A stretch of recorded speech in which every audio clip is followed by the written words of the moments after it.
count me out. I tried to stack my ends, me against them odds, but that was way back then. But I got even, I waited for my season. Now that we're foreign and it start without the keys. Yeah, push the start. No matter whatever you do it with your heart. Then go with the flow. It's a work of art. They snap, I'm posing like a trophy. They can never block me like a goalie. I know you see it. They be talking about the best, I really be it. Should've never gave us money, I receive it. You achieve it just as long as you believe it. I'm highly favored, I guarantee it. They be talking about the best, I really be it. Should've never gave us money, I receive it. You achieve it just as long as you believe it. I'm highly favored, I guarantee it.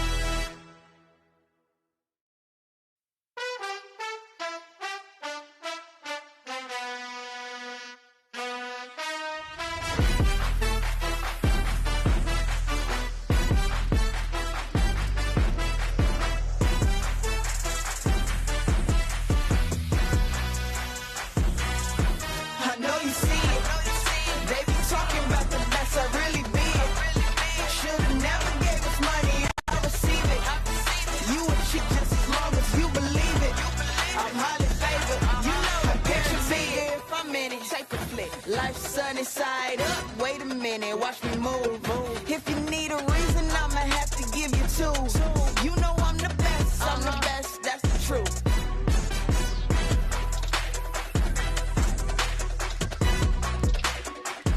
See, I started at the bottom. Now it's my world. Point 'em out, I got 'em. Yeah, I got 'em. This is light work. They should call me Casper. You can't see me, have a seat. I'ma teach y'all something like Mr. Feeney. I know you see it. I really be it. I receive it. You believe it.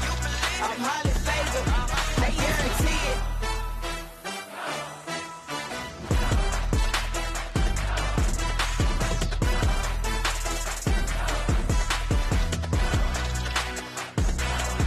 They used to count me out. I tried to stack my ends, me against them odds, but that was way back then. But I got even, I waited for my season. Now that we're foreign and it start without the keys. Yeah, push the start. No matter whatever you do it with your heart. Then go with the flow. It's a work of art. They snap, I'm posing like a trophy. They can never block me like a goalie. I know you see it. They be talking about the best, I really be it. Should've never gave us money, I receive it. You achieve it just as long as you believe it. I'm highly favored, I guarantee it. They be talking about the best, I really be it. Should've never gave us money, I receive it. You achieve it just as long as you believe it. I'm highly favored, I guarantee it.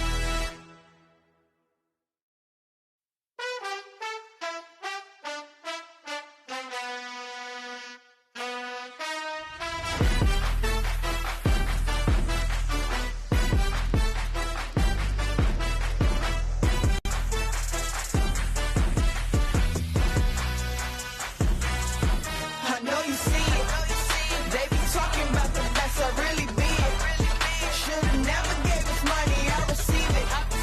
You achieve it just as long as you believe it. I'm highly favored, you know I guarantee it. If I'm in it, take a flick. Life's sunny side up, wait a minute, watch me move. If you need a reason, I'ma have to give you two. You know I'm the best, that's the truth.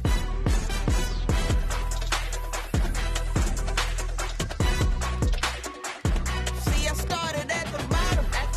Now it's my world. Point 'em out, I got 'em. Yeah, I got 'em. This is light work. They should call me Casper. You can't see me, have a seat. I'ma teach y'all something like Mr. Feeney. I know you see it. I really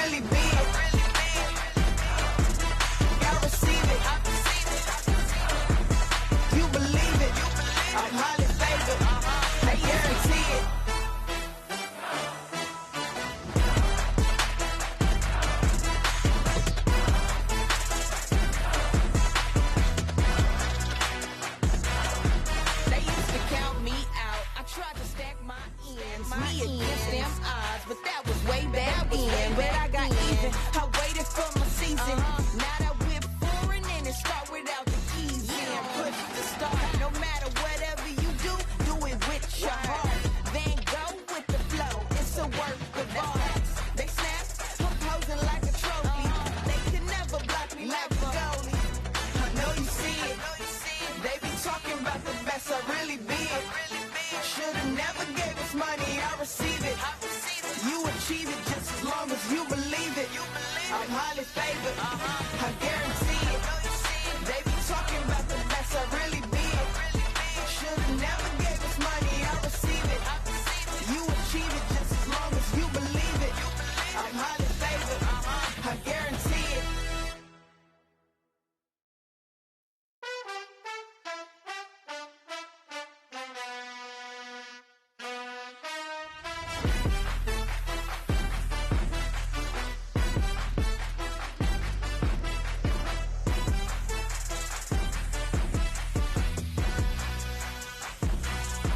I know you see it. They be talking about the best I really be it. Should've never gave us money, I receive it. You achieve it just as long as you believe it. I'm highly favored, you know I guarantee it. If I'm in it, take a flick. Life's sunny side up. Wait a minute, watch me move. If you need a reason, I'ma have to give you two. You know I'm the best, that's the truth.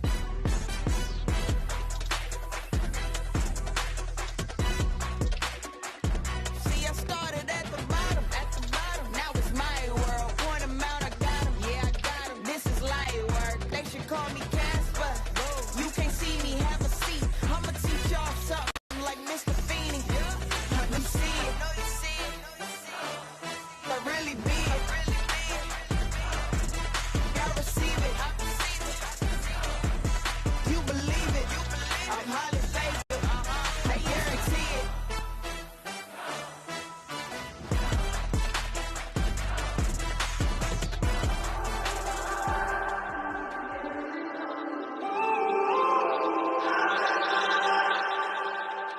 When I'm up through the night, I can't turn down the noise. Tear all the worries out of my mind about who I'm supposed to be. I start to believe I can't get it right. Remember the days I let slip away. It was simpler time. Mama told me before you leave, if there's only one thing you remember from me, child, when you're out on your own, a million miles from home, feeling the weight of the world on your shoulders. Child, don't forget who you are. Don't lose your head or your heart. I'll bet my life on your stars. You'll be dancing, dancing on the moon. I'll bet my life you'll be dancing on the moon. I'll bet my life you'll be dancing on the moon. I'll bet my life you'll be dancing on the moon.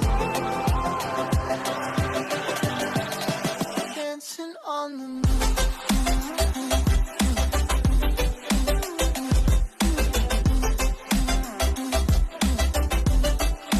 Dancing on the moon.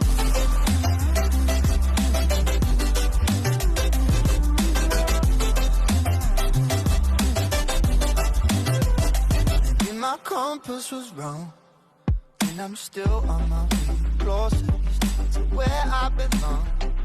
I'm still rolling the dice, praying sometimes don't last it long. I'm losing my faith, I'm walking away from what you knew all along. Mama told me before you leave, if there's only one thing you remember from me, child, when you're out on your own, a million miles from home, feeling the weight of the world on your shoulders. Child, don't forget who you are. Don't lose your head or your heart. I'll bet my life on your stars. You'll be dancing, dancing on the moon. I'll bet my life you'll be dancing on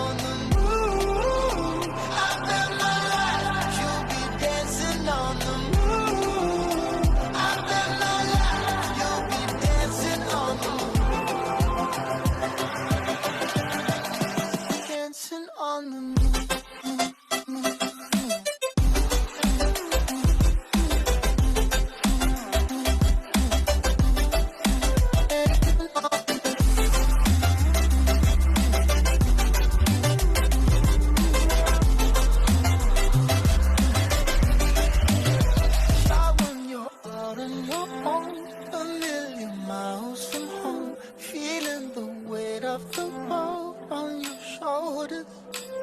Child, don't forget who you are.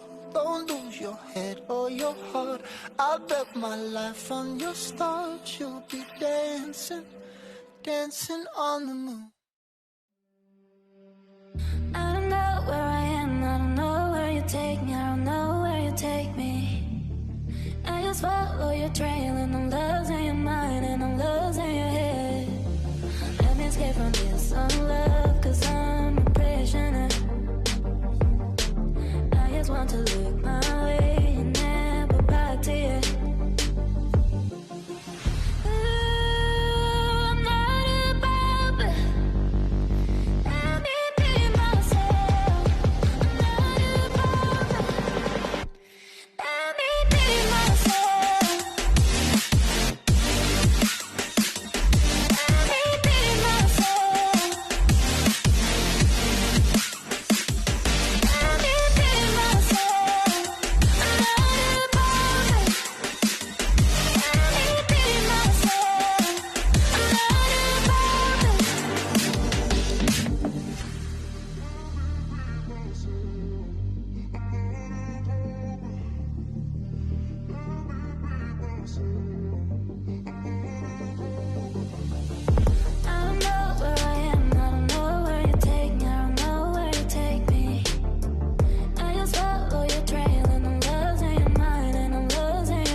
Won't you say why you're a stranger now? Your eyes escape mine when I sit you down. Don't you feel like we're holding on onto a fairy tale, but the magic's gone? Been months of bluffing the blushes and faking the butterflies. Wake up, yeah, I'm kicking the castle down. Ooh, yeah, I think it's time to talk. Ooh, yeah, I think it's time to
¿Esto es real? ¿Esto no era un mito de la comunidad? El meta siempre existió, Mario. Bienvenido. Dime el truco, hermano. ¿Cuál tengo que usar para llegar al 15-0? Pues domina el tiro de calidad, el playstyle de interceptor en defensa y no te gana nadie. Bueno, igual sí. Tu rombito siempre es meta, Colde, pero ¿no le falta algo? Claro, Mario. Falta el capitán. ¡El mamut! ¿Y ese regate flippercito, cómo lo hiciste? Es la nueva elástica con L2, Mario. Tienes que probarla.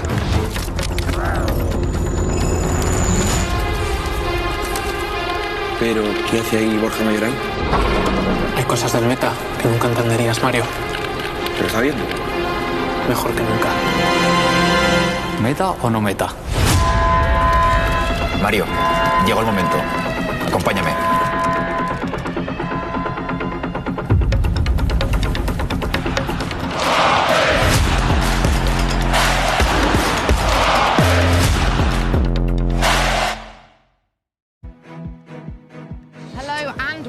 Just looking at how I look.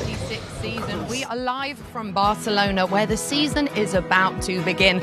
We have 37 players battling it out to book their spot in the cup, and of course, the grand final. But only one will be crowned champion. Trust me, you do not want to miss this, because this is LALIGA FC Pro 2026. Mi objetivo para esta temporada es ganar la Liga. Mínimo sí que quiero llegar a la Champions, que he participado 3 años, pero quiero otra más. Disfrutar al máximo de la competición y tratar de llegar lo más lejos posible. Todos los títulos posibles. Je pense que comme tout le monde, c'est d'aller gagner et de remporter la compétition. Meu nível está muito bom, venho treinando contra os melhores jogadores daqui. Creio que tem muitos bons jogadores também, mas sinto que eu estou no meu melhor nível agora. Llego en probablemente mi mejor momento combinando el juego con el mental. Pues llego con mucha confianza, con mucha calma, mucha paz mental, así que creo que se puede venir un buen año. Creo que Tuga de 2026 tiene, creo que la motivación cierta y el objetivo bien definido. L'année dernière, en termes de niveau, je pense que je faisais partie des meilleurs, mais s'il y avait un truc à ajuster, ce serait la finition. Sé cómo analizar partidos, sé cómo entrenar y al final creo que la experiencia es un grado. Siempre cada año que pasa yo intento mejorar el mental y también el juego, sus propias mecánicas. Cada año se aprende muchísimas cosas. Espero demostrar todo lo que vengo aprendiendo de estos últimos años en esta temporada. Creo que el cambio de formato probablemente no sea tan importante en sí, sino más bien cómo llegue yo a la competición. Yo llego con confianza, llego con buenas sensaciones. Nos da la oportunidad, ¿no?, de poder competir durante 2 días al máximo nivel, para sobre todo analizar las cosas del día anterior, que es algo que me gusta mucho, analizar mis partidos. Creo que me va a venir bien. Es un formato bastante bonito de ver y que puede traer a la gente. Durante estos años he jugado todo tipo de formatos y ya, o sea, me da igual cómo sea. A ver, obviamente creo que todos tenemos que tener entre ceja y ceja a Nico, porque se lo ha ganado. I am really happy to face another time Jotaba. Was not an easy opponent, also because it was a bad match for me, so I'm glad to have the rematch. Te voy a decir con Inkermonti por resarcirme un poco. Nicolás. Maybe Pietrezin and Chusito, those two are two of my good friends and we always have nice games. Tuga, por ser português, e eu joguei contra ele também no Global Qualifier da FC Pro Open. Everyone, Andoni, the 6 players I wanna win. Yo creo que el primero en la fase regular va a ser Nick. Chusita queda primero en la fase regular. El objetivo sería yo quedaron, pero para mí el favorito para quedar top 1 será Nicolás. Yo creo que no voy a quedar primero, pero yo creo que primero va a quedar Nick. Let's go with Nate. Yeah, I think I have the level to win this league. I would do my best to do that. Te voy a decir, este año me voy a mojar y voy a decir que se viene para casa. La Copa la va a ganar Andoni Pene. La Cup la gano yo. Sí, te lo voy a decir, la Cup la gano yo. De Fernández te voy a decir. El campeón de Liga tiene que ser el Real Oviedo. Grand final, me. J'espère que le vainqueur de la grande finale sera moi aussi. Magicien. Yo. La gran final la gana Chusita. Campeón de la final, igual tengo que decirte Nid, porque yo pienso que puedo ganar todos los trofeos. Lo mismo de antes, si no pasa nada raro, debería ganar. El 11 de abril, hasta ahí podemos llegar a leer el sistema salarial Hello and welcome to LALIGA FC Pro. We are live from Barcelona. I'm Nicole Holiday. I'm so excited to be here for what will be a brilliant few days. But I'm not here alone. Of course not.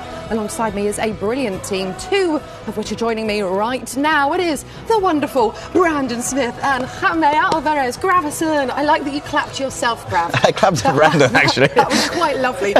Guys, I know you're buzzing to be here. B. Smith, nice and sunny here in Barcelona. We went out for some tapas last night. You enjoyed it, didn't you? I did. Lots of options. And look, we were just immersing ourselves, weren't we, in the beautiful city of Barcelona. We're back here again. We were here for the group stages last year, which were entertaining. But what I love this year, Nicole, is we'll come on to, it's a different format and the stakes are certainly being raised. It is indeed. Grav, what are you expecting to see here in the next few days? I mean, goals, of course, because of the meta, because of the way they play. But I'm curious to see the format, because we've seen Swiss format, we've seen group stage, we've seen direct bracket. But I'm curious to see how they are going to adapt to this. Well, that was a lovely segue into it, Gravison. You've both spoken there about the format, and here we go. We can see. So like you said, Brandon, it is a bit different this year, isn't it? We have 37 clubs and players that will be competing across the next 2 days. They will each face 6 different opponents, and it is randomly drawn. It's going to be exciting, right? It is. I mean, look, the best way to explain it is the new Champions League format. As you've been following the FC Pro scene, the E-Champions League format that we saw last year basically means that every game will mean something, and of course there's no sort of set group stages. It's not like you're guaranteed you're playing against X, Y and Z. It is going to be random, and I believe all matches have been randomised across the 2 days here. Yes. Top 8, you can lock yourself into the Cup and the League without any pressure, but the top 24 from the 37 will go into the LALIGA FC Pro Cup. Yeah, that's March the 14th, 15th. We love the Cup, don't we, Brandon? The magic of the Cup. And then Gravison, I mean, this is what it's all about. The LALIGA FC Pro Finals, April the 11th. Look at that prize pool as well. Whew. Prize pool is massive, and not only that, the storylines. Nico has won it back-to-back the previous years, but not only that, Nid did win it back-to-back in 2021, so maybe we'll have a 3-time La Liga champion. Oh, I mean, if there is anyone that can do that, Brandon, it probably is the Iceman, isn't it? Yes, and he needs to, because he's just come off the back of the FC Pro Open, where by his own standards didn't make it to the World Championships. Last year he came into this already with the World Championships in his back pocket, didn't he, Gravison? So this time he's got, I guess, a bit more pressure on him, but as always, it is Nicholas, and we expect him to deliver. Yep, and this is the schedule. As you can see, loads of games happening over the next 2 days. I said, guys, non-stop action. Gravison, who is standing out for you in particular? I know that's tough because there are so many quality players here in Barcelona. First thing that I gotta look at is the main stage, that Almeria against Real Oviedo. That main match between Nacho and Iago is going to be fireworks. But for me, the player that I want to have a look at is Nid, because last year he did compete in Portugal. This year he's coming back to La Liga, the greatest competition you can play.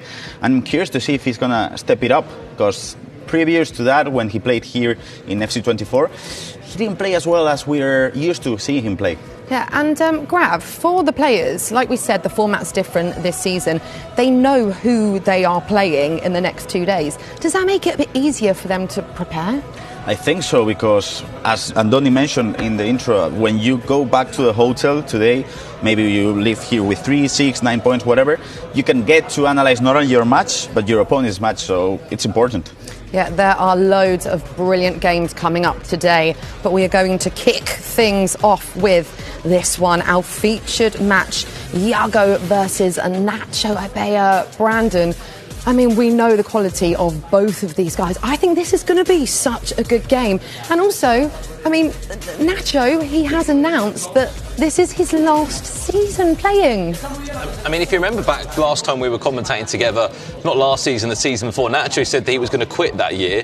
What happened off the back of that? He made the World Championships, didn't he, in an E-Champions League. So maybe it's... You don't believe it? Mate, I don't believe it, because I guarantee you he'll come out, play really well, somehow qualify himself into an E-Champions League, of course, do well here in Spain, and I think we might be seeing him again next year, but look, let's wait and see. I saw him earlier, actually, today, and he was saying that he just wants to enjoy this season. He wants to enjoy today, and like that's his priority. And I think that's a really good way of looking at it, Grav. Yeah, definitely. I do believe it's his last year, even though he said that in FC24. He's studying now, and I feel like it doesn't care if it goes out on group stage, if it goes on to win it all. I feel like it's gonna be his last year competing, and hopefully with the blue hair, Nicole.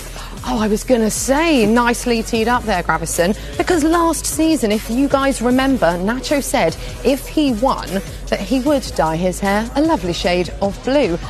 Do we know what he's planning to do this season if he wins something? We have to ask him. I don't know. It's always a surprise, isn't it, obviously, if he was to go and win it all. But I think, look, every year we come back to LALIGA FC Pro, Nicole, and it's always stacked with players. But this year, I mean, the fact we've got extra players in here like Mark 11, who was a last-minute move. PH is here, former FC Pro Open champion, has got a lot to prove. Nicholas the Iceman back, Neat's back, two-time champion. I think it's the most stacked this competition has ever been. How hard is it for some of these players that we know, right? They're big names in the game, but for some of them, it's their first time competing here in Spain in La Liga, Grav. That might be quite challenging. It is really hard. If we look at Nico in FC24, in the group stage, he did struggle. If we go back to last year, Embre and Obrun, first week, I think they got 4 points out of 9, which is not a lot. I remember Embre not able to win Danny in the first leg and in the second leg as well. So it's challenging. And I feel like when it gets to the cup and the finals, the level gets high. Well, we've been speaking about Nacho Abella. Shall we hear from the man himself? Go on then. El objetivo, siendo el último año, es lo único que me queda. Es decir, ya quedé segundo 3 veces, necesito ganar, pero sobre todo más que ganar, irme pues en paz. Al final irme tranquilo, sabiendo que durante estos 7 años hice pues todo lo que estaba en mi mano para quedar entre los mejores, y quiero disfrutarlo un poco más porque al final es el último y bueno, pues como que tienes un poco de nostalgia. El motivo de la retirada es que ya uno llega un poco al límite ya con el paso de los años y buscar pues otro futuro, que decir, quién sabe si formar una familia, pues otro tipo de metas y objetivos que hay que ponerse pues en la vida. Se hablará que ya no habrá nadie que grite tanto como yo, probablemente habrá mucho más silencio en el plató. Quiero disfrutar un poco más pues de estas entrevistas, el Media Day, el estar con los compañeros allí en el backstage. Es que al final este año no le tengo ganas a nadie, simplemente quiero salir ahí, disfrutar, hacer lo mejor que pueda y que pase lo que tenga que pasar. Si Nacho ya gana este año, se retirará igualmente. Great to hear from Nacho Abella there. Could be his last season of competing. A man who has hung up the controller as well. Stood next to me right now, Mr. Ryan Pessoa, joined alongside myself, Richard Buckley. And we're going to be bringing you everything draft before we get kicked off today. Every single time we compete here at the FC Pro season, we have a certain set of draft requirements, Ryan, and LALIGA FC Pro, no different. Yep, exactly. My eyes are drawn straight away. 10 million coins for the budget. Of course, being LALIGA FC Pro, there's requirements based on that. LALIGA EA Sports and LALIGA High Promotion players only, with a maximum of 3 players per club. A maximum of 3 icons who have played in the league, as well as a maximum of 1 La Liga hero. So it makes a bit of jeopardy in terms of building the squads, but I feel like there's a lot of players where you could have a decent amount of variation as well. Well, let's deep dive into these 2 drafts of our main game in this opening round. This is Jago's team that he has picked here. 10 million coins spent across the board. I know your eyes instantly, Ryan, are drawn towards the bench. Yeah, I think Lamine Yamal, obviously being one of the best players in the team, won't be starting on the bench. I feel like he will come in instead of Nico Williams, but the remainder of the team I feel like is pretty standard. You've got Pedri, you've got De Jong, Xavi. They have the required passing play styles. You've got Mbappe for pace, Rodrigo as well. With great play styles. I think obviously the weak point in terms of sections of the team would be the defence, but I think they're more than capable to perform. Well, you've got 3 icons to go for. You've got Xavi in there, you've got Perez on the bench. Do you like how this coin's spent? For me, I think I'd put a little bit more elsewhere, but I think I understand the concept of building your players or building your team around players like the likes of Pedri, Mbappe, etc. Well, let's jump over to his opponent, Nacho Abella's team. Speaking of icons, he's got the maximum, all 3 players in there, and he is investing in the attack. This is a hefty investment here, if I can just reach across. Johan Cruyff, of course, 2 playstyle pluses. Unbelievable item. Over half of the budget is put into that forward there for him. Lamine Yamal obviously on the wings with Pires, who's probably underrated in my opinion, especially for the value he offers. Defence very similar, if not practically the same, other than the right back position. Goalkeeper Alex Romero is a slight difference from Oblak as well. I think this team overall for me is weaker, but that's because practically half the budget has been spent on one player. This time last year, I don't know if you remember, there was a lot of sort of disruption about the 3 players per club. Yeah. This year it doesn't really seem like that. You've got a nice mix of different items from across the board. Last year it was Real Madrid. You had to pick and choose. Yep. Do you leave out Courtois? Do you go for a team of the centre-back? Do you go for a midfielder? This year, it feels as though the club aspect of it is certainly spread out. Out of the 2 teams, which one do you prefer? I think I prefer Yago's team, but I do also love the addition of Jude Bellingham, one of my favourite players in the game. But overall, I think both teams are strong. Well, let's get into the action. Enough from us. Let's head on over to Brandon and Grav to get kicked off the La Liga FC Pro. Chaps, over to you. Thank you, Rich and Ryan. Yes, we are buzzing to be back here in the sunny Barcelona. It's been a bit windy here, but it certainly has been a lot warmer than it would be in England. Myself, Brandon Smith and Jaime Alvarez guiding you through. Jaime, you've been here before. You've won this tournament many moons ago. How much has this competition changed from when you competed and were scoring a free kick in your grand final? I mean, when I won it in 2019, I do remind myself that we had to play 9 different weeks of group stages. And now it's just a week, you play a couple of matches. It's 2 days, isn't it now? It's a 2-day group stage. That's it. It used to be, I think, 18 days back in the day. So now it's 2 days, everything it's at stake.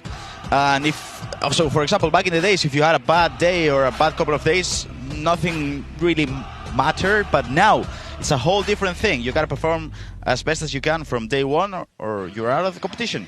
Absolutely. Well, look, if you have just joined us, welcome in. Welcome to Barcelona for the Liga FC Pro regular season. 37 clubs battling it out across the next 2 days to decide who's going to be going to the Cup in a few weeks' time. We're back here in March. Who's going to be getting us underway already in the first minute? Nacho Abella of Real Oviedo. I know you are a huge Real Oviedo fan, Gravison. I'm sure there was a little secret fist bump there as Nacho Abella opened up his account. Again, we've got 6 games taking place at the same time. We will do our best to keep you updated. But as I was saying, this is a huge 2 days. Finish in the top 8, you qualify yourself not just for the Cup but for the league. You go into the Cup in a few weeks' time with no pressure on your shoulders, but you must be in the top 24, Grav, from the 37 competing if you want to keep your tournament alive. You want to keep a chance of getting to the E-Champions League or the World Championships alive.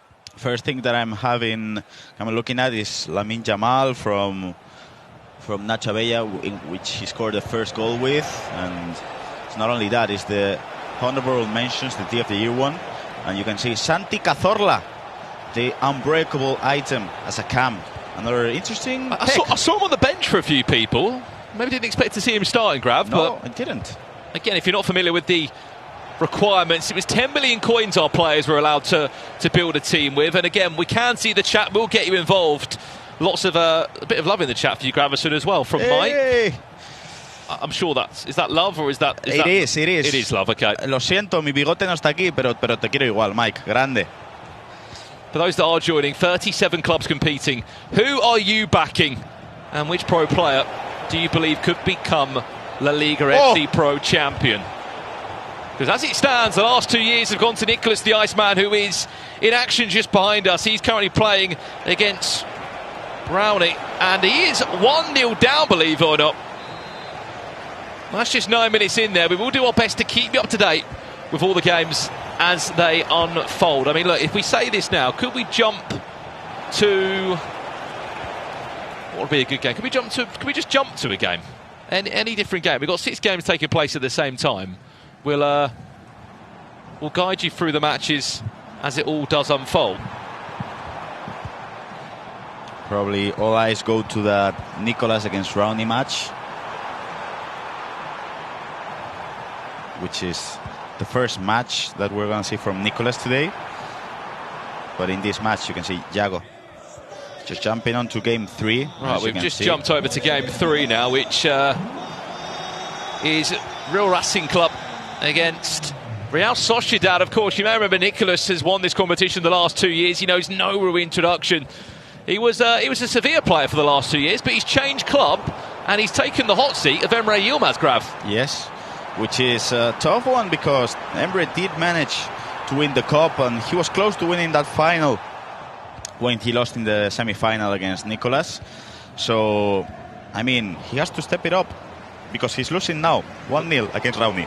Well, there's 2 games you can see. Yago of Almeria this year, competing with a different club, Nacho Bayer, back with Real Oviedo again. He's got a very special relationship with the club. He's a fan of the club as well, I believe. Yes. Which makes it even more sweeter when it is coming well, as he has done in previous years. We'll jump back to this game for a second. Oviedo still leading 16 minutes into this one. Of course, remember, if you are tuning in, you can pick up some viewership rewards across the next 2 days. There are a handful of rewards that you can get your hands on for watching the broadcast. Those do include watching for at least 15 minutes to 60 minutes to bag yourself an 83 times 4 or an 84 times 4 pack. And of course, across the FC Pro leagues, as Yago will tie up the game at 1-1. I mean, what's the arm sleeve all about? It's like I don't know. Like a basketball player, isn't it? Yes, I don't know about that, but as you can see, he worked the angle, went for a ball roll, finesse, which is interesting because I feel like Nacho did not use the team press, which is something that we've seen for the past, I would say, 2 to 3 months inside of the game, and Nacho did not use the team press. That's the reason why Yago was able to find that space and equalize 1-1.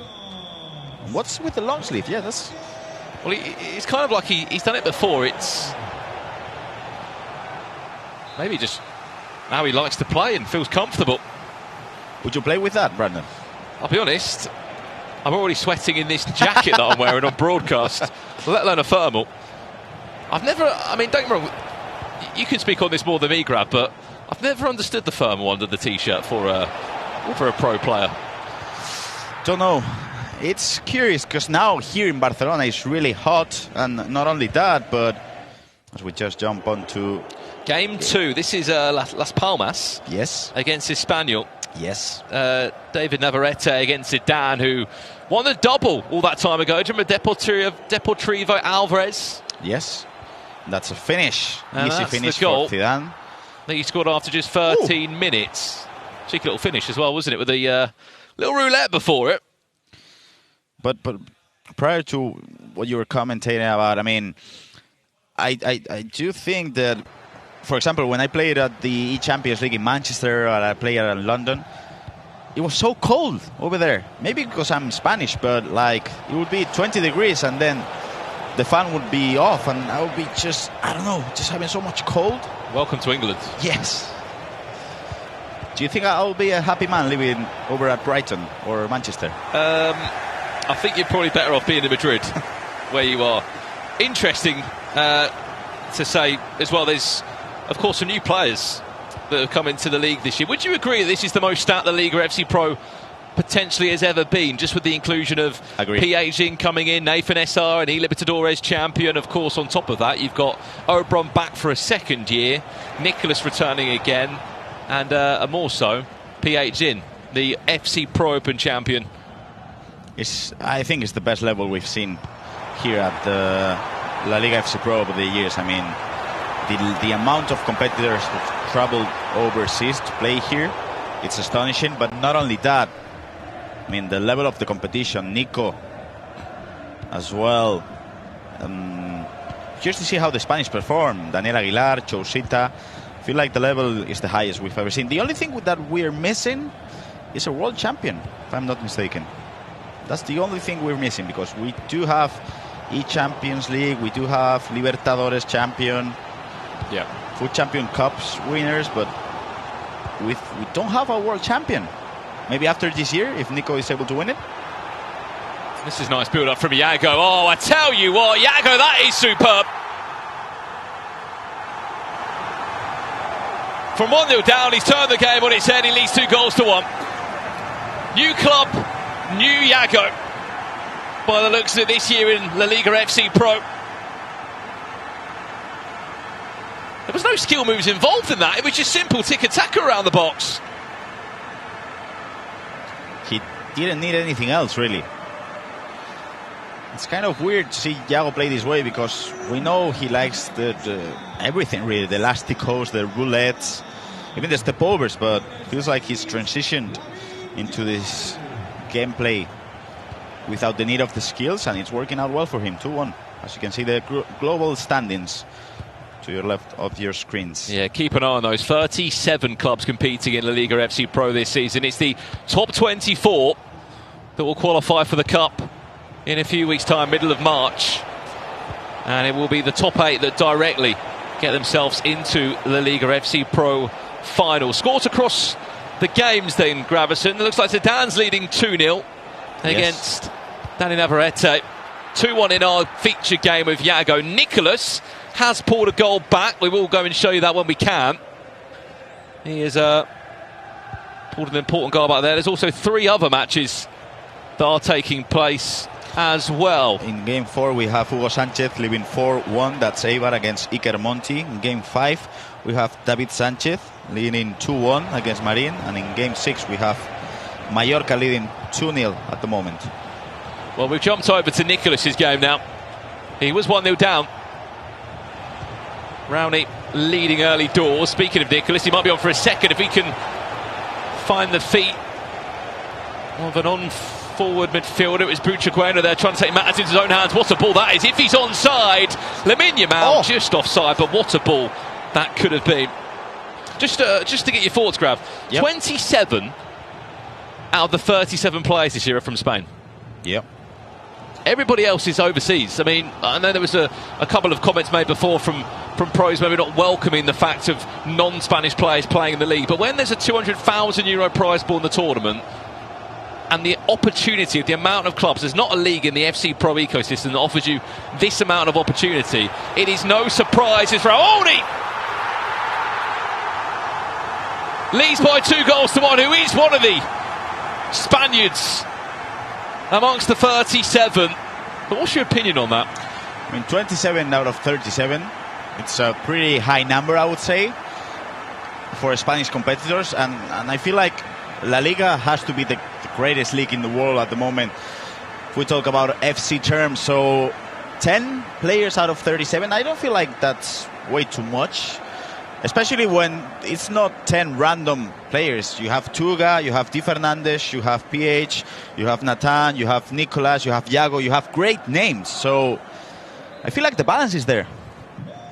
But last year, I don't know if you remember, out of the 8 quarterfinalists, 7 of them were from all around the world, and just 1 was Spanish. So I feel like the Spanish have what it takes to just step it up a little bit higher in a way, and especially at the finals, because we've all seen the Spaniards compete well in the regular season, but when it comes to the cup, when it comes to the final, it's not the same. Well, an update over here. Is it Javik who has just scored again for Mallorca? He's up against Raquelme and he knows exactly where the camera is. Gareth Bale has given him a 2-1 lead.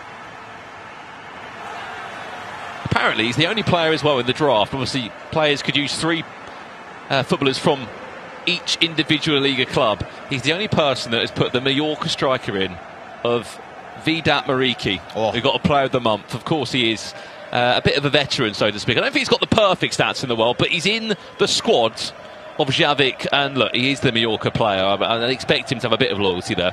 Love him. I mean, he's scored 16 goals already. He's quite old as well, isn't he? I think he's 32, 33. And it was a weird signing because he was signed over to Mallorca, I think it was on winter, I would say 2 or 3 years ago. And Morici has... Well, he actually played in Italy before. So he played for Lazio, I believe. And he wasn't that great, actually. No, I think he scored 1 goal in 2 seasons. And then he's come over to the Liga and... I mean, look, he's got a team of the week, he's had a player of the month, he's been superb, and there's no surprise why he's been as good as he is. Speaking of which... El Pirata, Vedran Murici, the Pirate, as we call him here in Spain. Great player, I love him. What's the Pirate? What's the name? What's the story behind it? I don't know, actually. I feel like, I don't know, he just looks like one. So that's the main thing, but... I feel like it's just teasing from the Mallorca squad. As we just jump over to game 1. Nacho against Iago. Nacho was able to equalize make it 2-2, and this is a great counter-attack now for Almeria. Nico Williams gets the ball back to Xavi. Speaking of which, Lamine Yamal will be across pretty much all 37 clubs. Here's De Jong. Can he get the shot in? He can! 3-2. Yago back in front. Easy finish. The technical dribbling being in use by Frenkie de Jong. He has 4 stars, weak foot, and it was going to be a goal all day long. Did you expect him to have a shot, though? No. I mean, with the options of forwards potentially in front of him. I know in that angle he was the person to have that opportunity at goal, but I mean, he can score, but he's not always the perfect finisher, is he? I don't think the shooting stats from Frenkie de Jong are that good, and not only that, but the weak foot is not the greatest as well. But I feel like, I don't know, especially now without the goalkeeper movement and the way the keepers are now in the game, I feel like you have to take those angles, especially with the precision shooting. If you aim well enough, it's gonna go in. As you can see now, Lamine Yamal running the byline. Gets the ball to Xavi. Xavi looking for the passing to the other midfielder, Bellingham. Cruyff. Santi Cazorla. Oh! Santi Cazorla. Does Santi Cazorla have a right to be in that starting 11, Grav? For sure. I mean, that unbreakable items. I've been using him for a while now because I do use Real Oviedo squad with the 11 players being used with. Hang on, Yamal finesse. 3-3, are all square again. And that's Lamine Yamal. We're going to see him in every single squad. We don't know if it's going to be the honorable mentions, if it's going to be the road to the Knockouts Champions League item, but it's going to be used. He might be the MVP of the tournament. 3-3, and if it's your first introduction of EAFC or the FC Pro ecosystem, these are 9-minute halves. There will be goals. There'll be lots of goals every single round as we go through. And as we look across the board, Zidane is 3-2 up in his game over in game 2. We can get a chance to jump over to game 2 and have a little look at how he's getting on. Former Cup and League champion. He's beating Dani Navarrete. 3-2. Updates as well. I mean, there's another 3-2 over there. Sevilla. David Sanchez taking the place of Nicolas this year against Marin. And over here, 4-1. Hugo Sanchez is running riot on Ikemonti. As we just jump over to game 1 again. As you can see, Nicolas was able to make a comeback, make it 3-2. And let's jump over to this game. Nicolas leading 3-2, as you said, Gravison. He is the player of all the eyes on him. Do you think when you're up against him and you've seen the bracket, you've seen who you're playing against, of course, a different format this year, are you worried about that Nicolas game, or are you excited for it? I feel like you're excited, because if you lose the game, it's probably what anyone would expect it. So no pressure on your shoulders. You gotta just play as best as you can, and that's it. If you lose the game, everyone was counting on that. So I feel like the pressure is off. Maybe the pressure gets to you when you're leading 2-1 and you feel like, whoa, wait a minute, I might be able to win this match. That's when the pressure gets to you. There's a couple of player locks there being teased by Rowney. Not needing to go for them, and chance to counter-attack now for Nicolas. If you have just joined us, if you're watching on Twitch or YouTube, this is the Liga FC Pro, and it is the group stage. It's 2 days of action coming to you live here from Barcelona. This is the road to the FC Pro World Championships. As we just have a look at Las Palmas against Espanyol, as Zidane against Dani Navarrete. Ooh, that's a beautiful step over. Gets the ball to Pedri. No. Blocked. Now, as you can have a look at the group standings on your left, as you can see, at this moment, Eibar is on top with a goal difference of +3, if I'm not mistaken. and Real Sociedad with Las Palmas and Mallorca top 4 at the moment. Yeah, that table's going to constantly change and move, isn't it, across the next 2 days. You got any questions about the format, who you're supporting in this FC Pro League, do let us know. And we will be looking at the chat, interacting with you as much as possible. I mean, look, well, the biggest question is, Gravison, 3 icons you are allowed. These icons have to have played in La Liga as a part of their career. I mean, who is number 1 on the list for you? Who is the big money move? Is it that Cruyff that, I mean, most people are probably going to be backing, though?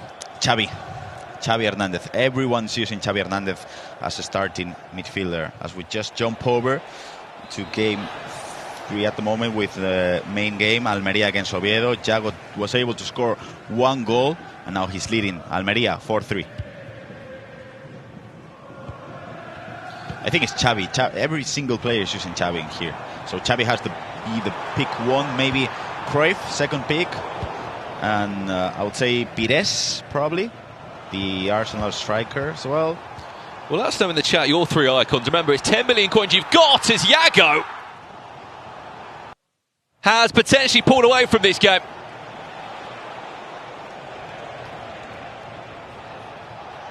That was a replay of the last goal that he has scored. Just 15 minutes, just over that left of this game. You do not want to kick off with a loss. The pros are only playing 3 games each day, Grav. You've got 6 games to get yourself in that top 24. Here's Yamal, and here's Nacho Abello who comes close to finding an equaliser, wins himself a corner.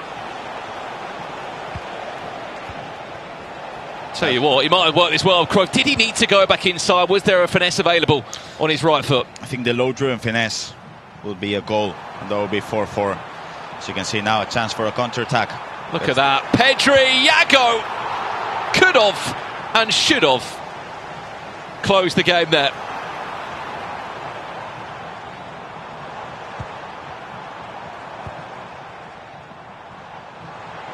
Hang on, what we got over here? Another update.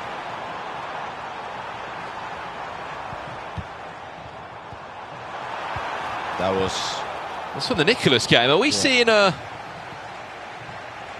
It's just behind us, that game. Yes, and now a chance for Nacho to make it 4-4. As you can see, Bellingham. Gets the ball back. Yes, 4-4 to Real Oviedo. Game on over there. Game on.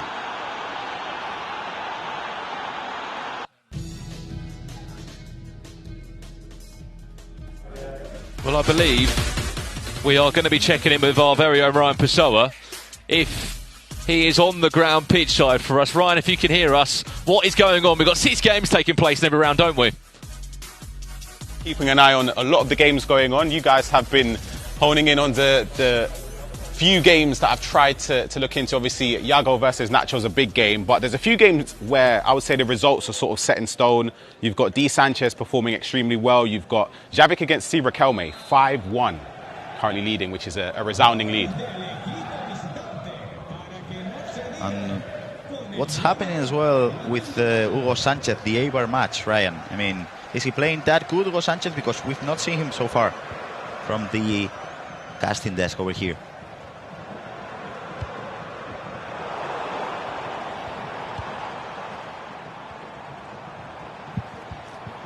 I think we might have lost Ryan there. Yeah.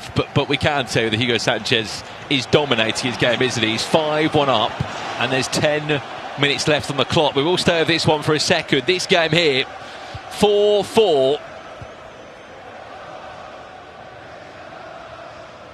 Who is going to grab the all-important match winner?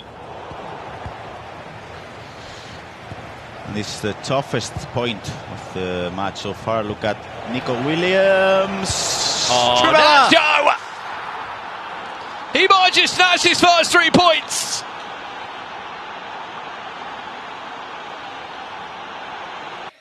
It was a beautiful creative run being used by Nico Williams. He opened up the space in which the centre back wasn't there.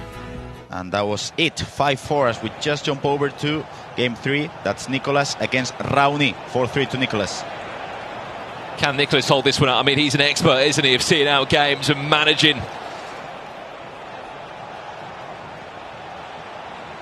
A win which he should be able to do here. He's just got 10 minutes left.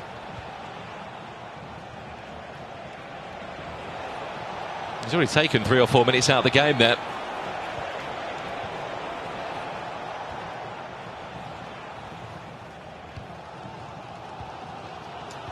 Oof, that's a poor pass coming in from Racing de Santander, from Rowney, and a chance to hold the ball for at least 3-4 more minutes. I mean, the Iceman is a comfortable situation here.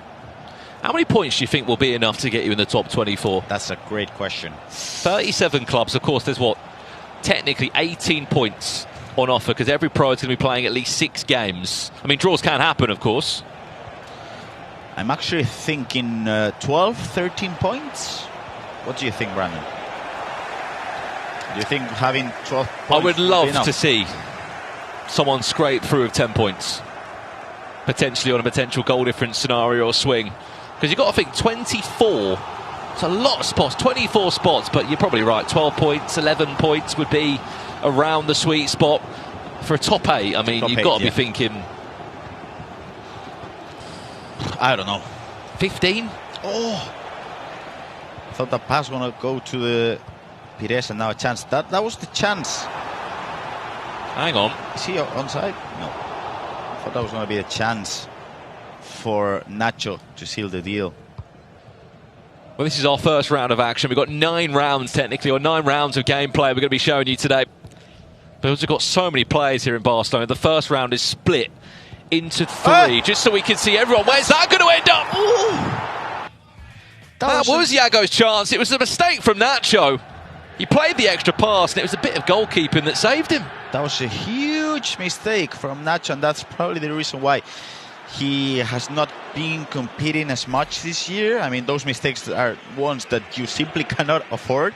You can see he's now having a chat with his coach, having a chat with the screen pretty much as well, and he's not happy with it. But as you can see, Las Palmas, Zidane, who I think he made it 5-3 in this instance, and he probably sealed the deal against Dani Navarrete. No, it was 5-2. It was the 87th minute of the match, so that's Las Palmas, Zidane. Big start, isn't it? First 3 points of the tournament so far. Great start there for Zidane. He's been here all before. I said to him earlier as well, he said this is potentially my last year. His words were, I just can't keep up as I did before. Iago again off the side, netting that one. Not going for a corner. That was a close one. 2 chances there in no time at all. And this has to be it. He has to seal the deal in here. I mean, he doesn't need to score even, does he? No. I mean, goal difference would be nice, but if anything, just stay in. Possession for the last 3 in-game minutes or so. Right, Nicholas, 4-3 up in his game. Oh, that's a big mistake. There is just 2 minutes left in that one as well. Added time, Zidane, as we said. We've already seen he's on his way to his first 3 points for Las Palmas. Added time of 3 minutes in our feature game on the left. No, big mistake. Oh, Iago's going to get one more roll of the dice here, isn't he? No chance. But it has to be right. He goes to a tackle, doesn't make sense. There's the overlap, just needs to find the key pass. Lorente can't find it, and that should... I mean, there's still a minute left. But that should do us. And that should be 3 points on the board for Nacho Abella. Is this it? He is off the mark. And Real Oviedo have their first 3 points. Full time there. Right, let's jump into Nicholas's game. He has also got 15 seconds of in-game time left. And he should also have just done enough, which he does do. Full-time result there, Nicholas. That game is just behind us. Has only just won that game 4-3. Big 3 points on the board for the Iceman. I mean, that we're having the first 3 points for Zidane, for Nicholas, for Nacho as well. You can see there has been some tough matches over here, Brandon. I feel like we couldn't see everything that was happening. Well, that's why we are going to give you as many updates as we can. We're going to have on-site reporters, whether it's Richard, Ryan, me, Gravison. When we're not commentating, we're going to be on the ground giving you updates of all the games because there is just too much going on. There are 6 games. That is one of your results there. That's from our featured pod that's behind us. That was a 5-4 win in the end But we aren't done yet, are we, Gravison? Because there's 6 games, and I believe there is, still 2 left? Yes, that's game 6 between Mallorca and Mirandés, between Xavic and Riquelme. Xavic is leading the game 6-4, and we are having the last kick of the game in game 5. It is last kick of the game. Yes, it's 5-5. David Sanchez against Marin. The game ends with a draw. It's our first draw. Our first draw here in the group stages. I mean, there are going to be draws. We're not playing out extra time as potentially, but this is a very different group stage format. If it's your first time watching the LALIGA FC Pro, welcome to Barcelona. Behind us, we've got 6 games taking place. 37 clubs playing. It's the top 24 you need to qualify for the Cup. Finishing the top 8 by tomorrow night, you will fast-track yourself into the finals. I mean, Gravison, that's our first round near enough done. Let's keep the games going. We're off. We'll throw it back to the guys on the desk, and we'll keep the matches unfolding. How do you make of that one, guys? 6 incredible games. Well, I can see Richard Buckley going like this with his hands because, I mean, that was intense. A lot happening at the same time, but that's what you love to see. I mean, we were just a bit surprised there because actually we just heard Brandon saying that Di Sanchez drew 5-5, and we were like, wait, hold up, wasn't he winning 4-1 last time we let Ryan? Obviously, I was trying to keep an eye on all the games to give the updates. That's a massive shock. I mean, that's a game where you look back at the end of the tournament, if you're maybe out by 1 or 2 points, you look back and think that is the reason why. Yeah, here we go. We can see there, 5-5. I mean, if you're Di Sanchez, you're thinking, what on earth just happened? As are we. Yeah, it's a terrible give up of a potential 3 points there, and you just hope it doesn't disrupt him for the remainder of the tournament. And no disrespect to Marin, but Di Sanchez probably looks at his games that he's going to be playing today, and that's a 3 points on the board. This game was our featured match, and it was really, really even. I'll be completely honest, I weren't that impressed by either player. Oh, savage. I think they both gave the ball away in quite poor areas. Yago missed 2 massive chances. I also think his decision making was a little bit off in that final 5 minutes of the game. But Nacho Bea, as he always seems to do, Nicole, just comes out on top. Yeah, Ryan, is this what you were expecting from this game? Because both players are quality players. I think this was fairly even going into it. So I'm not actually massively shocked by the scoreline. I think I agree with Rich. I also think if you asked for my prediction before the game, I would have said Yago would have won. Just because I'm just basing off of the talk from Nacho before the game, it's sort of like his swan song tournament. However, he said that before and ended up doing really, really well. So potentially this could be a repeat of was it 2 years ago? When he made the final. Yeah. So you never know, but that win against Yago is a massive, massive result, and it will give him huge amounts of confidence as well. Yeah, I mean, Yago had a chance to equalise right towards the end, didn't he? And I don't know what happened. It was also a mistake from Nacho, really, that even gave him that opportunity, Rich. That's got to go in. That has to go in. You play the corner, you nod it down. It's quite a simple chance in the grand scheme of things. We're talking about the best players in the world here, and when you look at that game on paper, you already see your matchmaking. First game, you want to win. Even getting a point isn't a bad result. Absolutely, I agree. Next one, Nicholas versus Rowney. Now, we were all so shocked to see Nicholas down quite early on, Ryan. That would not have been part of the plan. Yeah, especially being the reigning champion. Yeah. But I've spoken to a few players, and they actually said Rowney coming into this tournament, he's actually playing extremely well in terms of practice games and everything. So there's another thing as well, which is a massive, massive implication on not only this game, but for the remainder of Rowney's matchmaking. Incredibly difficult. Yeah. He's got so many tough games coming up. It doesn't get easy. Obviously, Nicholas being Nicholas, you still have to go through, but it's a tough result for him, especially because he started so well. And we should say, again, that the games are completely random how it had been selected. So, unfortunately for some players, they will be coming up against some really tough opponents. I mean, this is the standings right now. Of course, we've only had the first few games. There's a lot more to come today. Richard, Nicholas did end up getting the win in that game. But, I mean, the Iceman, we know what he can do. But in FC Pro Open, actually, earlier this year as well, he didn't start off so well. But then had a crazy comeback. So, you know, he won't be fazed by that start. No, he absolutely won't. And the big thing for all those players who got 3 points is it's 3 points on the board. You want to know. If you look at the data, we've seen this format once before, E-Champions League in Manchester. Resende went through on a good goal difference with 6 points. 2 wins. So in the grand scheme of things, I think 6, 7, 8 points, you're probably going to be going through in that top 24, making the cup.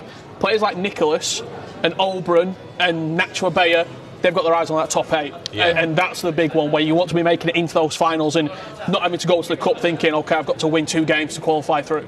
And also, you don't really care how you get the win, I'm guessing, Ryan, right? Yeah. Whether you start off by conceding, then you have come back, doesn't matter as long as you get those 3 points. Yeah, absolutely. The 3 points is pivotal at the start. You're going to make sure you can start off on a strong foot. Obviously, this game we're going to see as well coming up with Neat against Hidalgo. That is a massive one. 2 players that need to start off well. And I feel like, if you asked me years ago, it would be a clear favourite with Neat. Absolutely. Yeah. However, I think as years have gone by, since his victories here, it's not been the same standard. Maybe controversially. Oh, here we go. Richard Buckley. I actually think he's got the most untapped potential we've ever seen. I think he's the...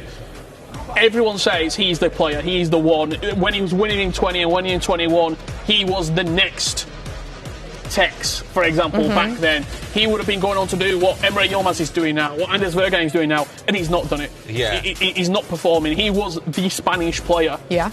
And he has not been that over the last 3 or 4 years. I think, to me, this feels like a really big tournament for him.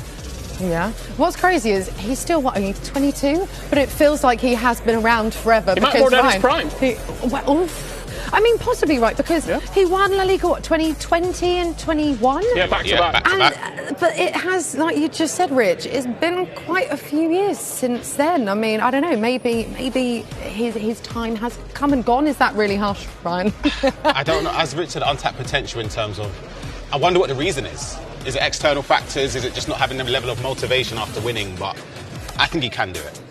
I mean, we know that he can do it. He's still absolute quality. What about his opponent, though, Hidalgo? What are you expecting? Hidalgo was a weird one, because obviously in previous years, a lot of his majors came in the 2v2 competitions. That's no longer a thing. Yeah. Exactly. 1v1, again, hasn't hit the standards you'd expect him to hit, but he's got another opportunity to do so. And if he starts off well against someone like Neat, I feel like the confidence will it could lead on to great things. So for him, he's previously done better when he's got someone alongside him. And it must be then really quite tricky when it is just you. I mean, that's a very different mental game as well, Ryan. Yeah, absolutely. It's just about, sort of in a 2v2 competition, you kind of have that safety blanket behind you, but yeah, it's different here. OK, well, it's time to head to Brandon and Gravison for the players' drafts.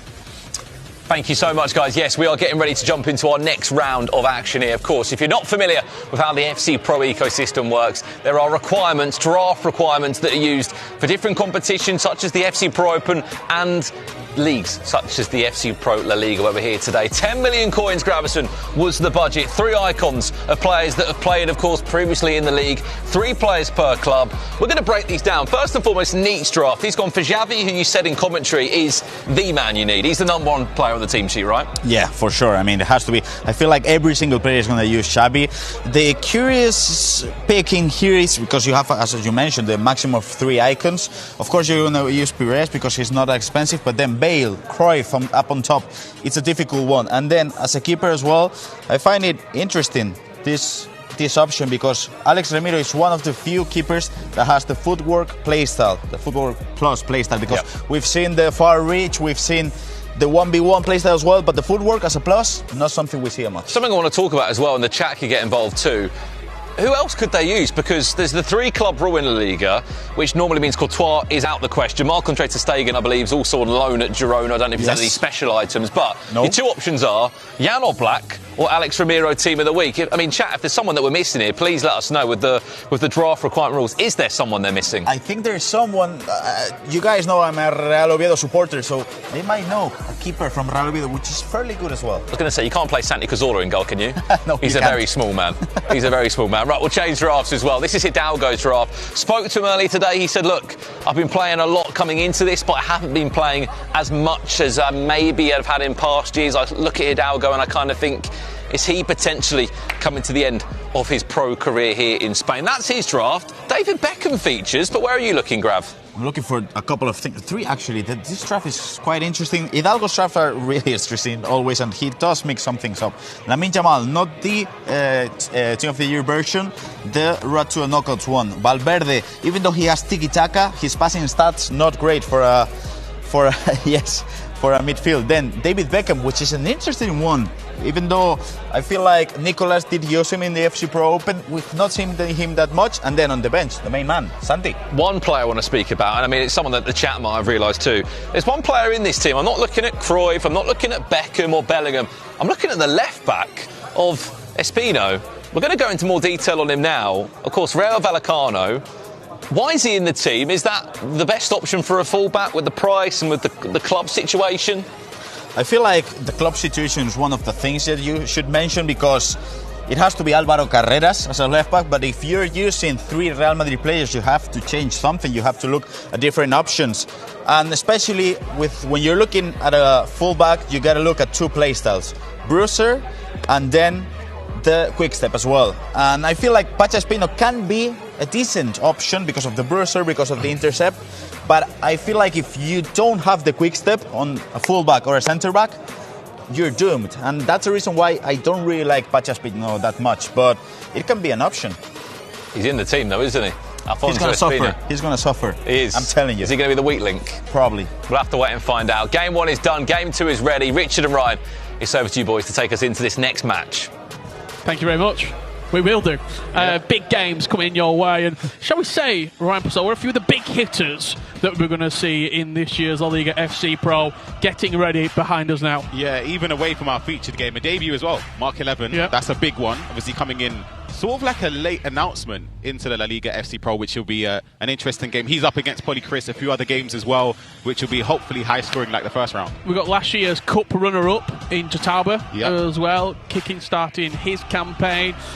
It feels like a really big round, and obviously our featured game, which me and Ryan previewed with Nicole only a few minutes ago, that big one on the main stage behind us. Hidalgo and Neat. So let us know in the chat at home, who do you think is going to come out on top of this game? A little bit further analysis into this game. Yep. Where do you think it's won and lost? Obviously Neat's attacking play is superb. Is it the case of Hidalgo staying in there? I was about to say, I feel like if Neat goes up by 1 or 2, I know it's 9-minute halves, there's still a long way to go, but I think if he gets a goal or 2 early on, I think it's going to be a rout. I think Neat, performances-wise this season, of course, in the online tournaments, more recently finishing top 16 in the European West tournament, so he's coming in with a decent level of form, finishing high amongst the rankings as well. Hidalgo, I just feel like I need to see a bit more from him in these tournaments. We got a brand new player as well, also coming in to the LALIGA FC Pro, a former E-Ligue champion, one of the best French players to ever play, LJR Peixoto, making his debut. Do you expect a victory for him? Is it, shall we say, a nice game on his debut? On paper, you'd expect him to win, but sometimes it doesn't work that way. We saw last year with Oberon, he had a lot of expectation on his shoulders. He didn't perform to the standards that he would have expected. But I think for LJR, especially coming off of the FC Pro Open, yes, he didn't make it through groups, but he played well that second group. He was unbelievable. Won 4 out of 5, lost eventually to Anders to stop him going through to the knockout stages. But based on form, I think it's a no-brainer to expect LJR to win this game. Well, a few of the matches, obviously 6 games taking place right now. Me and Ryan will try to keep them up to date with all the headlines coming out of this round number 2. However, we do also have our very own Gravison out and about. He's going to be keeping up to date with a couple of the matches, in particular Jotaba and Daniel Aguilar. I want a few updates from that game when we get it, because it's a real big game, and it's also just behind us. It's the station closest to us. Talk about this format, Ryan. We've not heard your thoughts really on it too much. Obviously, it's a brand new format for these players. They might have played in the E-Champions League, a couple of these players, but for a lot of them, it is new. Do you just take it as it's just imagine a group of 7 and you're just playing 6 individual games, or are you looking at that group and thinking, okay, that's a quote-unquote easier game, maybe get a win there. If I lose that next game, I've then got that game to look forward to? I think as a former player, if anyone says that they don't look that way in terms of what's an easier or harder game, I don't know if I believe it. I feel like you naturally just subconsciously would do that anyway, but I feel like with this format, the jeopardy starts to build as the matches progress on. Yep. So once you get into round 5, round 6, where you can see 1-goal swings ended up pushing you up the table 4 places or maybe down further a couple places as well. I think that's where I love it in terms of the entertainment value, and I think it's better to watch because everyone wants to see carnage pretty much. You want to see a lot of emotion from all of the players, and I think you get that with this format. Well, you look at these 2 players on the screen that you're seeing right now. Obviously, Hidalgo, we saw him last year. He made the top 16 at the finals. As for Neat, he has had a bit of a topsy-turvy La Liga campaign, shall we say. He was flawless in 2020. 2021, he was the guy to beat. But then you look in his online performances, he finished top 32 in the November Cup, but every time he goes into a game, people expect him to win. Yeah. It's just not been hitting for him. We can see the draft there, we've already run through this, but just, I mean, what has gone wrong? Because I'm not being disrespectful here, you might not have had during your career that level of success, winning 2 back-to-back huge international trophies, but all the way through your career, you were determined to continue to be at the very best. It seems like there has been a slip-off at some point. Yeah, I don't know, it's very difficult to say without knowing him personally. I know Gravison said before that when they lived together, sometimes he didn't put the same amount of just time working on and like the effort set pieces, for example. Yeah, working on different things. He sort of would refuse to adapt. And I think sometimes that could be detrimental. You've seen over the years with people that are willing to adapt how successful they can be. Look at Anders Vergang. Exactly, yeah. Has to change up his ways, change up formations, etc., etc. I think for Neat, obviously, he hasn't been terrible. Like, he's been more than good. A lot of people will see that as success, but for him, based on previous expectation, it has been below par. We saw his draft as well. I want to agree with what Gravison said. Having a fullback without quick step, very detrimental. I understand it, though, because in left back it makes sense, but we're going to see some of the viewership rewards for those at home that are watching, what you could earn. If you watch the La Liga FC Pro regular season for at least 15 or 60 minutes, you can see the packs there on the screen. 83 plus times 3 players pack and an 84 plus times 4 players pack as well. And of course, the completing all the objectives to get more rewards gives you an 86 plus times 3 players pack as well.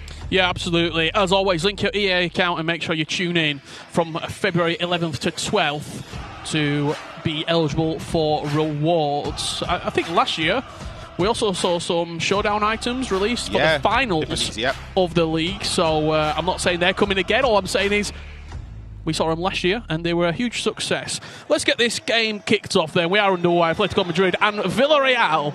It's with Neat and Hidalgo going head-to-head. Round number 1 still. This is match 2. And both of these 2 players will be looking to get 3 points on the board. I'm going to have to get my brain accustomed to seeing Neat for Atletico Madrid instead of Andoni. So it's a bit difficult. You can see him on the attack straight away. Bale, extra pass in as well. Couldn't get the shot off. The team is very, very strong all round, in my opinion. Talk about that Gareth Bale as well, because he's one of those sort of premium purchase items in the team. But we just saw him in the last round. He's running rampant if he goes through on goal. Yeah, it's not the latest Bale version, but I don't even think you need it. When he's that fast, you've seen with other competitions, people play taller, faster attackers out of position, left or right mid. We've seen Haaland in that position. Obviously can't be used in this tournament. Having Bale just powering through those defenders, again, he's up against somebody that would not have quick step. He's going to be a problem. Yeah, absolutely. There's your Mal taking it into feet, but just can't quite twist his way around. We've got kickoffs in 5 of the 6 games. We're just waiting for Di Fernandez to get kicked off, and then we'll be able to bring you updates from the matches as they are transpiring. We have had an early goal between Chechu and LJR Peixoto in that particular match. We'll show you it when we can. Be surprised in that opening round. I mean, quite a few tight games, not loads of goals really spread out. I mean, if you look at the Pro Open, we're averaging probably 10 goals a game. Yeah, I think I'm expecting a lot of goals from this round in particular because we've got a lot of players that are known for scoring goals.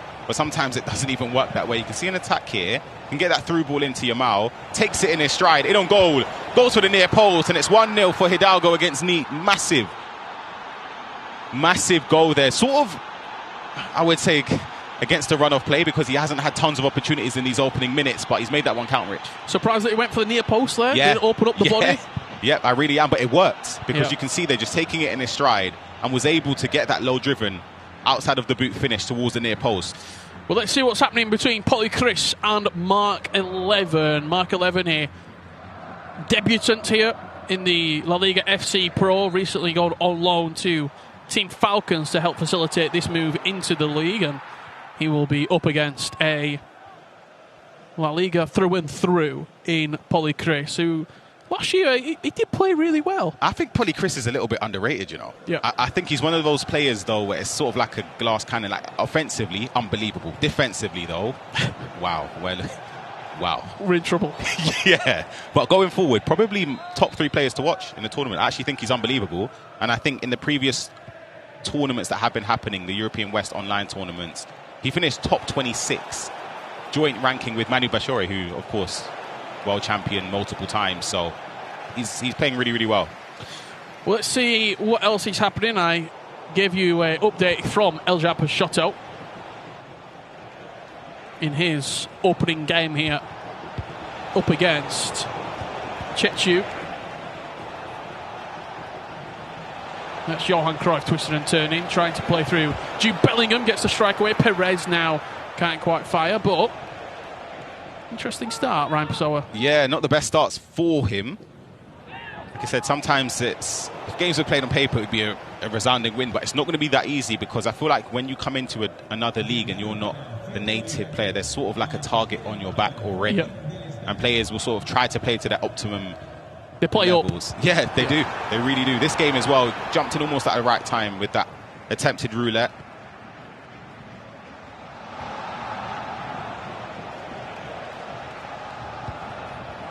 Nil-nils across the board, really, in all the other matches that we're not showing you yet. So you're not missing any of the action here in the La Liga FC Pro.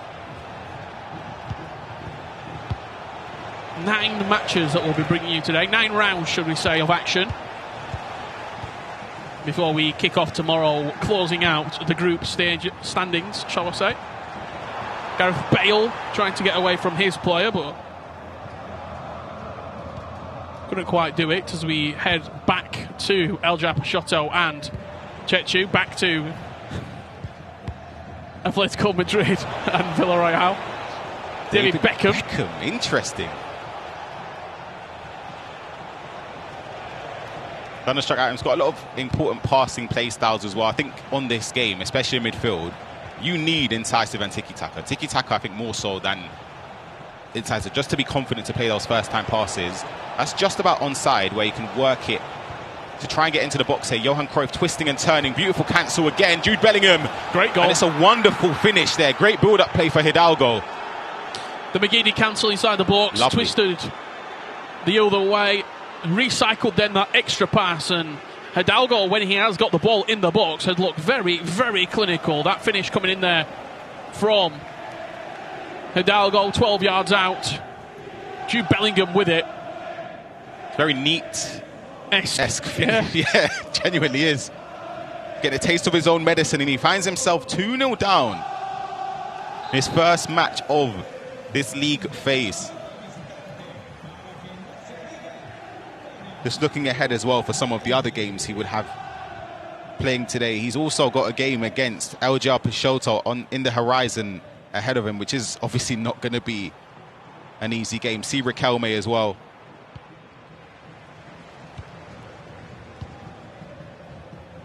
See what's going on across this game. It's still 1-0. Chechu leading against Peixoto. Tries a first-time shot. Surprised by that? A little bit far out? They're very... I don't think that one would have gone in, but they're very, very overpowered, to be honest. Not as good as last year, but they're still very threatening from in and around the box. LJR, he's obviously a player he's been there, done it, he's won trophies. I think he would feel a little bit nervous coming into this. I mean, even just like when all the players are around and we're doing the pre-tournament meetings with other players, and it's all said in Spanish, and then you've got a couple of players that they have to go over it again in English or their native language. Yeah, I mean, things like that, they will just unsettle you a little bit. I think for him, hold on a second, that ball over the top was amazing. Could have led to a chance there, but I think for LJR, obviously winning his domestic league last year with Fuma, of course in France, that'll give him a lot of confidence.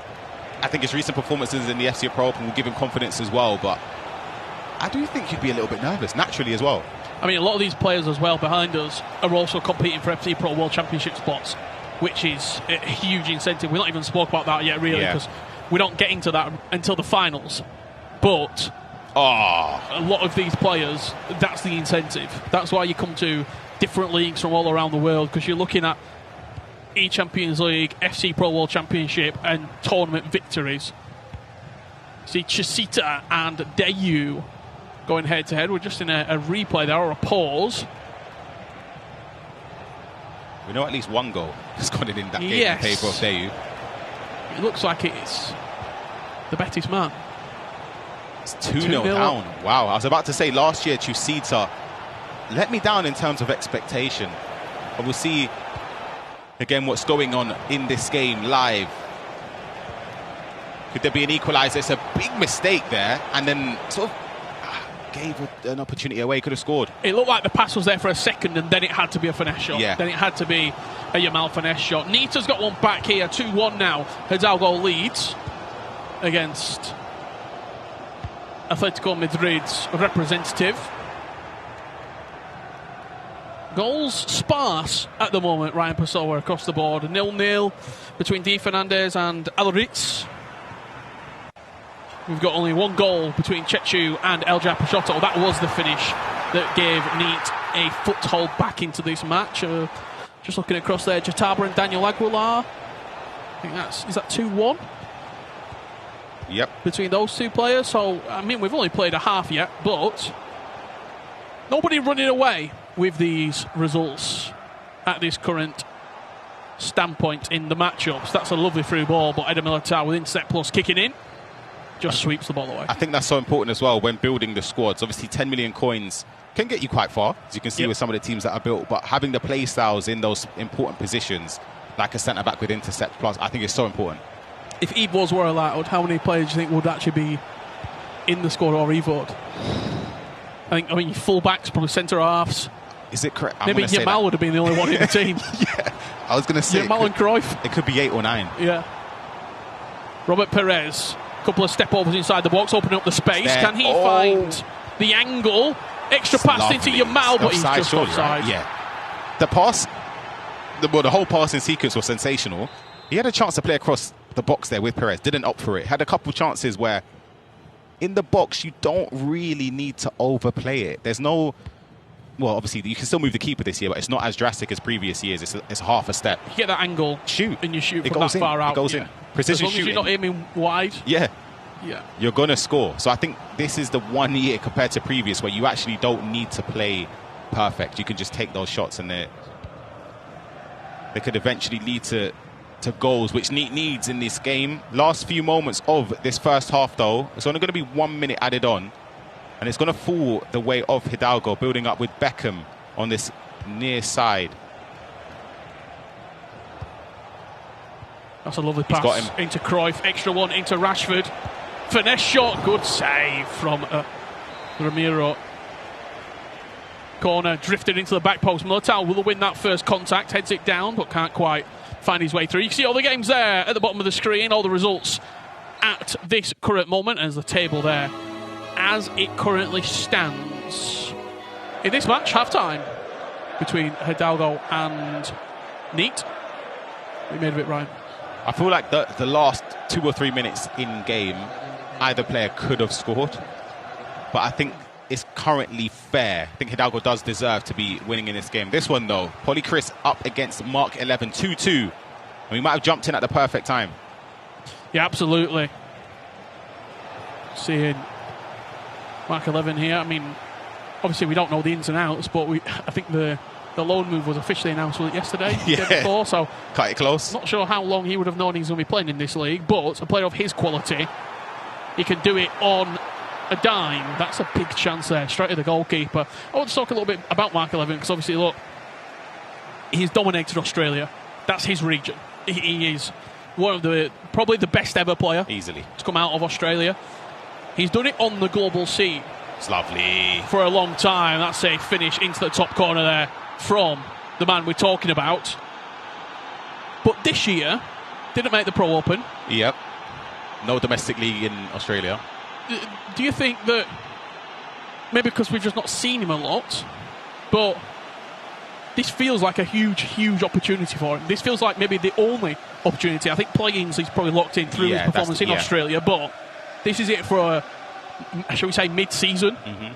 And it's very important because you're joining one of the best leagues to be in terms of you've got the regular season, you've got the cup, you've got the finals, you can get the reps in, especially if you're somebody like Mark who, if he is based in Australia, there is no other forms of high-level competition left this season.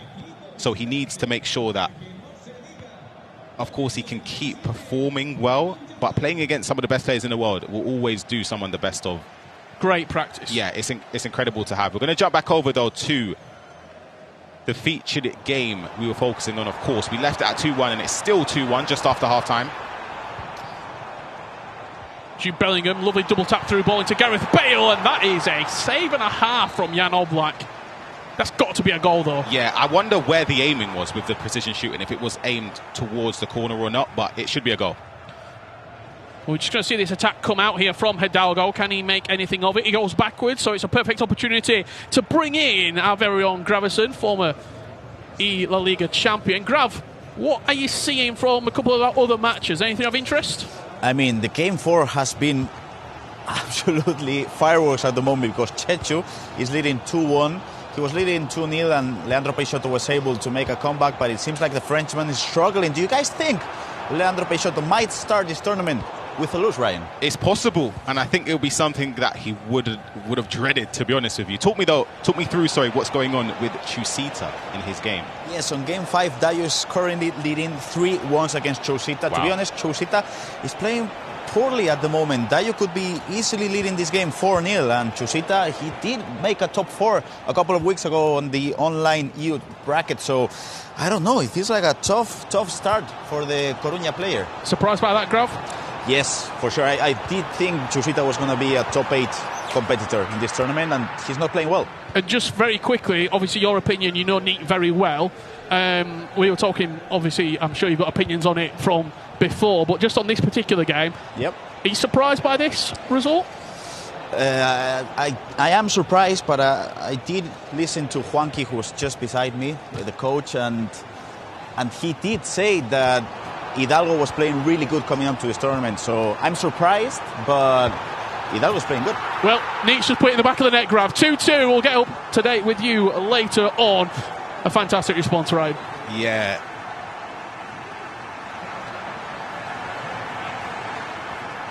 Finds the back of the net. It's that Gareth Bale item, low-driven finesse shot into the bottom corner. And we've got a level game between two of the best Spanish players in the LALIGA FC Pro. I was about to say before he scored, I feel like Neat is overplaying a lot of chances. It feels like watching Neat from 4 or 5 years ago in the terms of the extra pass was always on and it was the main thing to score. I don't actually think he needs to do that much. As you can see on the right side, Di Fernandez against Eli Ortiz is 2-2. That started slightly later than the rest of the games. Yeah, a little bit of a delayed kickoff. I mean, we're seeing it there. A lovely finish from Di Fernandez. Finds the bottom corner. 3-2 up in that game. Hidalgo finds the top corner. We're just sitting it in small there. Looked like a pretty simple through ball. Yeah, that first time through ball in behind. You'll see it from the replay as well when it kicks in there. It looks very simple, and it's something that's very important to do on the game, especially with incisive pass. I believe it was Jude Bellingham that tucked it away from a Lamine through ball. And he's restored his lead again. It didn't take too long after that response from Neat. Just having a little look over my left shoulder because it's the game that's closest to us here, Ryan. I'm not going to put them off, but is that Jataba and Daniel Aguilar 4-2 right now? to the Huesca man in Danny Aguilar. Neat once again coming forward. Gareth Bale, he's been the danger player for him in that wide area, cuts it back, and there's a low driven once again blocked by Eder Militao, the most common picked item in these drafts. Let's head on over to game number 2. See what's transpiring. Let's see. Certainly is. Goals, of course. 4-3. These are the goals that we wanted. Yeah, Mark's leading, and there'll be far more than these 7 goals. So let's take a look at some of this. It's just dribbling with Lamine Yamal. R1 dribbling into the space there. Yeah, that was the 4-3 goal. Yep. To bring Polychris within touching distance. Representing Albacete.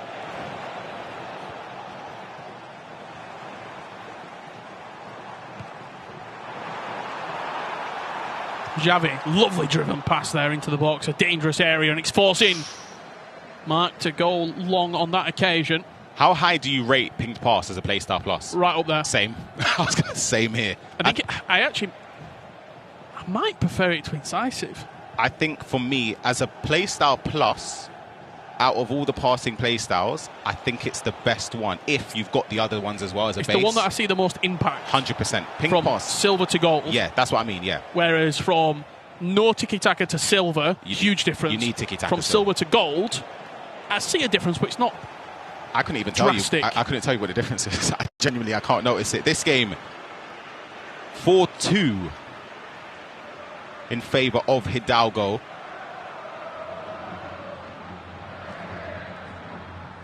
Confirming that 2-goal cushion. Let's see how he did it. Hidalgo. He was once again a through ball, finding Rashford. He drove towards goal. Was that a little bit of goalkeeper movement there as well? Tried to move the keeper, rooted him in the spot, and then it led to an easy tap in there for Hidalgo, defending well there as well. Last 20 or so minutes, if he can hold this out, this would be a fantastic result. Yeah, 3 points on the board would put him in a really, really good position, and he's not going to play much harder players today, Hidalgo, than Neat. Exactly. Speaking about other players, his next game is actually against Jay Lyons. So to start off with a huge victory, and then he ends the day with a match against D. Sanchez. So to start off with a victory against Neat would be incredible. This is his, on paper, toughest game of the day. Yeah, for sure. He'll be eyeing up that 9 points to end day one. I think 9 points gets you through. I'm right there with you. I think top 8, I think even 12, you might sneak in top 8 with 12 points. 4 wins, maybe 10 points, 3 wins and a draw. You get a few players that obviously have the potential to win all of their games. There's only going to be a couple, if any, that do it. I think for me, speaking to a lot of the pros, and obviously Nicholas, people would expect him to be up there, P8 Zin. Nathan Essar is one that I've heard from a lot of the players who's been someone to keep an eye out on. Look at this attack here from Hidalgo. If he can get that through, a good interception instead from Neat, and he can start his attack. Yeah, Nathan Essar one, do you think, to watch as we see this day sort of drive on? He could be a player. Good defender. Right up there at the top of the table. Yep. And there's players that we've not even spoken about yet. Oberon still to come. We've got Tuga to get kicked off.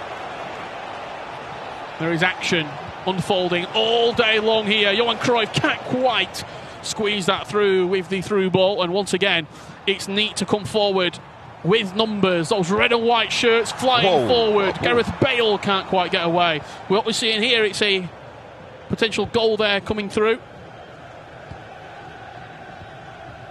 And that was between Di Fernandez and Alarex.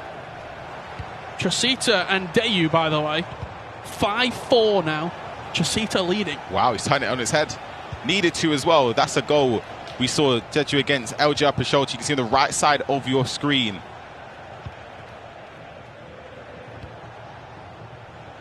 Just trying to see the score there. They didn't quite catch it on the first replay. This through ball though. Again, Hidalgo has been punishing Neat with so many through balls down the wing. But is he going to be sensible We've seen in the years gone by in the 2v2 combination, Matthias and Hidalgo, you didn't want to play against those two keeping the ball. We played against them, myself and Chelsea. We drew 1-1, I remember. We barely got the ball. Is it also one of those things where you had success and you learn, you maybe forget the other things, but the things that got you championships, you keep in the back of your mind? You kind of think, you know what, that's something that's been a recipe From for 22 success. to 26, it still works. Yeah, you keep the ball in those offensive areas. I think in these positions here, you don't want to have the ball that often, unless... It invites the press, does it? Yeah, but then, I was going to say, unless your opponent, we won't really be able to tell, but if they've used up their team press, etc., you can just wait around your own half because there's no way they can manually press you that often. One thing that I brought into my game that I saw text to all the time is just standing on the ball sometimes. Still. Yep. Tap L1, yeah. Whatever it is you need to do, just to literally just stand there. Let's take a look, though. Polychris against Mark 11. We last left it, Mark leading 4-3. It is 4-4 now with just over 20 minutes to go. Polychris has staged a comeback. And he'll be feeling like he could win the game. Yeah, snatches the ball with Robert Perez. It's Yamal driving forward. A little bit of technical dribbling. Finds Xavi out wide. He's got a ping pass if he chooses it. Into a dangerous area. Pedri takes over. Now Jude linking up. And you're just seeing that slow recycle starting to come into effect here. He's able to get players back behind the ball. Is Mark Polychris into Lamine Yamal, but good tackle there. Don't think Mark would have expected the game to be this difficult, but we'll see how the goal was in there. Bale lashing it towards the near post, but Polychris, huge goal from him. We've just had a huge roar around the stage. We'll try and give you an update when we can. Yeah, it came from that game between Dayu and Chusita. It was 4-4 the last time we saw it. David Beckham on the finesse, finds the top corner. Frustration, more than anything there. Barely flinched. Rather than a celebration. Well, let's see this again. If the aiming's right in that area, it's always a goal. Yeah, there's no need to overthink it. You don't need to play an extra pass. You don't need to do a skill move. You just need to aim it into the corner and you're going to score. And you can see there, Chusita, 5. Dayu, 5. The goals have certainly come in the second half of these games. Couldn't really get enough trajectory on that header. Even in the bottom left, you can see it. Just about there. Could you... A chance potentially happen. The extra pass is beautiful, and Polychris isn't going out without a fight, Rich. Blinken, you'll miss it. This is only game one for these two. Polychris is demanding himself to pick up points. As you can see, a celebration on the right-hand side of the screen. And it looks like Chusita's got the entire pitch to run into. Yeah, Perez in those areas as well with the play styles. Finesse, he's going to score. But for Mark against Polychris, I honestly can't predict where it's going to go. Huge roar behind us as well. Yeah, sounded like it was coming onto the commentary booth there for a second. Danny Aguilar against Jotaba. I think it's falling in favour of Danny, though. Polychris coming forward once again, puts it into a really, really dangerous area. Just underneath Michael Evans' crossbar. And look how end-to-end this game is. Both players simply refusing to defend and go backwards. It's all-out attack, it seems. Marcus Rashford turning up his man into Jude Bellingham. Can they find that punching pass into one of those attacking players? It's good defending. And he's already past the midfield here, is Polychris. He's onto a back four. And if he picks his pass correctly, he could be in to take the lead. Gareth Bale, double tap round the corner. Yamal finds the top corner. 6-5, Polychris leads. Wow, great bit of build-up. Defensively as well, was so assured with the pressing, the offside trap there. It was wonderful to win it back, and then within moments, just pushing forward with Pedri. The R1 dribbling was sensational. That double tap pass to Yamal, and then the composure to go near post. Incredible goal. It just looked really, really dangerous. As soon as he got past the midfield press, and he was just onto a back four, it's really difficult to defend. Yeah. Full time starting to come in from around us here at the commentary booth as well.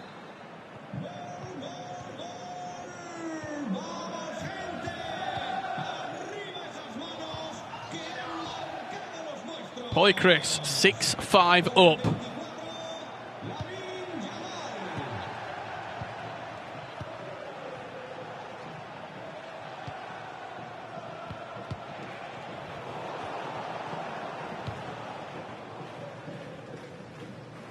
Yamal, technical dribbling once again, just is sort of inside the pitch a little bit. Starting to impact the game a lot more. Perez, twisting, turning. Can he find a white shirt? He's battling away, I'll tell you that. Does really well with the precision pass down the line as well, so he can just keep possession. Last 5 minutes plus added time.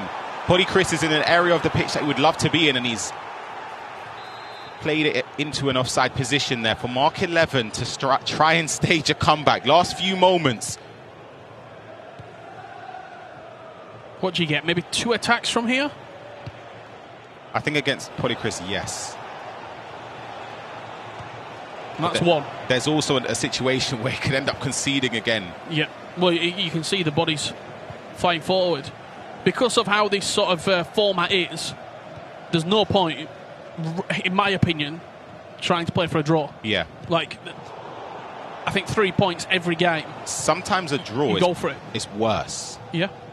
You would have been commentating over that, one of the last events I played in the 2v2. We barely lost. You drew like 4 games out of 10 or something like that. Yeah, and it was sort of a situation where, yes, you're taking points off everyone else, but you're not really gaining anything. You're sort of staying stagnant where everyone else is just progressing. Polychris, though, can keep the ball for these final moments. That is onside as well. Espino's just going to go towards the corner flag and try and keep possession. Pedri can work away inside. He just has to keep the ball to get 3 points on the board. 90 seconds. Mark offside trapping, trying to get the players up, but I just don't know if he's going to get a touch of this ball. As Polychris plays a very risky pass, I've got to say, into Eder Militao. He finds the goalkeeper. Goalkeeper finds the sideline, and Polychris erupts into celebration. 3 points on the board. Wow. It could be a huge 3 points for Polychris. That is an unbelievable start. We said at the start of this round how Polychris, don't underestimate him. He's played extremely well in the recent online tournaments. He's coming in a rich vein of form against somebody who, of course, has won and done everything in his region. This is different over here in Spain. A few shocks in that round, you've got to say. Neat didn't pick up the win. You're looking at Mark 11, didn't pick up the win. Yeah. Just because you're a favourite, maybe on paper, doesn't mean much when you get into one of those stations and get kicked off. It's starting to take shape already, I've got to say, because now you start looking ahead. You've only got 2 games left today to play for a lot of these players. That second game has to be points. I know we just said draws don't matter. Yeah. But a draw, you take it in that next game if you lost your first game. Of course. When I say draws don't matter, I kind of... Obviously, in this, if you drew every game, you get 6, you might go through. It's unlikely, but we've seen it before. You said Resende in the Champions League last year. I just feel like getting those 3 points is so important, especially if you're trying to strive towards that top 8. I think as a player, you want to aim for that. From what you've seen just here, across the 6 games, is there any player that you're looking at the top of the table and thinking, OK, top 8, I fancy them?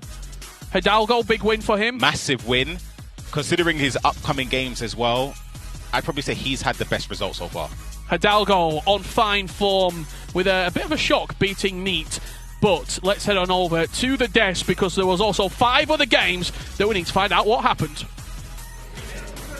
Thank you so much, guys. Well. It is proving to be a very entertaining afternoon already, which is exactly what we would expect from today, day 1 in Barcelona, right? Absolutely. Brandon? I mean, look, the hardest part is on this as well. You only get 6 games. I mean, you're playing 3 games today, 3 games tomorrow, and you already know who you're playing. So there's not like you're going to be playing against someone else who's lost a game, like Swiss format or other formats we're used to seeing.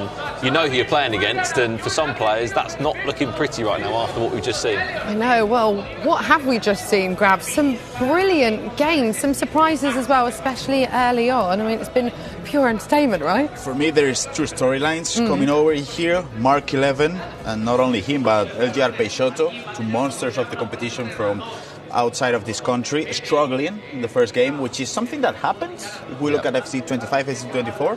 And then Dan Aguilar, the Spaniard, standing really strong with a 5-2 result. Well, you know what? I couldn't actually see Daniel Aguilar's game, but I could hear him from here. He was roaring.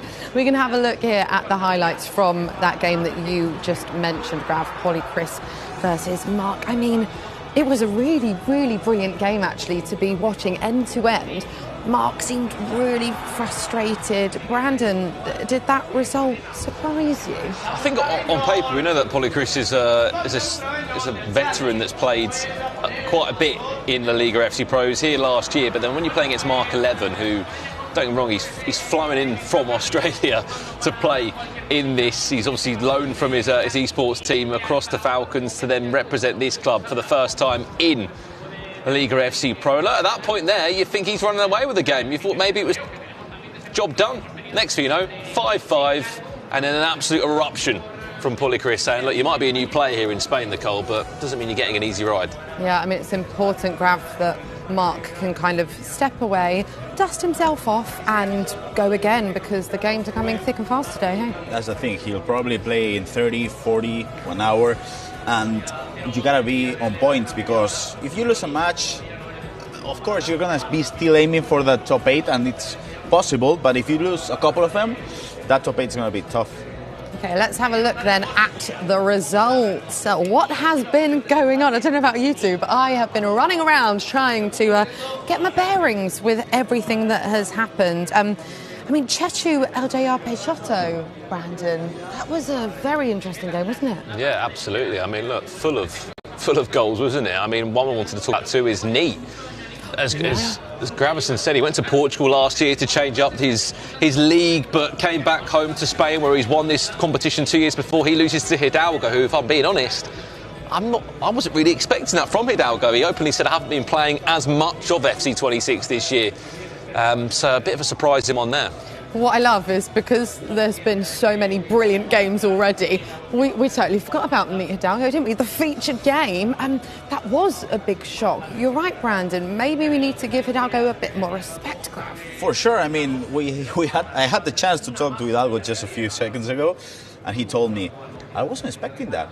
I wasn't expecting to be able to play as good as I did, because he didn't train that much. He literally said, when we spoke earlier today, I went, have you been playing much this year? And he went, not really, no. I've been playing the last 5 days, a lot though. So I said, he's giving me the impression that he's given up sort of at the end of the season. If he plays like this and can do that against the former champion, I think we might be seeing him for a bit longer. How on earth has he managed to pull that out of the bag when he's just been chilling, putting his feet up for the past few months, Graf? I really don't get it. I really don't get it, because you're playing against Nits. It's not only getting a win, it's against a 2-time La Liga champion.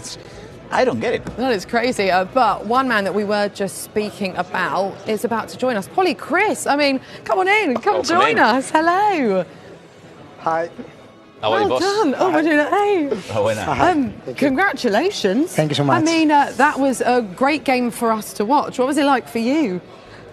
It was a difficult game, but I think I have the mental on all the game. And I know that I can beat him, and I do it. How were you feeling this morning and today coming to Barcelona to start off the tournament? I'm so nervous, but I have a lot of mental. I know that I have to relax and a lot of this and try to win. Yeah. How hard is it to relax? You know you've got to do deep breaths. You know what you've got to do. How hard is it to actually be able to keep calm in that situation? I do it a lot when I pause the game. Yeah. I pause and I have 90 seconds, I think, and I'm more or less 50. I only... I like that. Just relaxes himself, doesn't it? Yes. It is interesting. And the other thing that I want to ask you, Polly, is that coming into the match against Mark, you know you have these big players from outside of Spain coming over, but they do struggle in the first couple of matches. Did you feel like coming into this match, he wasn't as favorite, because especially in that first and second match, he's still adapting to it all? Yeah, I think that it's so difficult come here because we have the net is a little bit slow than, for example, here in Australia. And I think it's difficult to adapt. The last year I played with Auburn and he did the same. It's so difficult to play here.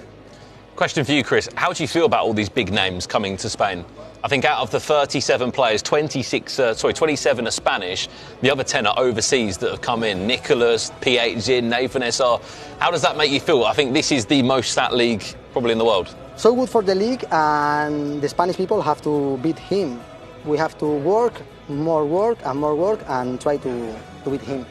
Yeah, brilliant. All right, Polly Chris, thank you so much. Well done. We can't wait to see more from you today. We're going to let you go and get ready and do some deep breaths. But we were just talking about players from all over the world. So shall we hear from some of them? Well, that's the table as it stands. I mean, look, we haven't even seen the end of round one yet, which is the crazy thing. There's so many teams playing. We've got technically part 3 of round 1 up next. And of course, in those names include the likes of PH, and we haven't seen play yet. Oberon, of course, looking forward to seeing what he could do. Nathan SR, E-Libertadores champion, coming to the Liga FC Pro for the first time. And it was interesting, Grav, hearing from Chris there saying that people are finding it hard to adjust over here in Spain. Yeah, I remember that match against Oberon. It was 6-5 last year, and Oberon wasn't playing nearly as good as he did then in the Cup and finals. So, and that week 1, you are struggling. And I feel like when you're Spaniard, you've been playing here for, 3, 4, 5 years, you know it's not the same as playing in the FC Pro, in the Champions League. You got to adapt. And I feel like when you're playing that first match, you know you have more chances of beating your opponent than if you're playing on a cup final stage. Also, player who's playing in the next round, Nicole, you'd be happy to know. Go on. Kone. Oh, he's back again for another year. I do love Kone. Yeah, I wasn't sure if you were going to say Kone, Flipacito, because Flipacito brings the vibes, doesn't Can't wait to see him. He does. Yeah. Right, we're going to pause this chat there, because I tried to throw it earlier, but didn't quite work well. We were talking about players coming here from all over the world. We want to actually hear from them and see them, so let's have a look at this.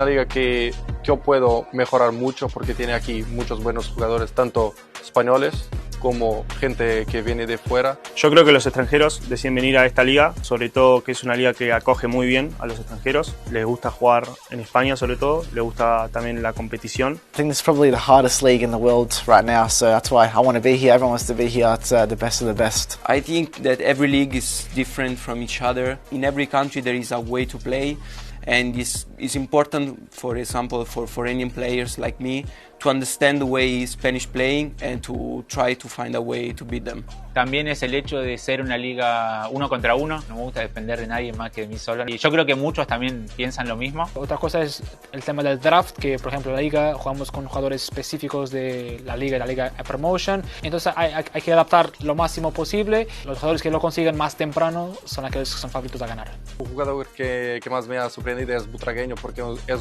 un jugador muy ágil. Pirreira e Butragueño são 2 jogadores bem bons. I just put all my credits on Cruyff because I like him. Probably Espino, Bruiser Plus, he's ridiculous at left back. Pour moi, le joueur le plus redoutable, c'est Nicolas. Y yo creo que el campeón de la liga va a ser Nico. PHCin, ya todo el mundo lo conoce, tiene una trayectoria increíble. It's not, we play a lot of times against each other in South America. Acho que o mais forte é o Nicolas. Pero también yo creo que Leandro Peixoto puede ser un candidato fuerte para...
Don't you say why you're a stranger now. Your eyes escape mine when I sit you down. Don't you feel like we're holding on onto a fairy tale, but the magic's gone.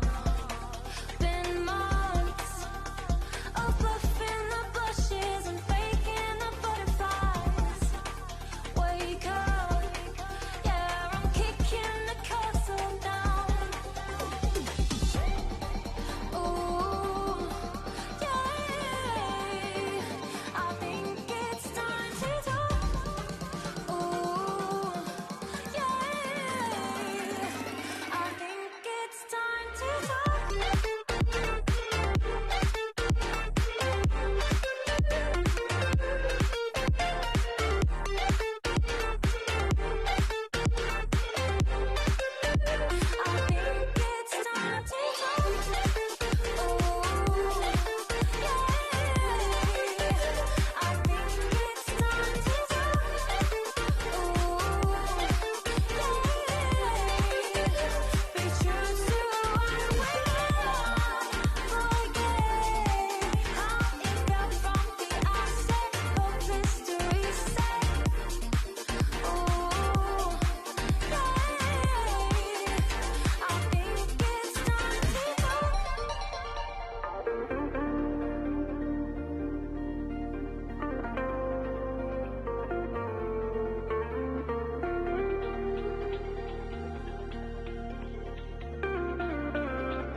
Kinda missing how we kicked it off. Always in overdrive, now the feeling's lost. Blind to notice, we've been losing touch. Long gone fairy tale, yeah, we killed the rush. Been months of acting a fiction and staging a Valentine's. Wake up, yeah, I'm kicking the castle down. Ooh, yeah, I think it's time to talk. Ooh, yeah, I think it's time to talk.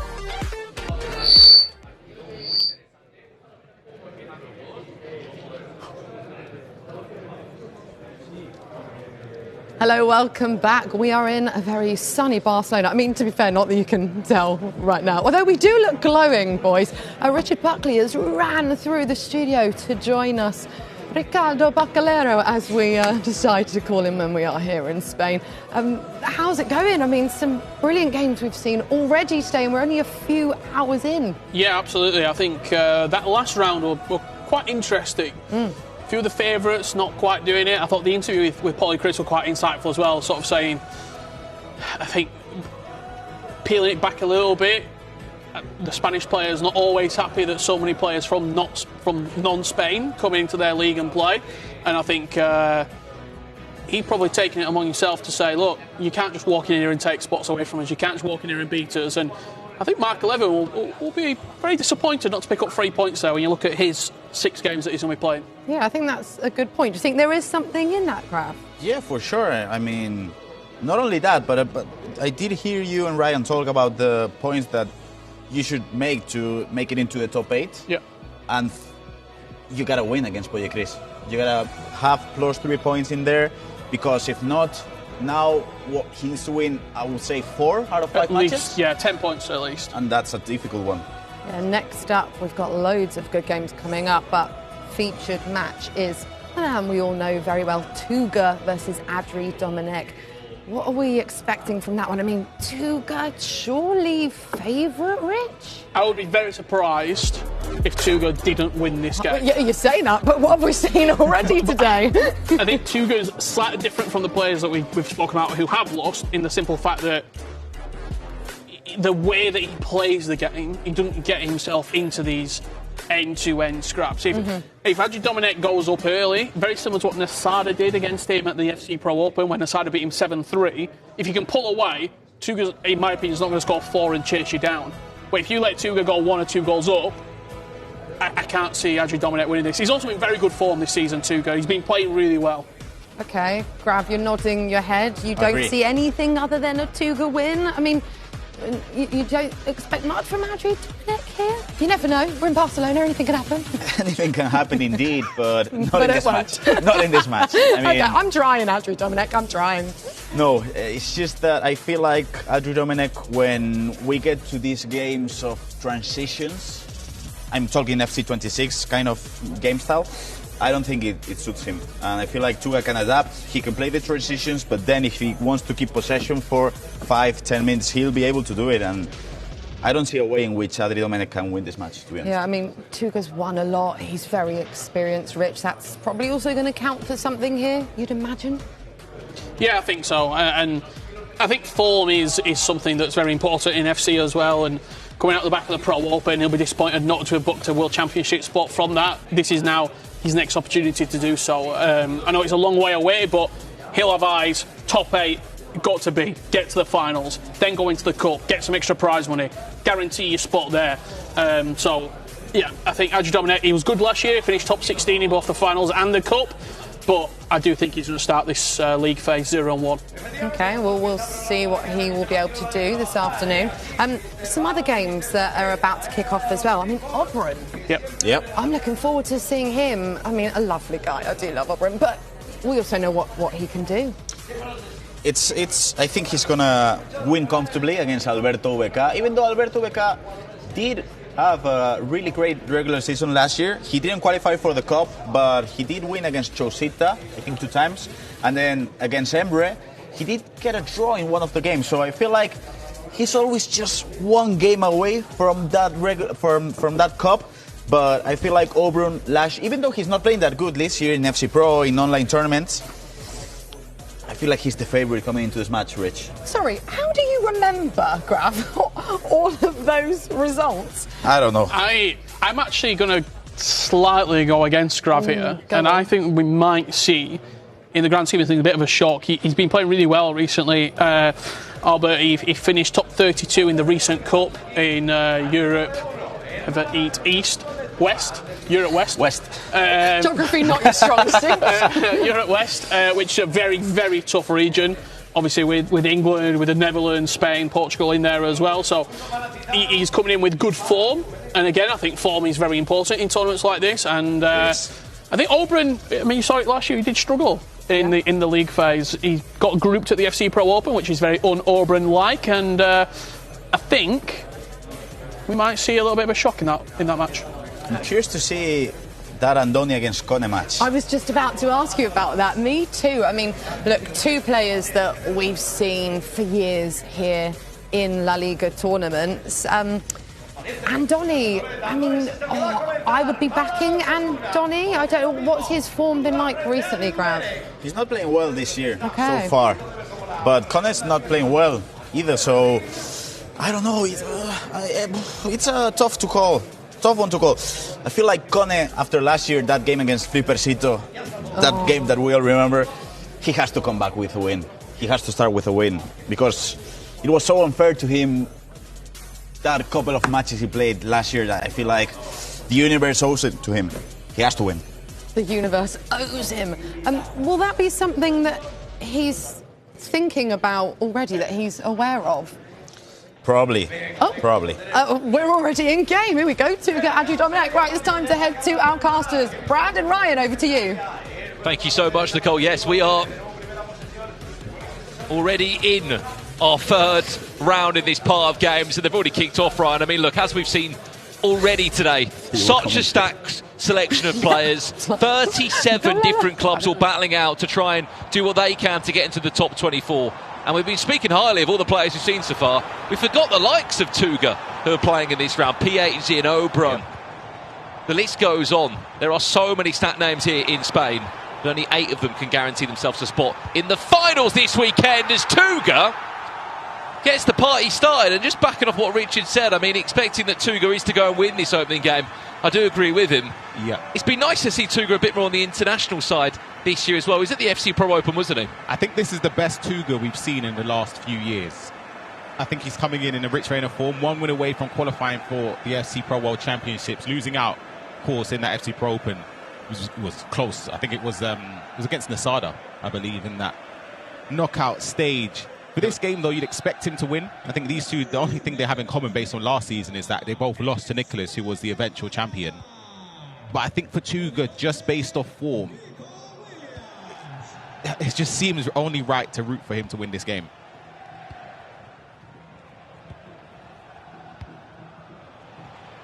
Andrew Dominic has been, I think, one of the most consistent players in terms of playing in the LALIGA FC Pro. Maybe not have always had the finish that he would have wanted to by any means, in terms of he hasn't won a cup, he hasn't won a league, he hasn't really had that big run in a Spanish Cup here, but he is a name that you can guarantee to be at a club and playing this year. I mean, surprisingly, no JRA line this year. We've seen him around the venue doing a bit of content creation this time. He's one of the pros that have, I guess, has hung up the controller for now. As this new wave of Spanish talent have come through, such as Polly Chris, who we saw in his last game. That was a big win for him against Mark 11. And speaking of Obron as well, by the way, if we can go over to game 2, he finds himself 1-0 down. I mean, Richie was just speaking highly of Alberto. Yeah, I agree with Rich as well. And Obron, not the nicest welcome back to Spain again for him. He's 1-0 down. That's only early doors there, 10 minutes in.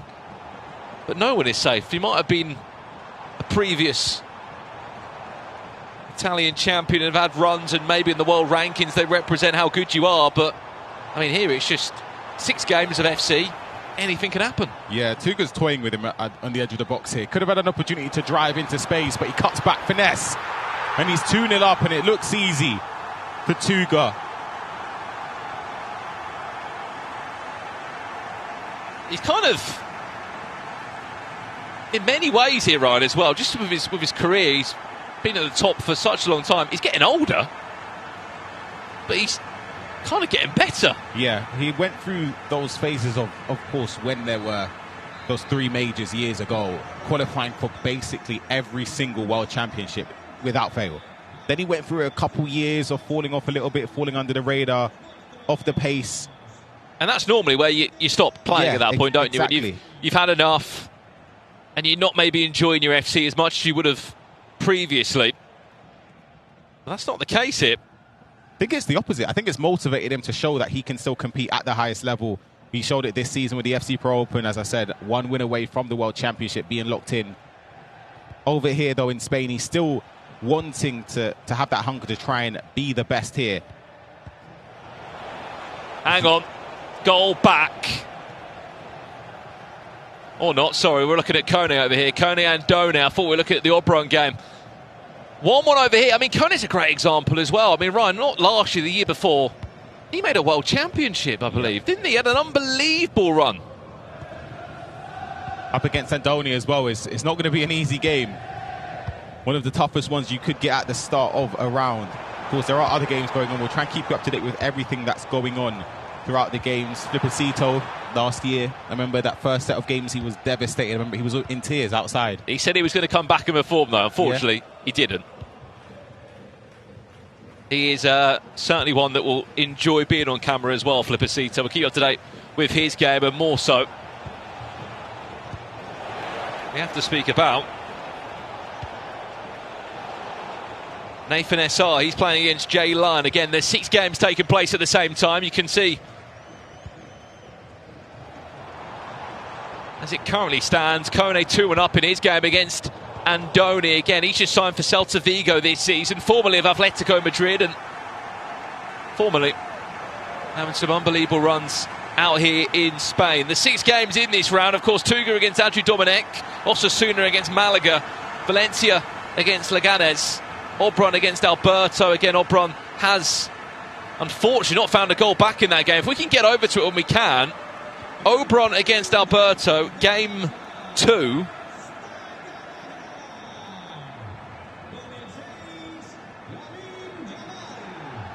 It's 2-0 down, Ryan. I mean, by his own standards here, this isn't great, unless he just pulled a goal back there by the looks of him having a drinks break. He'll be nervy, but I think he'll be hoping it's not a familiar sight, because last year the FC Pro, or the LALIGA FC Pro, he didn't perform to his standard. It was well below par. But as Rich said as well, and Gravity, we were deliberating about who would be the favourite in this game. I agree about Alberto Vica. It's not an easy game. Somebody that's performing really well based on recent form in the European West qualifiers. He's done unbelievably well. Obrun has done okay, but by his standards, it's still below. I mean, it goes without saying, Ryan, you come to this league to get your World Championship ticket, don't you?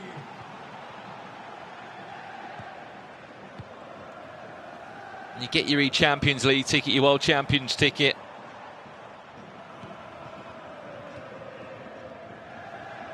And that wasn't the case for him.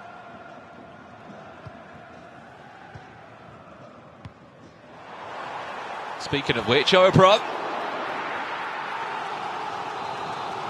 wins himself a corner.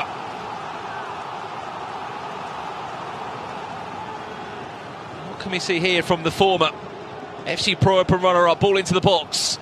He's looking for the typical flick down as expected, and it will be an easy claim for Alex Romero. I mean, Ryan, I'm sure you know the answer to this already, but we'll ask the chat here as well. Of course, there are draft requirements in play here. 10 million coins is the budget across the Liga FC Pro. Who was the most chosen player? I mean, I actually don't know that. Do you know it? So out of the 37, as Tuga behind us is leading in his game. Alberto has just scored another one against Obrun. He's 3-1 up now. Tuga 3-0 up in the feature game behind us against Osasuna's Andrew Domenech. And Alberto 3-1 up. He's playing with Houseman at the moment. But yeah, I'll ask the chat as well. So out of the 37 drafts, this player has been chosen 36 times. Chat, I'll ask you as well. Who do you think it could be? I'm trying to think who's been in. Is it? I'll give you a clue as well. He's just under 400,000 coins. Never mind then. I was going to say Espino because I feel like he's in a lot of teams. Who's a centre mid or centre back? 400k. Game 3. What's happening over here? Kone Andoni. 2-2 in this one. Andoni pulling it back. I've absolutely cheated, Brandon. There's a sheet next to you, haven't you? You've cheated. He's cheated already, hasn't he? Right, in the chat. Right, predictions. Pina. No, it's not Pina. Is it Lamau? Or is it Yamal, sorry?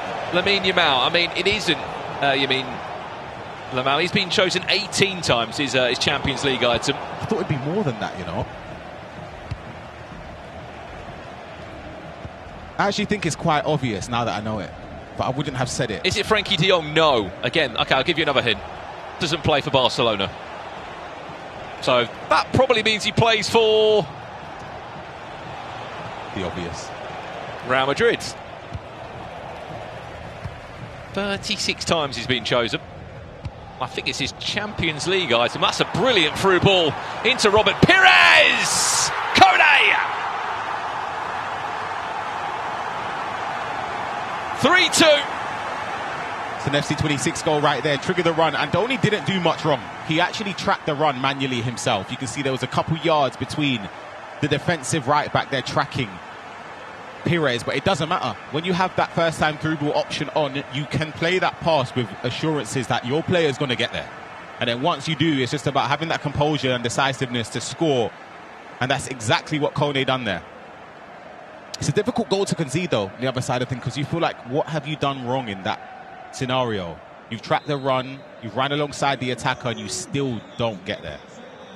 Just to confirm, the answer was Eder Militao, and a lot of you got it right in the end. I mean, we'll come on to the next question off the back. Who's the second most chosen player in the draft selection? This player's been chosen 32 times. 32 of the 37 squads. I know this one. I'm not going to spoil it. Is that because you got the sheets in front of you? I actually know this one. Oh, he's giving it straight to him. Oh, that's a terrible use of a free kick there. Kone 3-2 up in this game. Tuga is still 4-0 up in his match. Obrun 3-2 down, 40 minutes on the clock in that game as Maradona is dancing around the box. It's not Maradona who's been chosen 32 times, but it is Kone. It is 4-2 up. He looks dangerous, you know. Every time he goes forward, let's heading over, though, to the other game between Obrun and Alberto VK. That all stemmed as well, Brandon, from that misplaced pass from a free kick. And then a couple seconds later, you find yourself picking the ball out of your own net. This one, though, Alberto VK 3-2 up against Obrun. who couldn't find that extra pass into the box. That player, by the way, has been chosen 32 times. Just over 1 million coins he comes in at. So what? 10% of the budget gone on this player. I think it's worth it though. Play styles wise, he's got everything. He's got 10 play styles, I believe, this item. Unbelievable. Midfielder. There you go. That's the hint. Oh, he's giving us a hint. Midfielder, 1 million coins. Tuga has conceded the goal, by the way. He's still 4-1 up over in his game. Any other real updates? How's the Brazilian getting on, Nathan SR? It's 3-3 against Jay Lyon. Very tough game there for him. Flippercito? Flippercito was winning. He gave away a dodgy penalty against Santiago. That one was a difficult one for him to concede. I think that's just gone into half-time, though. This one's about to go into half-time as well, as Oprah will tie us up at 3-3. And speaking of goals, Nathan SR has also scored another one. It's the first time FC Andorra have played in the LALIGA FC Pro.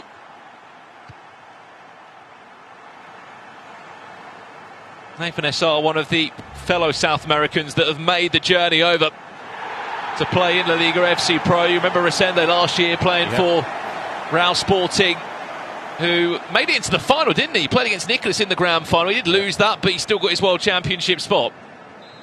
I think for Nathan SR and Piexin as well, two of the Brazilians will be hoping they can have the same fate of getting their World Championship spots from the LALIGA FC Pro. But Nathan SR, I've heard a lot of big things about. Unbelievable a few years ago. The last probably 3 years, I'd say he's been sensational.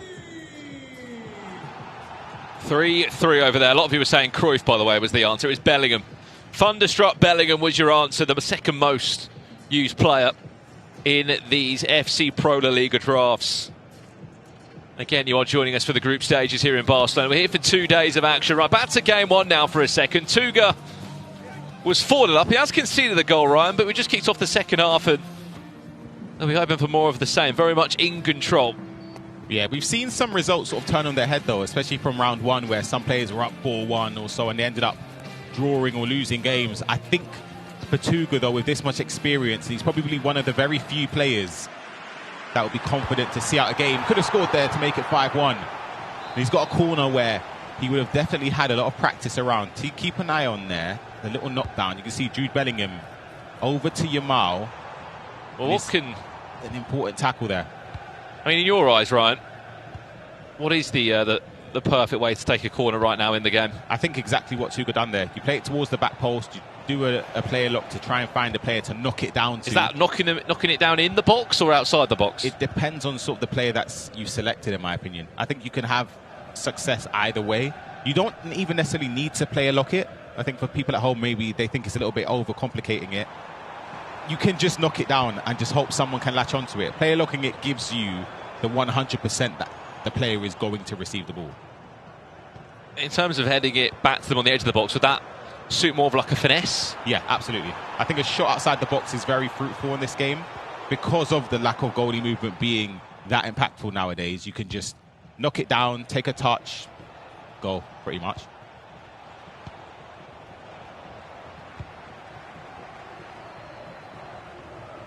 As all the games are underway in the second half now.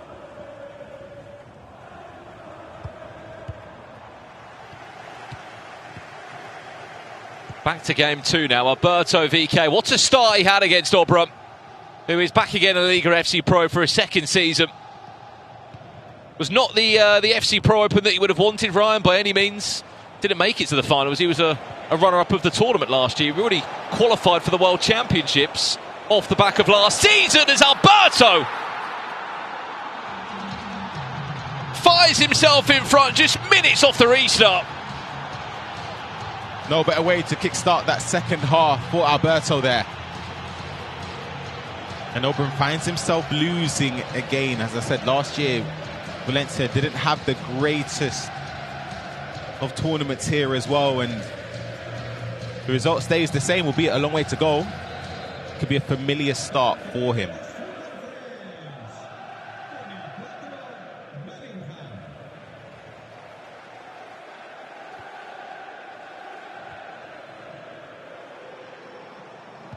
Well, let's check in one of the Brazilians that's here. It's first time out in the LALIGA FC Pro. Nathan SR Again, I mean, the season before last, he was a Libertadores champion, wasn't he? Qualified for the World Championships. That's a very risky tackle there.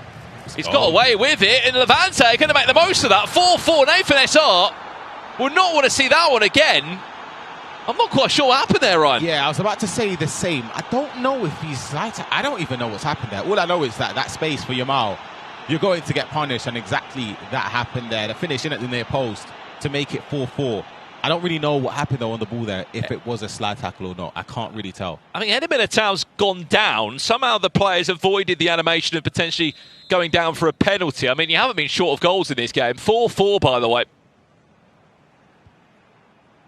I mean, a question for the chat. I mean, it's early doors. Who do you think will win the Liga FC Pro this year? Oh, wow.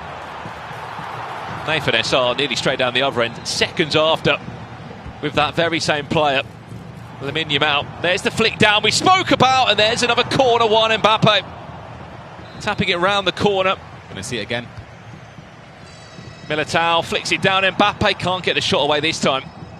But yeah, in the chat, who do you think is going to win? Nico? A lot of people saying Nicholas thinks he's going to become another champion again. He's got a bit more to play for this year, in my opinion, because he needs that World Championship spot, and more importantly, he wants to be back at the Champions League on top of that. But there are, I mean, I look at Mark 11. I mean, for him, this is a sort of a now or never for him to try and get himself into the World Championships too, because if you don't follow the FC Pro ecosystem, if you don't have a good FC Pro opener, you don't have a good start to the year, yes, there are play-ins and there are last chance qualifiers. If you can get it done, speaking of getting it done, Pedri will do just that. And Levante are now 5-4 up. 2 goals from the restart in just over 5 minutes. The Brazilian, on his debut season, finds himself a goal down. Yeah, it was a lovely bit of play as well. It looked easy, just based on the way he cut through Nathan SR's defence there. But it was just decision-making, playing the first-time passes in those right positions, the through balls, and J-Line finds himself leading against Nathan SR. And this game as well, we left it with Alberto VK still leading, and that is the case right now. Oberyn on the attack though with Cruyff. Speaking of Cruyff, Ryan, I mean, look, only 10 people as Oberyn's equalised there. Only 10 people spent the 5 million coins on Cruyff. It's 50% of your budget. Yeah, very, very expensive. And I feel like when you're spending over half of your budget on a player, you have to make sure that they're the focal point in every single thing going forward. Would I have opted for that if I was playing? Probably not. I feel like it's good to have a well-rounded attack, because you could do reasonably well with the likes of Yamal, etc., who still do cost quite a decent amount, but it's nowhere near the 5+ mil that Cruyff will end up costing you. And a question for the Twitch and YouTube chat as well. Simple yes or no. Would you be spending 5 million coins on Cruyff in your team? Remember, you'd have 3 icons that have previously played in La Liga during their playing time. But half your budget gone on one player. Remember, you've still got to fill 10 more spots outfield and a bench. It is a lot of coins. Right, where do we want to head next? Because we have got 6 games. Alberto, 5-4. He leads against Oberyn.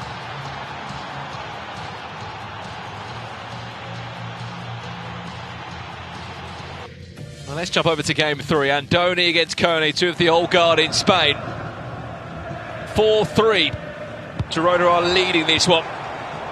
They might be on for a 5th here if he can make the most of this. Xavi, one of those 3 icons that no doubt is the most popular choice.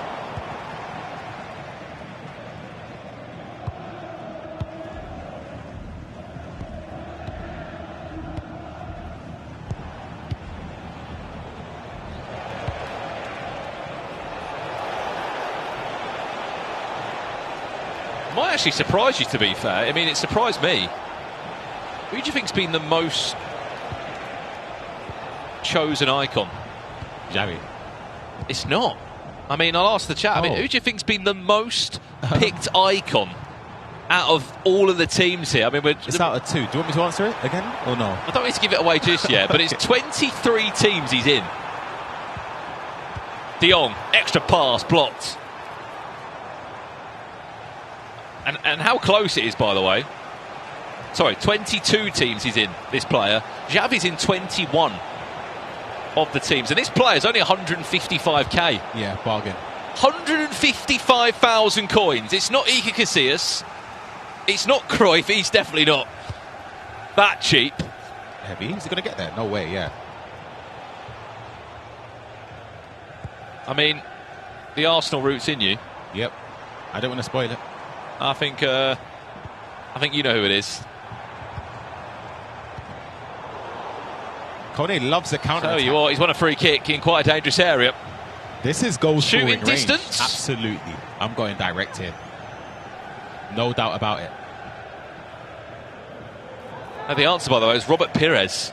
22 sides he's in, Ryan. He's the most picked icon out of any. Right, well, Maradona's stepping over this. This is a goal. Can he score from this kind of range? Let's have a little look. Maradona for Kone. Bends it in, and of course he does. Round the wall, top corner. We said it was shooting range, Ryan Pessoa. When you give away a free kick within that proximity of the goal, you kind of know already it's almost like a penalty.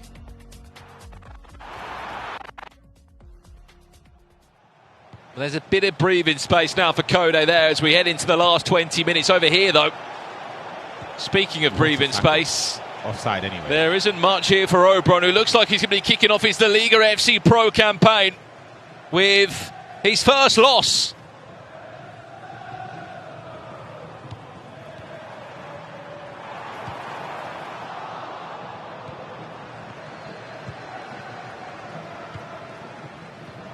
Not the start I would have wanted, especially when there's only 18 points up for grabs, Ryan. Yeah, you kind of want to start off extremely well, especially if you're like Obron, where your expectation would be to finish in that top 8. You're not even looking at the top 24, really. You want to make sure that job is done already in this opening part of the season.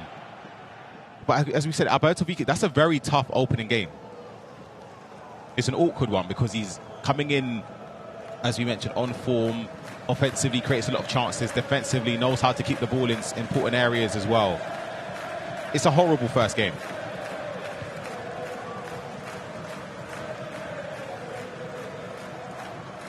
What a confidence boost this could be for Alberto, coming off the back of that recent online cup. With some important points. Oh, what a ball that is. Cruyff! Oh, Obron! Finish. We might be in Spain, but that is bellissimo from the Italian. The pass, the finish. That's why you pay the big bucks for Johan Cruyff. I thought he was going to take a touch, bring it down with Cruyff. You don't even need to. I thought if that goes wide, he'll rue that chance. He'll think, you know what, I had more time than I thought. But that is an unbelievable finish. Wow. 5-5. Alberto not quite clear in that game yet. Over here, by the way, 6-all. Levante against FC Andorra.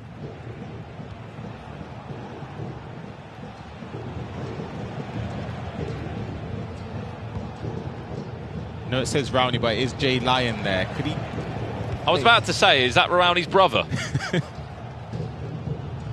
Nathan SR. A lot of expectation coming into this game.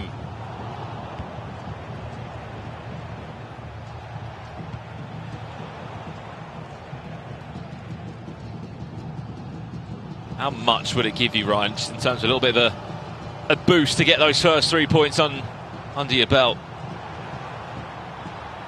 It'd give you confidence knowing that, of course, to finish in the top 24 to advance, you'd only need a few more points. Well, there's your scores at the bottom of your screen. And from left to right, Tuga 6-3 up in his game. 5-5 Obron against Alberto, Kone 6-3 up now against Andoni. Flipacito, unfortunately, finding themselves 5-2 down to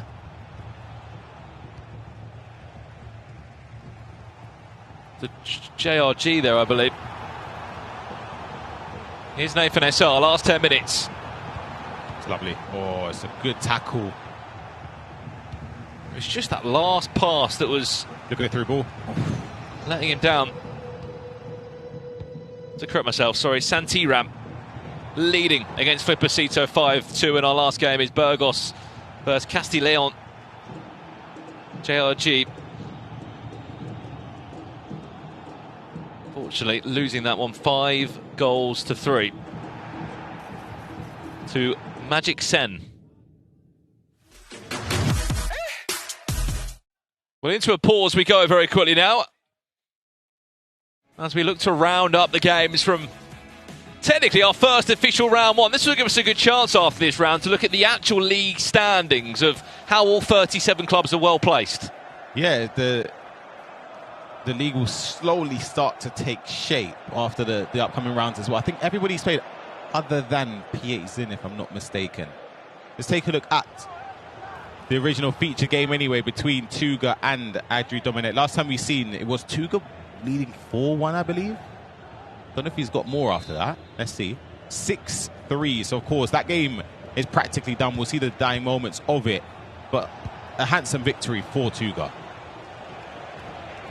And I was sitting there and I wasn't sure if I was just confusing myself, Ron. I was like, PH definitely has not played. Yeah, not yet. Out of the 37 clubs, 36 have played. Oh, sorry, not that many. But Tuga... 36 clubs have played. You're confusing me now. I am. 36 clubs have played, Yes. of course. 3 rounds of 6 games. That's 36. So out of all that, PH is going to have to wait, what? Till next round to get going, let's just say. So he's probably been waiting a good 3, 4, 5 hours to get a game. Yeah, and for him, beautiful play there as well for Tuga to get the goal difference on the board and to see out this victory in style. But for Peterson, he still will be in the top 24 without having played a game, because obviously people would have lost below him. So he's okay. Let's take a look at this game as well, Brandon. Alberto VK against Oberyn. Last 5 minutes or so. Oberyn now leading 6-5. Well, that is a great win, by the way, for Tuga. And with the goal difference +4 there, that could do wonders for him, being in the top 8, as you said there, Ryan. Back over here now. Oberyn. Speak about a masterclass. How he's turned this on its head, potentially. We saw the 5-5 Cruyff goal. And now it's in his hands. Oh, that pot, was he not on?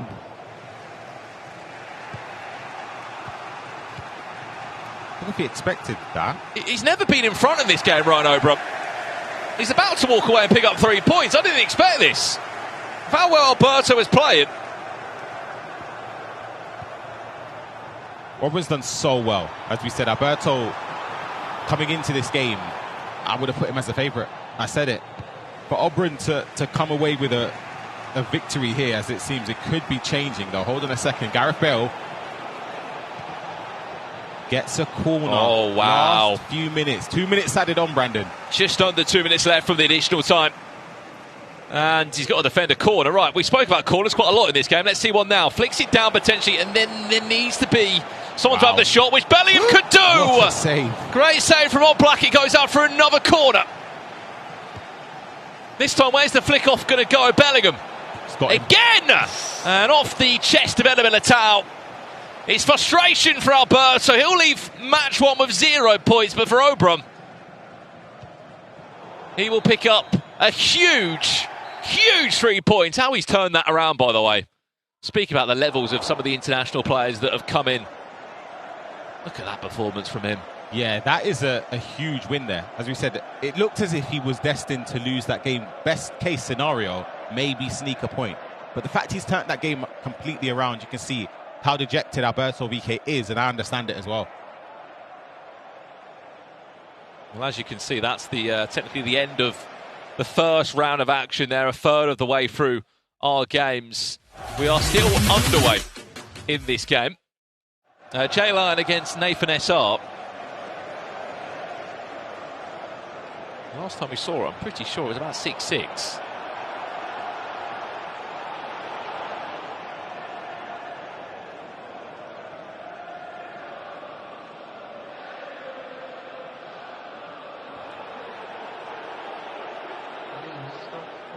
I've also just looked as well that the PH will be in action next round. He's playing against Kone. So we'll look forward to seeing PH, the former FC Pro Open champion, taking on the Spaniard of Girona. Am I looking there again? Tuga playing. Tuga's playing against Daniel Aguilar, right behind us, in fact. It's going to be in our featured pod, just sitting where we're commentating, Ryan. Dayu against Mark 11. We see Mark 11 back in action. Nathan SR will actually be playing against Rowdy. Rowdy. That's the one. This time against Rowdy. He's playing against Jay Lyon right now. Right, 7-6 is the score. It's an added time of 2 minutes. We can jump into the game and see it full screen. I believe it is Nathan Essar that is leading 7-6, Ryan. We might have actually missed the end of the game. Yeah, it'll be a huge 3 points for him. Massive, massive victory. It seemed to go end-to-end. Oh, there you go. Be end-to-end, sorry. Added time of 3 minutes. Get the goal difference. Tucks it away. Yeah, There's another big goal. 8-6. Nathan Essar, welcome to the LALIGA FC Pro. FC Andorra in their debut season in the competition. Picking up a huge 3 points, Ryan. And that basically concludes our first official round 1. I mean, we've had 36 players in action with 18 games being played, and I don't even want to know how many goals we've seen. Yeah, a lot of goals. But for Nathan, that's a huge win there for him. As we said, it looked a bit nervy at periods of the game against Jay Lyon, winning 8-6 there. But the benefit as well is that he goes straight into the next round. I feel like the players that are playing consecutive games, you do have a slight advantage, in my opinion. And I think maybe that could see out in the next round against Rowney. You might just be able to see him. He's just behind me. Where is he? PH is in town. He's in action in our next game as well. We're going to pass it back over to the desk to break down what we just saw there. But technically, round 1 is done. 36 clubs have played, but PH hasn't. He's up next. We can't wait to see him in action. Lovely stuff. Thank you, guys. We're excited to see PH in action here in Barcelona, aren't we, Rich? That's coming up next. Yeah, we certainly are. I mean, he's one of those players that always draws eyeballs. He'll be one of those as well that we spoke about it before the game. Those non-Spanish players probably looking at him and thinking, we expect him to be probably top 8 when it's all said and done, once these groups are rounded out. You made some predictions, didn't you, earlier on? And whilst those games were happening, you were quite happy, weren't you? Because your predictions were coming true. How's it looking now, Rich? I mean, the Oberon game was a fantastic game, we've got to say. However, it didn't come out in the end. I did say Alberto was going to win that game 6-5, but my Tuga prediction, Tuga gets in front and he takes the win. And it was a very, very classy performance. Also, that Girona game, I've got to say, really, really good win. Kone 8-3. We heard Ryan on commentary talking about him as well, saying he looks really good right now, playing well. Yeah, we're having a look at some of the results here on the screen. But, yeah, we spoke about Kone earlier on. I mean, you know, a big name here in Spain. He's been competing in La Liga tournaments for years. He's a lovely guy as well, very sweet. And it's nice to see him with a big win, but against Andoni, Rich. Quite a surprise there. We're going to have a look now, though, at the highlights from the game we were just talking about. Oberon versus Alberto. It was not the best of starts for Oberon by any means, was it, Rich? What on earth went wrong? From what we saw, he scored that second goal, Alberto, then there was a pretty lengthy pause from Oberon. You saw him talking around to his coach Giove, trying to just settle himself down. He struggled in the league phase last year, did Oberon, and we saw his best performances coming out at the Cup and then at the finals as well. This will be a big, big burden off his shoulders, getting this win, and I tell you what, it didn't come without a little bit of late drama, though, because those couple of corners that he had, on another day, Jude Bellingham finds the bottom corner there, low driven, 6-6, points even, and Oberon probably looks at that performance, if he wasn't to win 3 points, and think, out of the games I've got today, that had to be a win. Why didn't you think that Oberon would get the win just before the game kicked off? He's just not been playing well recently, being completely honest. I mean, the standards that he sets upon himself are grand finals, are semi-finals, are going late in tournaments. He got grouped at the FC Pro Open, which is very, very surprising for a player of his stature. And the recent tournament that we saw, the most recent data, shall we say, if you're just going off stats, Alberto played really well. He finished top 32 out of, I think, over 250 players. And he played well. You see the table as it stands right now. Look at that. Kone sat top. I know. And we were talking about PH Zin just a minute ago. He is playing Kone next. I mean, you'd be looking... Look, we know the quality of PH Zin. He's a very confident guy. I'm sure he'll be backing himself against Kone, and that's no disrespect to him whatsoever. But he probably would have been watching that game that we've just seen and thinking, oh, okay, this is a serious player, actually. I need to beware of Kone. I mean, what time is it right now? 5:30? Kone time? I didn't know where you were going. No, what I say, PH's been sat around waiting for 3.5, 4 hours waiting for this game. A player who's not waiting, he's just come off the back of a win in Tuga. Straight back on the stage with a real big game against Danny Aguilar. Or this one should be brilliant. I mean, also for Tuga, like you said, Rich, he's literally just played in front of us here in the studio. Up again. I mean, obviously that was a good, comfortable win for him. So I guess he'll have that momentum with him going up against Danny Aguilar next. Yeah, you would imagine so. I also just think Tuga doesn't care who he plays. I mean, one of the best quotes that Tuga had when he qualified in Atlanta, we were both there. He got in the same group as Anders and he went, I'm going to beat Anders, let me have him, let me at him. So I don't think he cares who he sits opposite from on that stage. He's got performance, and he's got belief, should I say, in his own performance, that he can pick up 3 points against anyone. So, Rich, is Tuga actually that confident in his ability, or do you think there's a sense of, like a bit of bravado, a bit for show, and, if you say it, then people will fear you a bit more, or he actually just does believe in his own quality? I think history-wise, he's had performances that have backed him up for a long time, but also this year, his performances have been very good. He was great in Atlanta. He was very good at the Pro Open. He went through that group. I think it was with Tex in there as well. He went through third. And he has been playing well. And his online performances have also showed that. He plays really well in a couple of different cups. I think Tuga, if I was going to say it right now, I think he does finish in that top 8 range. Maybe not first, but I would say anywhere from 3 to 6, I would put him in that range. OK, what about Danny Aguilar in this game? You think it's just Tuga? I think Tuga. I think he'll have enough. OK, some other interesting games as well. Mark 11 is up again next. Must win. I mean, he'll probably be quite surprised that he didn't win his first game of the day here. How hard will it be for him to put that to the side and go again? He's a very, very seasoned player. He's Mark 11. He's a vet, shall we say, at his own young age as well. So I think he will have no problem shaking off that loss and coming back. And I do think Mark 11, maybe not top 8, but I think he goes through pretty comfortably through the group phase. And he'll be one of those players. He nearly never gets grouped, does Mark 11. He'll come very good if he does make it into the cup and into the finals. He's one of those players that you don't want to play. Yeah. Obviously, look, we missed Emre Yilmaz this year. He's not playing. I don't think we've got a player as good as Emre Yilmaz that's taking his spot, shall we say. But I think you've got Nathan SR, Mark 11 and PHZ all going in, and it's sort of 3 players for the price of 1. Big names, though, hey? Yeah, massive. Exciting. We've been speaking about Tuga and Danny Aguilar. That's the game that's coming up next. But we can have a look now at their drafts. 2026 ha empezado muy bien para mí, que me he clasificado al FC Pro Open, el circuito internacional de AI.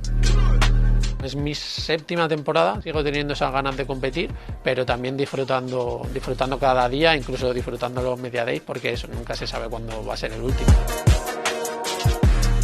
Los últimos 3 años que he competido en la liga, en las finales he hecho las 3 veces top 8 y hemos analizado y preparado todo eso para que este año sea, ojalá, el año decisivo para ganar. No he llegado todavía a ninguna final, creo que hice tercero en el 19, cuarto en el 21. Bueno, al final, para seguir en esta competición y seguir al máximo nivel, hay que mejorar mucho y la verdad es que el nivel medio y la gente que viene nueva es una locura lo que hacen. Yo y Dani somos jugadores en algunas situaciones muy idénticas, creo que somos ambos disciplinados.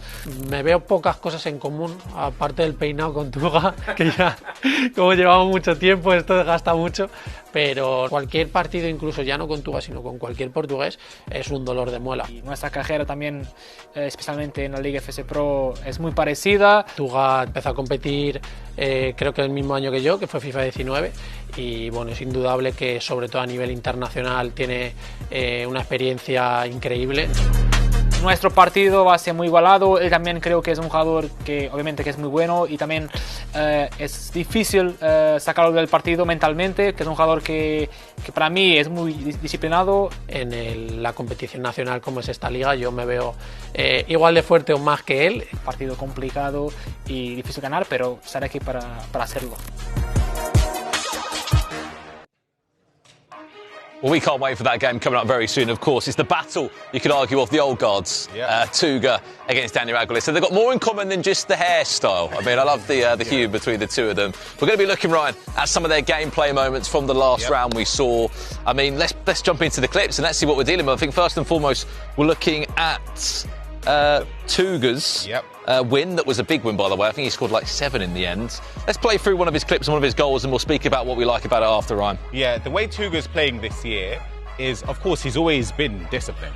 But I think the way how he's building up his attacks now, it's not only just factoring discipline, he's having a bit of, not necessarily, I wouldn't say flair in terms of skill move, but I just mean decisiveness in the area, like the dribbling, the twisting, the turning. And the moment he gets into those situations, he's very comfortable knowing whether he's going to take a finesse shot, a low driven. Maybe the sort of nerfing of goalkeeper movement has helped him a little bit. And I think you can see from the results this season, I think it has. Do you think we've had to see Tuga sort of change his play style completely? Because he's always been known for me as a guy that can see out a 1-0. And that's not possible on FC 26 by any means. Absolutely. And I'm loving this version of Tuga. I think, as I said, it's the best version that we've seen of him in the last 2 to 3 years. I think he's been unbelievable. On the other side of things, his competition in this round, Dani Aguilar has been successful in previous years. I think this year, this result is important. And this performance against Jotaba is very, very key. You can see winning the ball deep in his own half, and it doesn't take long for him to transition defence to attack.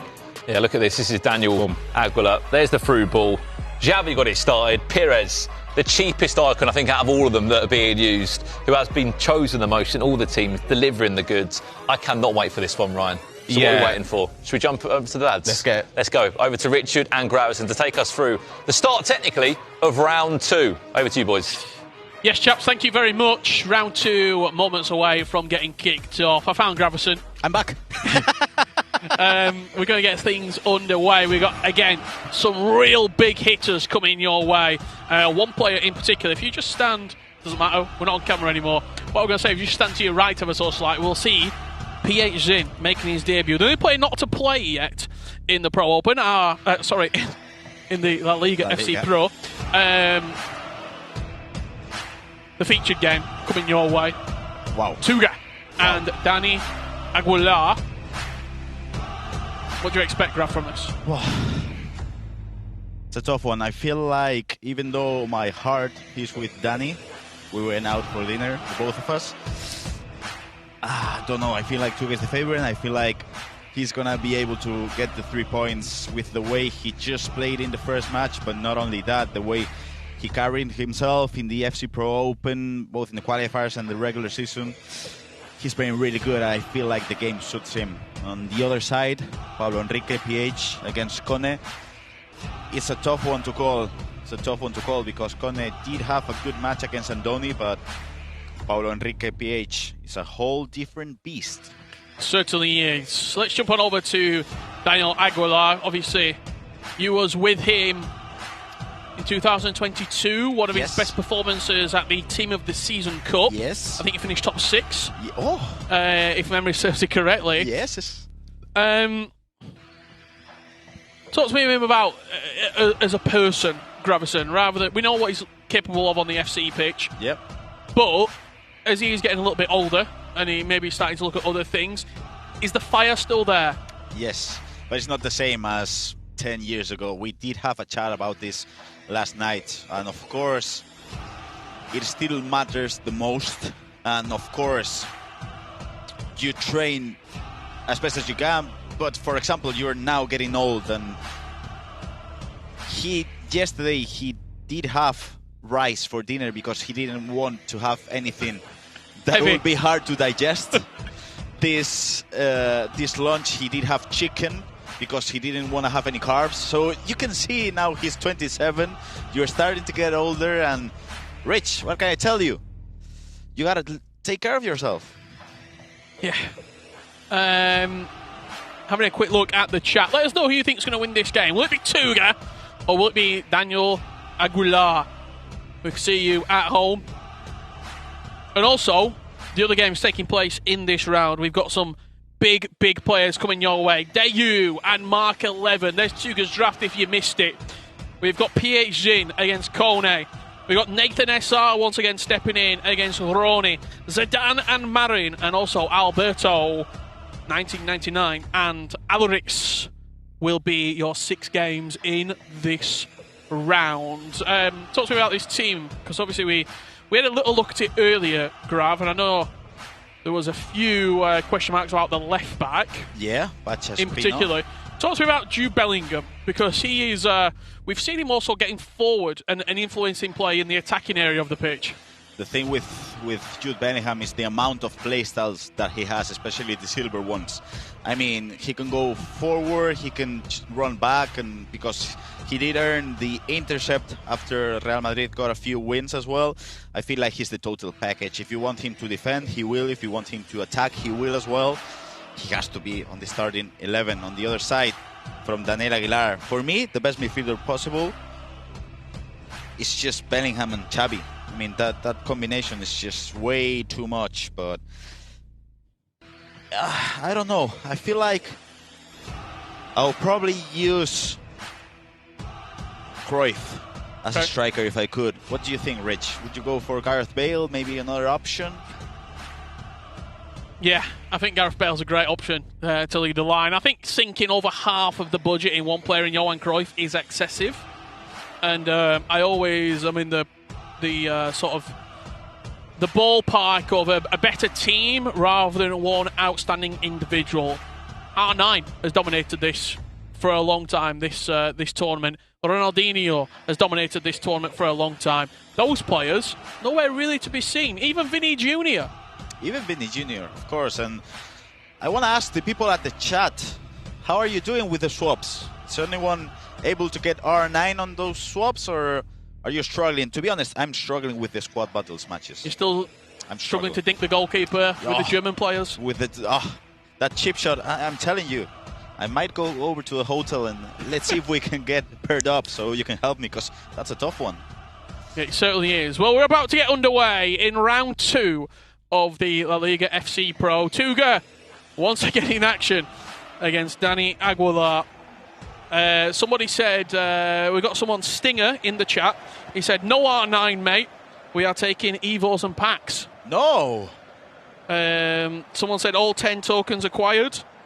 But there is quite a lot of R9 love in the chat as well. Tuga getting kicked off. He'll be kicking from left to right in that Malaga strip, and from right to left in the burgundy and blue will be Daniel Aguilar. Let's see what else is happening, Grav. You like your burgundy, right? I do, yeah. Great colour. A lot of people liking the Evos. A lot of Evos love in the chat. I don't really like the future Star Evo with the tokens, because it gives you the low-driven playstyle plus, which for me, I don't like it as much. Stinger then followed up with a highlighted message in the chat and said, bro read my message, I made it. We're always watching. We're always watching. We're always watching. Let's see what else is happening then, because we've got a kick-off between PH Zin and Kone. We're going to be keeping our attention on that game as well, as it is one of the big acquisitions this year to the La Liga FC Pro. Taking on a seasoned vet in Kone. He's been there, he's done it. He's a very, very accomplished player, but last year he was disappointed in his own performance. He got grouped in the first phase of this tournament. In a fairly easy group, if we're honest. Did have Hugo Sanchez, Flippercito and him, and should have been able to make it. Especially because after the first 3 matches he had 9 points, and then he started losing matches, which was, I'm sure, tough for him, and he wanted to make a comeback this year. Another comment in the chat here that I think is very, very interesting, coming from Monk. He said, I've never owned R9 in any of the games, so I'm not going to miss out on opportunity to get him. I think that's fantastic, as Pedri goes 1-0 up there for Daniel Aguilar. That's a great shout, to be honest. If you've played FC for, I don't know, 10, 12, 14 years and you've never been able to get R9, that's a perfect chance for you. Well, the ball's in the back of the net between Dani Aguilar and Tuga. Let's see what else is happening. I've mentioned PH Zin and the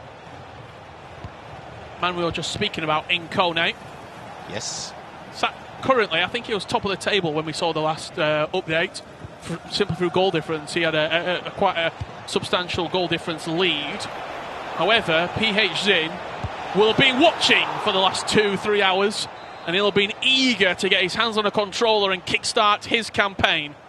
Let's have a look at those player locks, those corners coming in from Kone. Xavi with the left foot goes wide.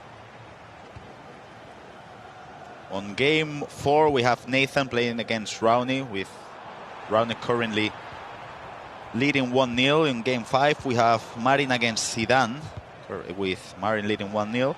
And on game 6, Alberto Beca has just scored the first goal of the day for him.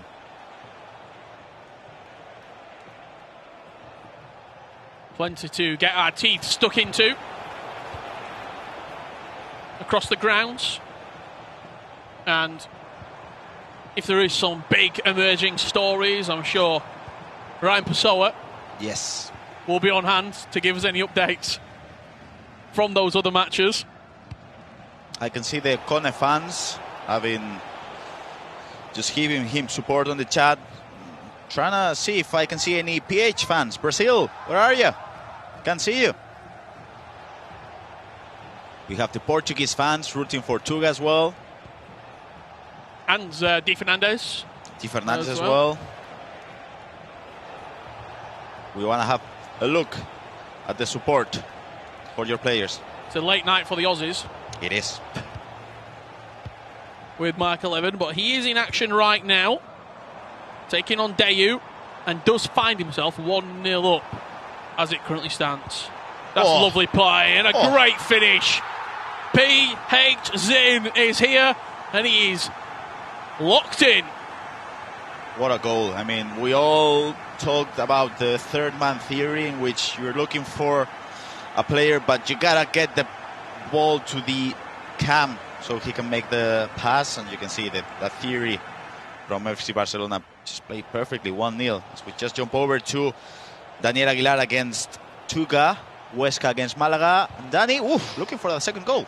Yeah, looking for the near post. It was an Intercept Plus that popped up there just to save Tuga from going 2-0 down. More than happy to recycle out the back and keep calm when it does get a little bit hairy. Tuga is always on hand. And he does look for one of those runners going forward. That's Johan Cruyff now reversing inside and recycling. And there is Johan Cruyff, who finds the ball inside the box. Little bit of space, little bit of time, and the back of the net is hit. I'm sure Danny is not happy with the way he played switching there, because he did cover the prior runs, but then it was an easy pass into the cam. He misclicked the player switch at the end of that attack. As you can see in here, he tried to go for the player switch into the centre back, didn't do it. That's 1-1. Makes it look very simple, but it's those split-second decisions on the right stick or in around the box that can really hurt you. Just having a look across a couple of the other games. Is that a high-scoring game there with Alberto and Ale Ortiz? Yes, that's it. That's game 6 at the moment. Ale Ortiz is leading game 3-2. That's just 20 minutes played, 5 goals. I mean, I'm sure Ryan will be able to talk about it with us for a bit, as we just have a look at Nathan against Rowney at the moment, with a 1-1 result between Andorra and Racing de Santander. And on the other side of the screen, you can see Malaga against Huesca. That's our feature match, our main match between Daniel Aguilar and Tuga, Portuguese and the Spanish player. As you can see, that's a great counter-attack now for Tuga. Goes for the player lock, decides to turn. He's looking for an extra pass into Nico Williams. Nice player switch from Dan Aguilar. Tries to cover the pair. Come on, Tuga. I mean, what can we say? He was patient, he was brilliant, and he was incisive. That's 2-1. It's Tuga time in Barcelona. A lovely finish. Finds himself 1-0 down, but as we said, he is playing some very, very good FC right now. In terms of form, he might be the most on-form player here. Top 3, maybe? Nico? Yeah. Top 2, even. Trying to think. We saw a goal there, hit the back of the net between Ronnie and Nathan Essar. Just seeing the replay there coming in. We'll bring you that highlight in full when we do see it. I think Chesita as well just finished top 4. Yes, he did. In one of the recent cups, so he'll be one of those form players. Looking to pick up 6 points when he's back underway. But right now, Tuga in a position to put himself top of the table, 6 points out of 6. And in a real... It's a good shout. I'm trying to think. I would say Nico first, because of the way he played in FC Pro Open. I would say Tuga second. And maybe the third one, I'm thinking Neat. Because on the qualifiers, he was top 9 at the moment after the first, second, and third qualifier. So I would say Neat is the third one. That's a nice through ball to bring Yamal into play. Finesse shot just aimed wide on that occasion. Anything else to look at? I don't think so. I think maybe Ryan will talk to us about what's happening in those games, because I don't know at the moment. But now a chance for a counter-attack. Lamine Yamal goes for the finish to make it 2-2. Huesca is still alive. Yeah, it really came from nothing. That it was a goal kick. He played out the back and just finds himself with daylight between the goalkeeper and Yamal. And a lovely finish into the top corner.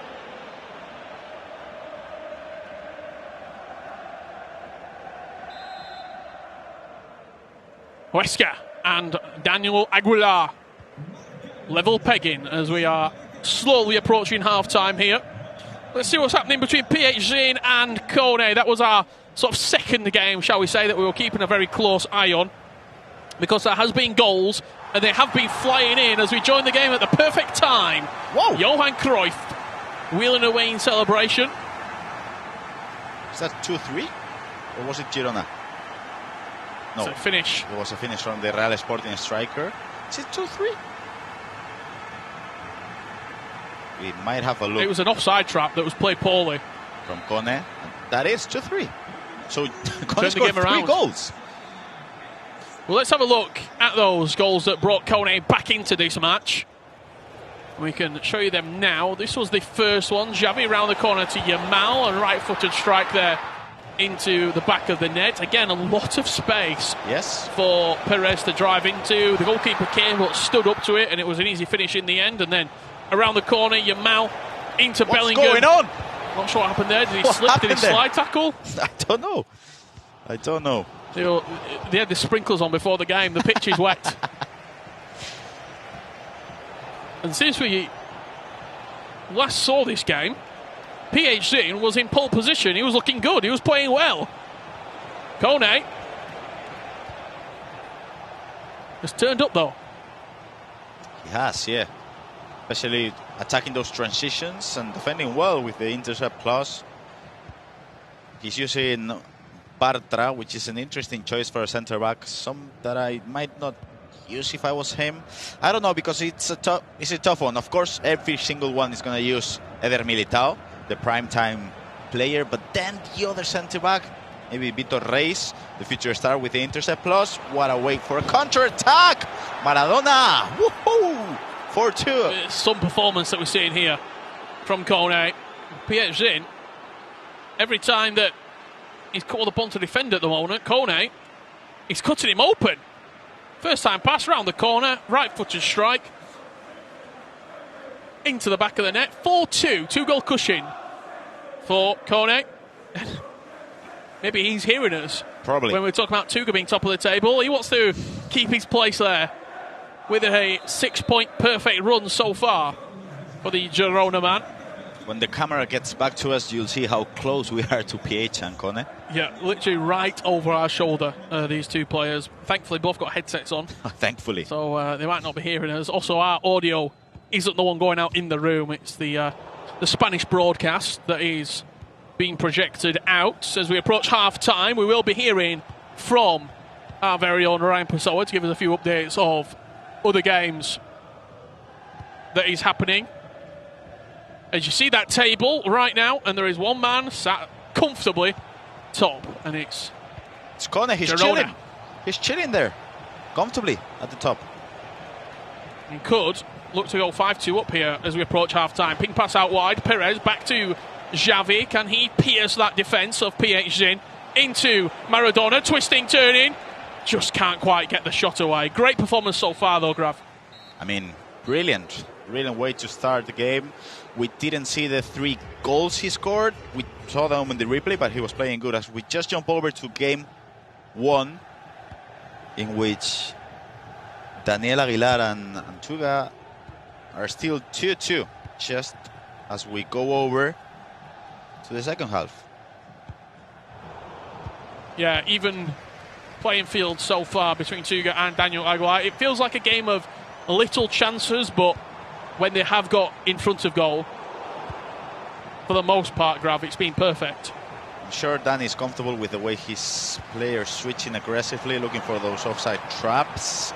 And then on the other side, Tuga has to suffer with those transitions. But Ryan, what's happening on game 5, game 6? What's going on? Yeah, there's been a lot of goals. Mark 11, 4-0 up against Daewoo. It's been dominant. It could be more, and it probably will be in that second half as well.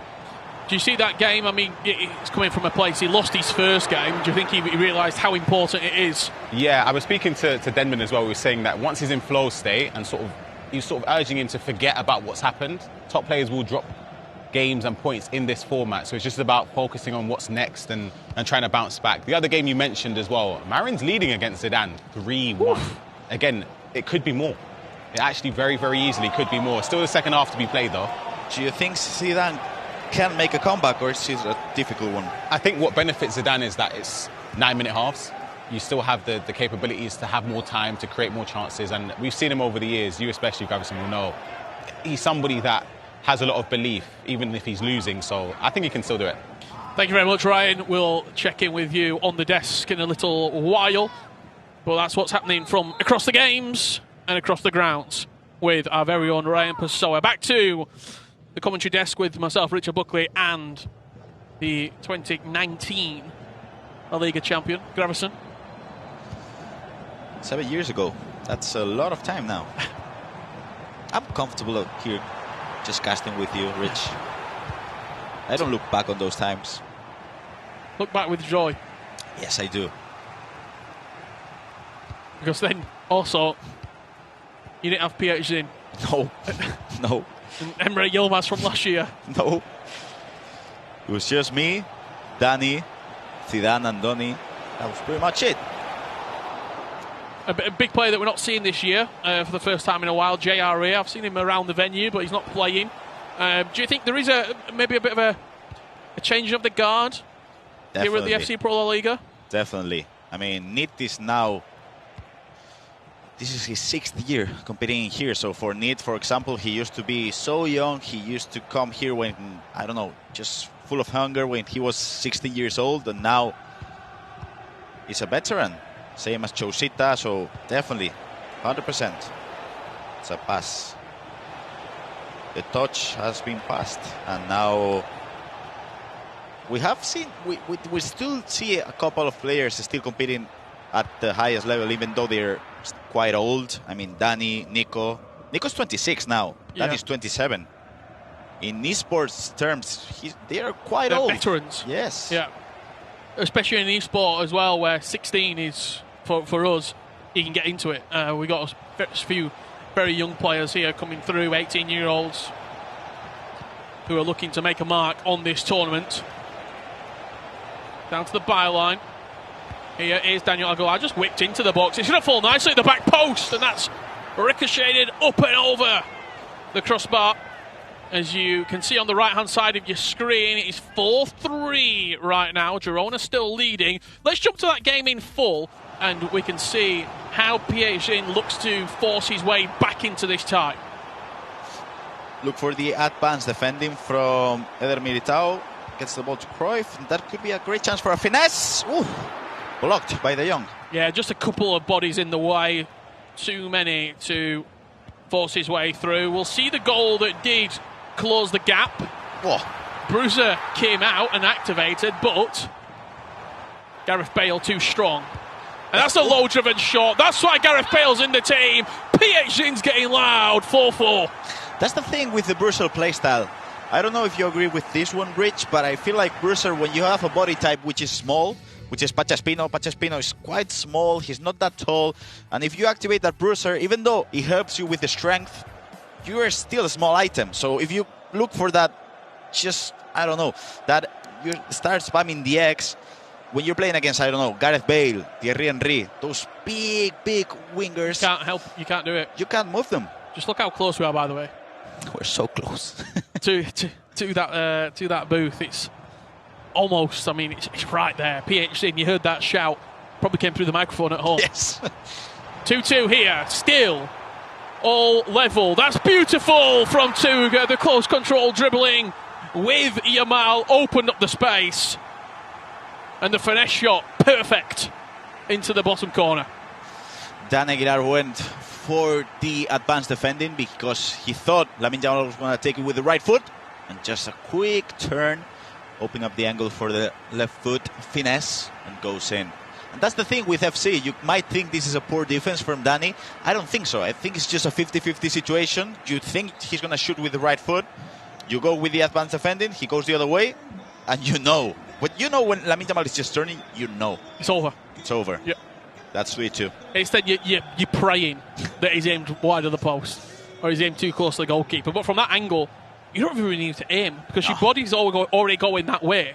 If you press the R1 button and you do hit that finesse shot, I would say even on precision shooting, 99% of the time, you're going to at least work the goalkeeper.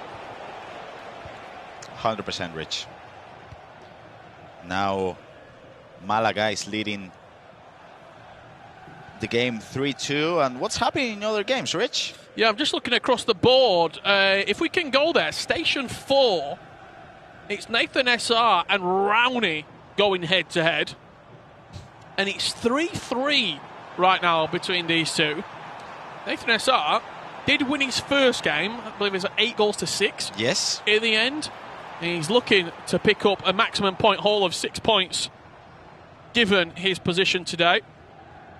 I'm sure Tuga is comfortably keeping the ball now. It's a long time though. 20 minutes. And I think Dani Aguilar is team pressing now. But you can see the way Tuga just keeping the ball. That's the way he always gets the ball. He gets the ball back. Now a chance for a counter-attack. This is the way Tuga likes to play the game. Pedri. 3 playstyle pluses to pick from. Dinked into the back post. He tried that earlier and he just fell to him at the back post. This time, Gareth Bale coming in at that back post. Defender can't get near him. A little bit of a throwback goal, to be completely honest. A dink into an area where the attacker is just too physical on the fullback, and at that point, you get the header right, you find the back of the net.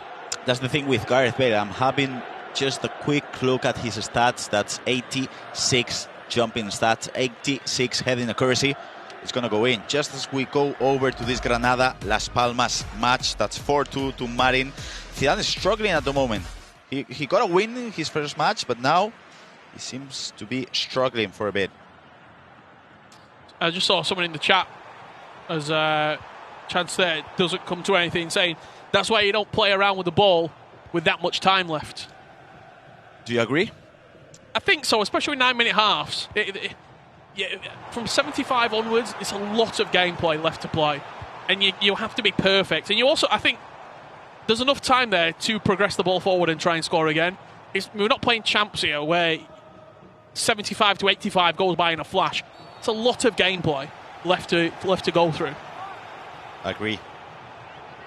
I agree, and I'm thinking about the game you were talking about, game 4 between Raoni and Nathan. It's currently 4-3. Wow. Raoni. I don't know if you the thing with Raoni's matches today, as we just jump over to game 4 in just a second, as you can see now, a chance for a counter-attack. Nathan twisting, turning. What a goal. Lamine Jamal with the right foot. What a goal that is. The double tap pass just teed it up and said, go on, have a strike at that, have a hit. You see Gabgol in behind him, one of the most successful coaches, I think it's safe to say, that we've seen for sure. in this scene, alongside Nathan SR. Every single player today has 3 games to play. Raoni's 3 games. Game 1 against Nico, Game 2 against Nathan, Game 3 against PH. The whole South America. That is a horrific run of games. Got to say. Well, here he is. Up against Nathan SR. 4-4. Given the 3 plays that you just said there, do you take a draw at this point? I know me and Ryan were saying earlier, draws don't really help you in the grand scheme of things, but... I would say you get... especially after losing against Nico, I would take a draw, and then I would fight for my life for the 3 points. And then you end the day with 4 points out of 9. Against maybe 3 of the semi-finalists when we get all the way to the FC Pro LALIGA finals. It's okay. I take that. Well, we've still got 10 minutes left to play here. Nathan SR will not be thinking draw. He'll be thinking maximum haul as the referee doesn't blow up for a free kick there. I thought there might have been a collision between defender and Mbappe. And it's a chance for Raoni to flood forward here. Maradona, not in a position where he wants him. He probably wants him more in field to try and impact the game. Williams can't turn and just turns into a cluster of Andorra shirts. He's on. And it's once again Lamine Yamal being the catalyst. Johan Cruyff McGeady cancel. A little bit of technical dribbling, just takes the strike from an unusual angle, a little bit too far out for that low driven, I think, really to hurt Raoni. And this is end-to-end FC with only 5 minutes left to play. So we just have a look. No, well defended, and we're going to jump over to game 3 because at this moment BH has not only scored once but twice to make it 6-4, and he made the perfect comeback. Yeah, he absolutely has. And just as we looked away, Nathan SR, think, has just got another goal up. Another one. I'm sure there's chance inside. PHC, what a save. What a save that is. To the back post. Nodded down.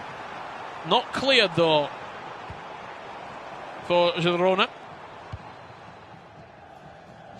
And it seems like PH is now comfortably just holding possession. He's trying to go forward. PH is not a player that will just keep the ball for 10 minutes looking for nothing to happen. He will try to score more goals, but he knows he's not in a hurry.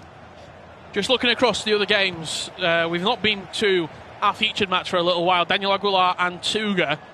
That is 3-3. That's where we left it with 10 minutes left to play. Mark 11 has run out a comfortable victor in the end against Dayu.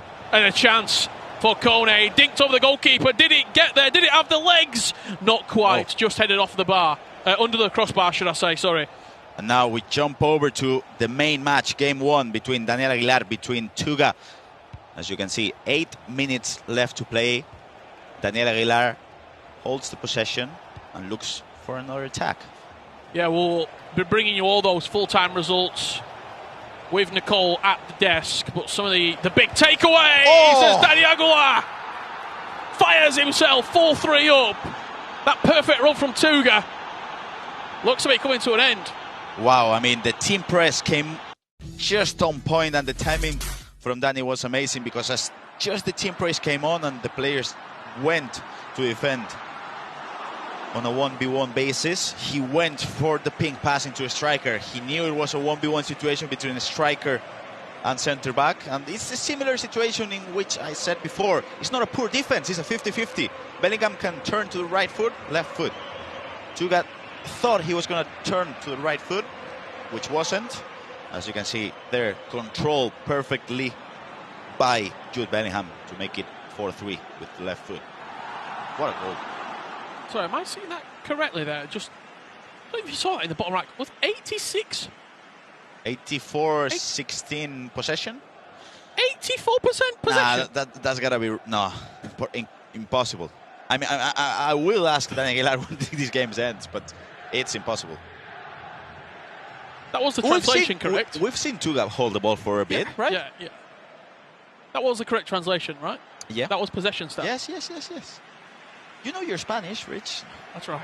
As you can see there, the goal by Daniel Aguilar, and now Huesca has to defend for 6 minutes plus added time now. Tuga will go forward. Ooh, that's a poor offside trap. Looks for the cross. Defend. What's going to happen in here? No, gets the ball back. And now that's a beautiful press, Manuel, by Tuga. Yeah, Tuga more than likely will get a chance out of this. He's going to try and play for that recycle. Jude Bellingham into Pedri. He can fire it through the space. Into De Jong. There's the equaliser. It was always on the cards. It feels like a point apiece is the correct result from these two Vex. It does look like it, indeed, Rich. And again, I feel like Danny was a bit too passive on that defense. I mean, there's not much that Tuga did, really. Attacked on the wing, went for the ball to the midfielder, just went forward for a bit. He went forward, he decided to go for the pass into Frenkie de Jong. That's it, that's 4-4 still. We have, I think, 3 minutes left to play, plus added time. Do you think Danny will hold possession? Try to look for the last attack. I think you have to. Maybe a bit too early. I don't know. Yeah, I think you have to. I'm just having a look over my shoulder here. A lot of these players rounding up the games here. Getting a few thumbs up from the players as they walk past. It's usually a thumbs up to us if they win. If not, they just walk straight past us and then completely ignore us. I've been there. I've done it as well. You don't want me coming up to you going, how are the game? 4-4, 3 minutes left to play. Probably, you imagine 8 goals. Maybe the possession was because we had a technical restart in the game. It could happen, yeah. So in that case, if I'm correct, we probably won't get much injury time. Let's wait and see. I think that will give us a better picture on how this game has transpired. I'm confident they're both happy with the draw. Yeah. Let's wait and see. If it's only +1, you might not even get an attack out of that, to be honest. You have to go up the pitch quickly. That's a mistake, and that's given Tuga the ball. One final chance for Tuga to steal 3 points. It is only 1 minute. Can he find that pass inside to open up the space, open up the pitch? Frenkie de Jong, twisting, turning, waiting, twists him into oblivion. Frenkie de Jong, Tuga. Wow. Ruthless. Wow. Perfect FC from the Portuguese. As you can see. Look at Daniel Aguilar. Distraught. He did have...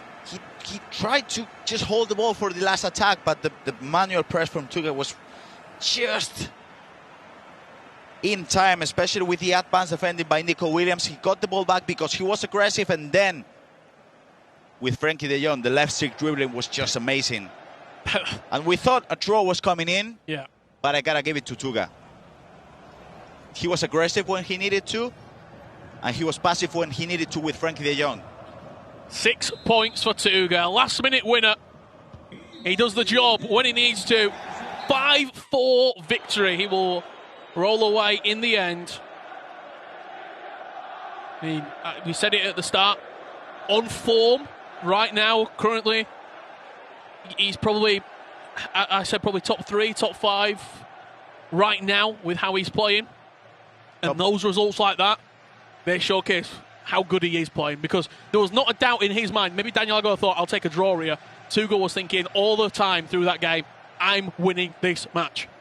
Especially because when he was passive, because in the 60 minutes he was a bit too passive and he got punished. So I feel like when that happens, you know you got to be aggressive. And when you have the chance, you're not happy with the draw, you got to go forward. And you're still always learning. And when he was a bit too passive, he got punished. So what did he do in the last kick of the game? Went forward. Went for it. We see behind us now players from that round starting to filter out. New players coming in. A big round. Tuga is the talk of the town. 6 points for the Portuguese star. Let's head right back on over to the desk. Nicole, Brandon, Ryan. A lot of games and a lot of stories starting to emerge. What a game we just witnessed. That was so exciting. A last-minute winner. I mean, we love to see it. I don't think Danny Aguilar was best pleased. He looked absolutely devastated, as you'd expect, Ryan. Yeah, I feel for him. I think he made a mistake. I think pressing tackle there, because Tuga has to go forward. The time is done, basically. He only has one option. He can't recycle the play. I just didn't think it was necessary from Danny, I'll be honest. I think it's a mistake. It was end-to-end, though. It was a bit of a thriller to watch, wasn't it, It was the round that sort of made everyone a bit emotional, wasn't it? I think PH Jim was emotional because he's been waiting about 5 hours to start playing, but at least he got a win under his belt. Those are the results coming through. I mean, what on earth happened in that Real Betis game? I've got many questions there. I know, Mark. Yeah, you kind of don't know what to talk about first and which fixture to look at. Mark needed a big win, Ryan, and I mean that was a statement performance there from him. I know he was confident before that game, but I don't think 8-1 would have been the scoreline. I know he was up by 4 at around half-time. The other results as well, you can see there, closely contested. Nathan SR, if I'm right, 6 points from 6. Top of the table. I mean, as what well. a welcome to him to the LALIGA FC Pro. FC Andorra have never played in a LALIGA FC Pro before as well, and they're having quite the start, to say the least. Yes, I imagine. I mean, we'll have a look at everything and standings and how things are looking shortly, but I believe, Brandon, it will be Tuga and Nathan that will be sitting pretty at the top of the table, right? Yeah, well, we can see Tuga's game back here now, can't we? It was the battle, I think, of the old guard. But as Ryan's been saying, and I have to agree with him, this is one of the best Tugas we've seen. And the fact that he's getting older, he's getting better. I mean, Ryan was getting older and he didn't really get... Yeah, literally. No, he's good. He doesn't mean it, Ryan. He's just teasing. You didn't know how this game was going to end, what was going to happen. But when we were chatting beforehand and previewing the game, I think it was Mr. Richard Buckley that was sure that Tuga would get a pretty comfortable win. But Ryan, I mean, it wasn't the case, was it? See there, that tackle, it's unnecessary, in my opinion. Tuga was fantastic to come back in that game. I think it was pretty end-to-end, and to see it out in the fashion he did, I feel like there's no better way to win a game for him. Also, we love to see the emotions, Brandon, the roars, the devastation, and we could see what it meant to Tuga, because he knows 2 wins from 2 leaves him in a brilliant place, doesn't it? Really good. I mean, look, for him, he's still got 4 more games to play, 1 more today, 3 tomorrow. Even if tomorrow he wasn't at his best and he could just claw for a point or 3, he could be already in the top 24. Chilling. Yeah. Quick maths from Brandon Smith. I mean, there's no guarantees on that. We've been talking about PHZ and we were so excited to see him in action today. He had to wait a little while for his first game. Shall we chat to him now and see how he's feeling after that win? PHZ, come on in. Nice to see you. Hello. Hey. You want to join us here? Well done. Congratulations on that win. I mean, I feel like we've got loads of questions for you, but first and foremost, this is your first time in La Liga. How are you finding it? Yeah, for me, to play La Liga, it's, in my opinion, is the best league in the world. So I'm looking forward to... I already started in this competition. It's always been hard to play like first game. It's always stressful, but now, yeah, I won my game and now I'm more confident for the rest games. The game didn't start so well as you would have liked it to. You'd probably seen Kone's first game, so you knew that he had a really good first round. How did you feel then going into it against him? Yeah, I mean, I think this is normal because he played before me, so he was more adapted than me. I think the gameplay was a little bit different than in the practice area to the main stage. So, yeah, I already knew if he scored 2 times and I was in the result, I can come back. Well, you did, and well done for that. Yeah, he's 3-1 down in that game. How nice was it to get playing, Paolo? Because you've been here a long time. I saw you back at lunchtime. I think 5 hours you waited. How annoyed were you when you saw 36 clubs were playing in round one, you weren't? Yeah, I mean, for me, I think it's all depends of my second day, you know, because I played 4 games in a row. So, yeah, now I won my first game. Now I have the second. Yeah, I hope I can make 6 points today to just go tomorrow with more confidence. Do you feel a lot of pressure coming into Spain? Because obviously you're seen as one of the best players in the world. Yeah. You haven't got your World Championship spot, of course, secured yet. Do you feel like there's pressure for you to perform? Yeah, I think I have a lot of pressure with me. And also my last result was not that good, like my level.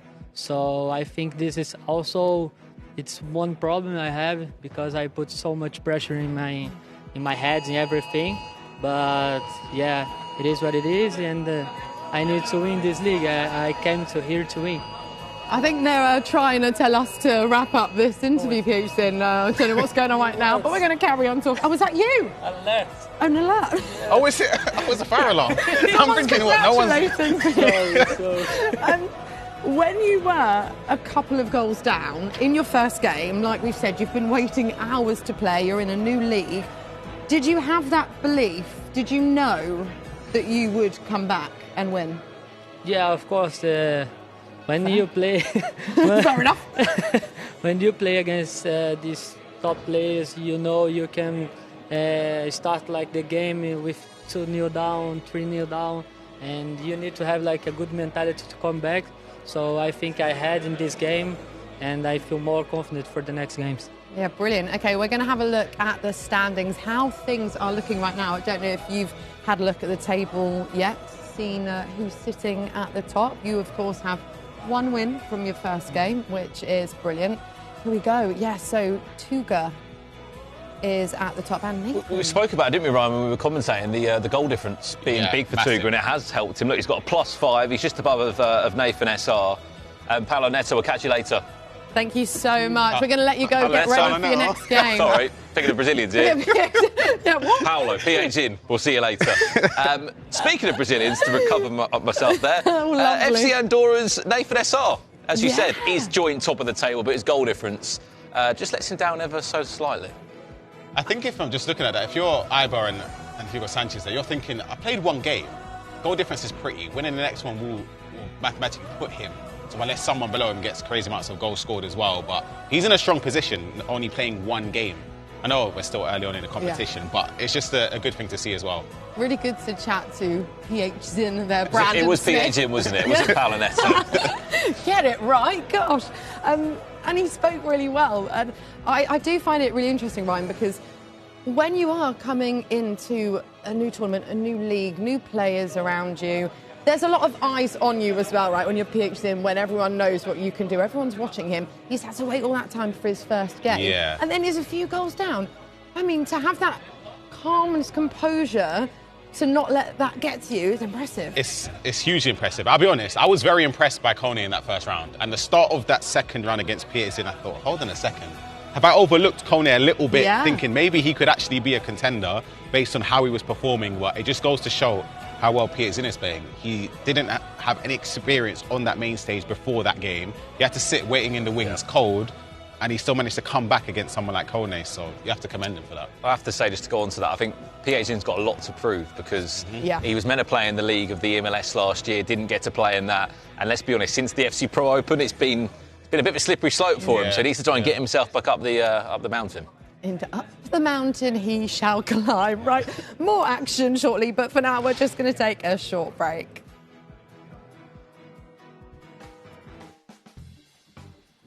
Mate. Tío, pijama. ¿Qué dices, tío? Es muy buena, es buenísima. Es cojonuda, vamos, que es una barbaridad. Si sabes, tío. Pepo Flay. Monitor. Vale, no, ya entendí la tuya, no. Yo no he pillado. Vamos a votar. Piensa, bro. Flipper, tío, espabilado. Dale otra. Venga, dale otra. Joder. Yo no la pillo. Boliche. Boliche. ¿Qué dices, tío? ¿Qué pasa, bro? ¿Por qué? Venga. Bro, tiene sentido. Ya, a ver. Venga, yo ya sé quién es y tú también, tío. Anoeta.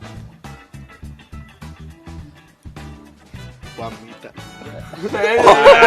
Ya lo sabéis, tío, pero es el tiempo de tiempo. Ya lo hemos pillado, era de prueba. Vale, podemos seguir a la de 3. 1, 2.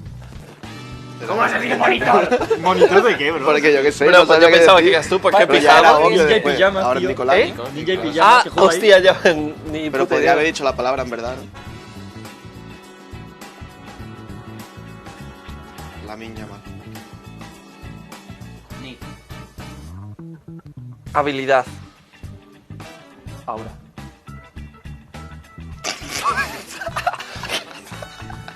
Laura, en tu caso. Laura. Vale. Pero vete lejos, porque si no ahora la va a pillar. Vale. Vete lejos. No tan lejos. Extremo. Gravesini. Saint-Maximin. Extremo. Vale, 3 para debutar. Sí. Venga, 1, 2, 3, te tocó. El país. ¿Por qué? Porque dijiste Aura, has dicho tío. Aura. ¿Y qué? Porque Aura. No soy yo. Sí, es. No soy yo, cabrón. Sí, es. ¿Que no soy yo? ¿Cómo vas a decir ahora entonces? Sí. Vale, claro. Como no me jodas. Aura. De regates a Aura. Regate. ¿Cuál era? Regates. Aura, regate es tener aura Y también. este tío que sigue el mismo patrón todo el rato diciendo extremos, tío. Claro. El siguiente va a decir Maradona. Asturias.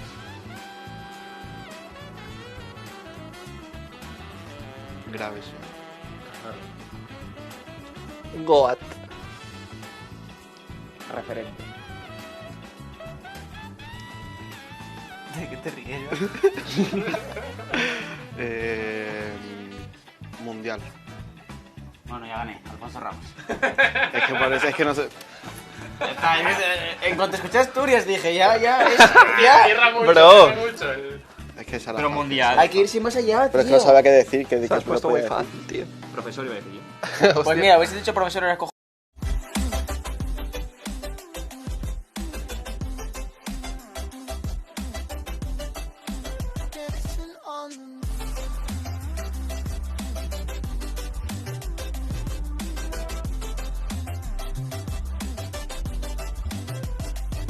My compass was wrong, and I'm still on my way closer to where I belong. I'm still rolling the dice, praying sometimes don't last it long. I'm losing my faith, I'm walking away from what you knew all along. Mama told me before you leave, if there's only one thing you remember from me, child, when you're out on your own, a million miles from home, feeling the weight of the world on your shoulders. Child, don't forget who you are, don't lose your head or your heart. I bet my life on your stars, you'll be dancing, dancing on the moon. I bet my life, you'll be dancing on the moon. I bet my dancing on the moon. I bet my life you'll be dancing on the moon. Dancing on the moon.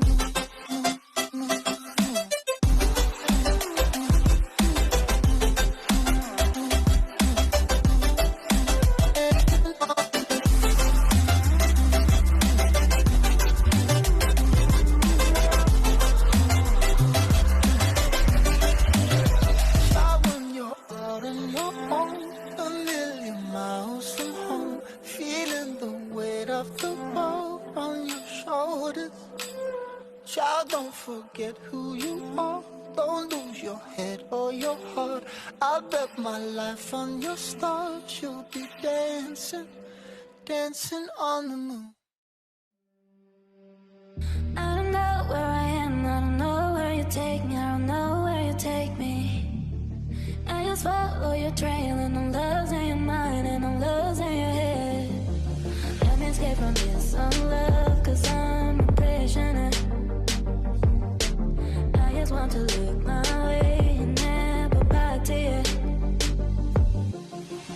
Ooh, I'm not a bad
Welcome back. It has been non-stop action here in Barcelona, in Spain. Alongside me, Ryan Pessoa and Richard Buckley. Richard, you're nodding your little head. Are you enjoying today?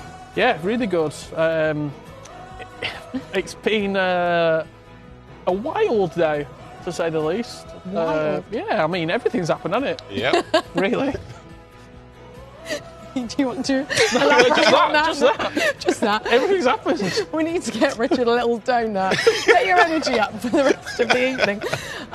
Ryan, we've seen some brilliant games, some really close ones, some big surprises as well. We were just speaking to PH Zinn, who we've all got our eyes on here. Yeah. Let's be honest, we know that he's absolutely brilliant. But we've got another round of games coming up next, and the featured one, I'm looking forward to this, is Andoni versus Nicholas, the Iceman. Two really, really good players that have been around for quite some time. Andoni, though, lost his first game here today against Kone, who has had a really impressive day, right? It was quite a big loss for Andoni, really, Ryan. Yeah, underwhelming performance, deserved loss as well. I'm sure he'll say the same. I think for Nicholas, though, he started off slowly in that game against Rowney. He would have expectations, same as Peter's in, I'd argue higher, because he's the reigning champion, but I still believe he will still be able to thrive under that sort of pressure. I would be shocked and bewildered. Here we go, bewildered. If Nicholas didn't win this game by 3+ goals. I don't think Andoni's playing that well right now. I think Nicholas is. Me and Grab were on commentary talking about form. I think it's probably Tuga, maybe Chasita, Nicholas as like the form players that have played well recently in tournaments, that are coming into this tournament with a lot of confidence.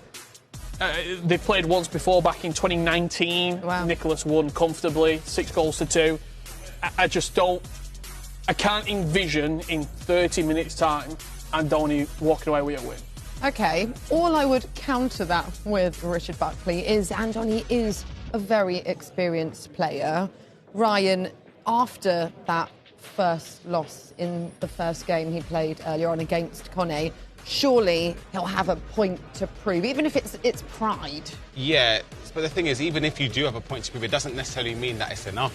That's the problem that he finds himself in, and it's against somebody who you don't want to play at any stage of the competition, let alone after a loss.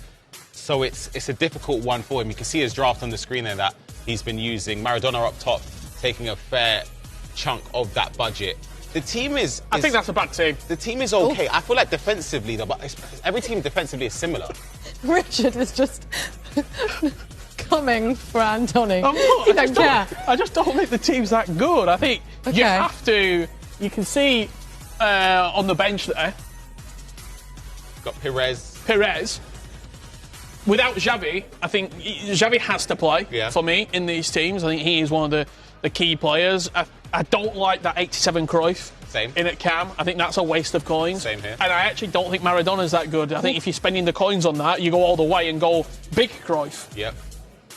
On the other side of it, the Nicholas, Iceman's draft. The centre mid for me in there, he's got the best midfield on the game. Xavi, team of the year. Pedri, team of the year. Xavi with the promo item icon, and Jude Bellingham. That midfield is dominated. Left back as well. Best left back on the game, in my opinion. You got it right there. Play styles are ridiculous. It's a solid team here. If you're, again, I agree with Rich, this team is miles better than Andoni's team. Oh, I mean, fair enough. How does Andoni approach this then? Just silence. Nice one, guys. Go on, Ryan. Stay in the game. Try and stay in. I think that's the most important thing. Against someone like Nicholas, it's not going to be easy. We said it, though, in that game when Neat was playing earlier. If you can just try and not be out of the game, you give yourself the best chance. It's a Michael Owen statement there, but I honestly don't know. Be completely honest, my eyes aren't actually on that game. They're on Auburn and Chusita. I think that's a much tighter affair. Okay, fair enough. That's a good point. But we were just talking about Nicholas and Andoni, and we can hear from them now. 2026 ha empezado muy bien para mí, que me he clasificado al FC Pro Open, el circuito internacional de AI. Es mi séptima temporada, sigo teniendo esas ganas de competir, pero también disfrutando cada día, incluso disfrutando los media days, porque eso nunca se sabe cuándo va a ser el último. Bueno, el cambio del Atleti al Celta, la verdad que supone un gran reto, porque al final he estado toda mi carrera en el mismo club y quería salir un poquito de esa zona de confort. Pasar del Sevilla a la Real fue un poco difícil. Se siente distinto, pero está bueno también a veces cambiar de aire.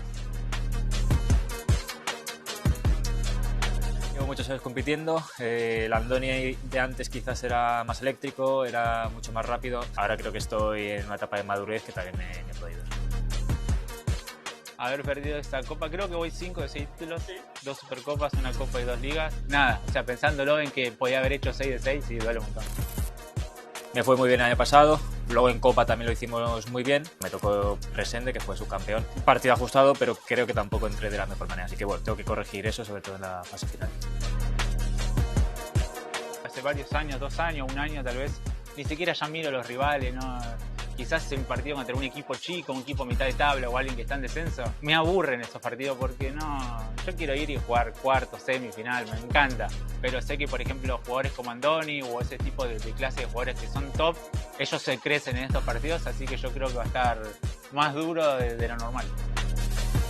Sí, la fase regular la verdad que casi siempre me han ido bien. La fase final sí que es verdad que me ha faltado dar ese paso. Pero bueno, creo que este año voy a llegar con mejor nivel. Y Nico también es un rival al que ya me he enfrentado y que le puedo hacer mucho daño. Quiero ganar siempre, quiero ganar y quizás hoy gano la liga y a la media hora digo quiero ganar otra.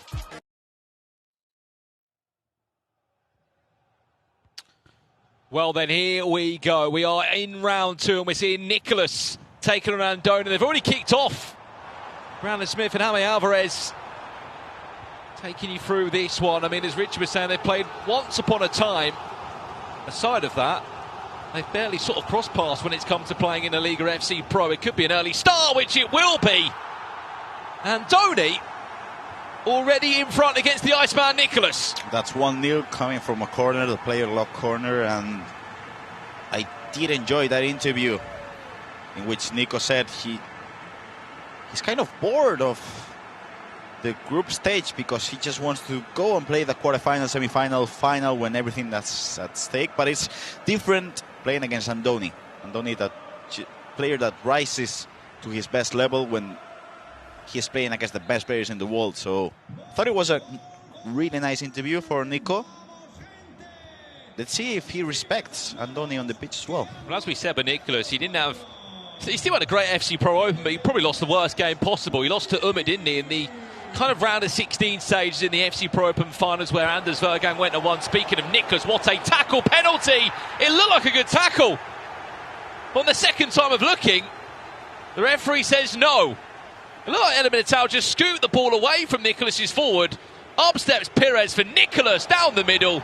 And just like that, are all square. But the point I wanted to say is that Nicholas still needs a World Cup spot. He hasn't got a World Championship spot. He's having to go via the league system now to try and get himself there.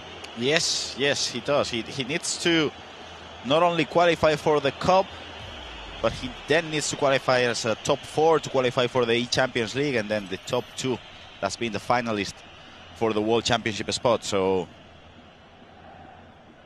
it's a similar situation in which he found himself back in FC 24. It ended with him winning the Cup and final, so let's see if he's able to do that again this year.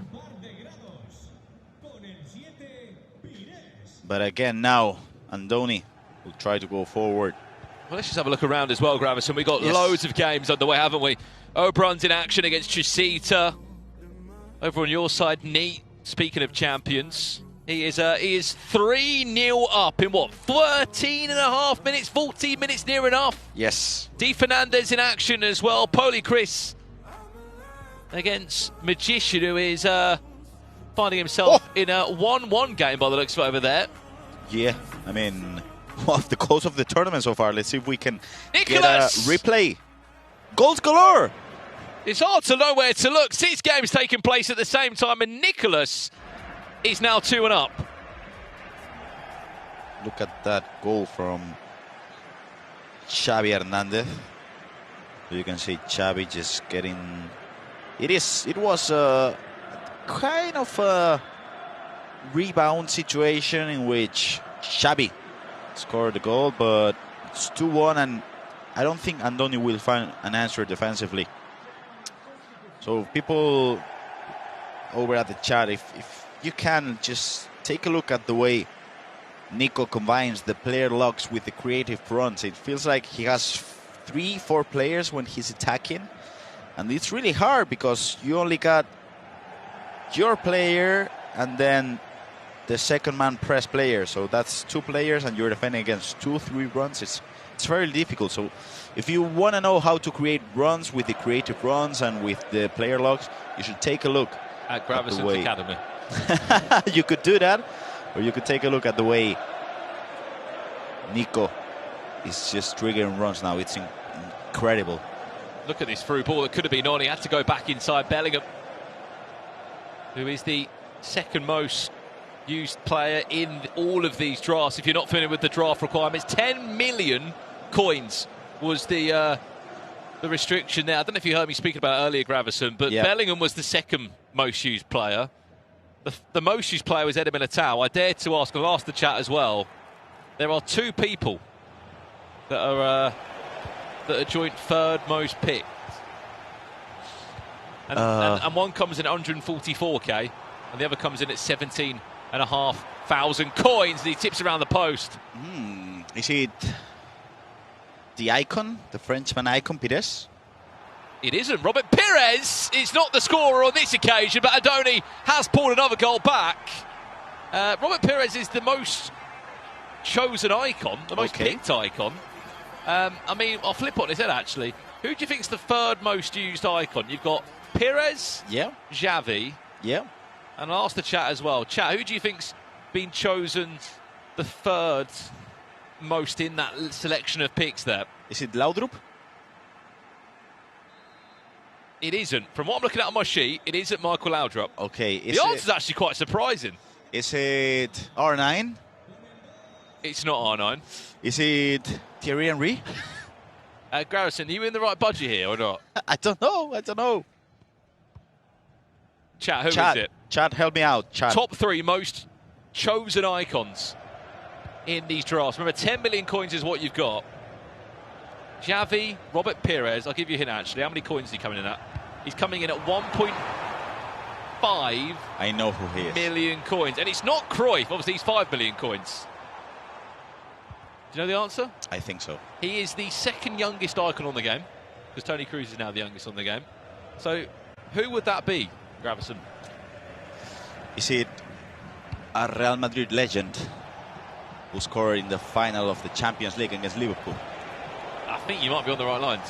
Did he also score that quite important goal in the El Clasico as well, when he just kept him running? He was off the pitch. Here's Gareth Bale. 89 rated Gareth Bale.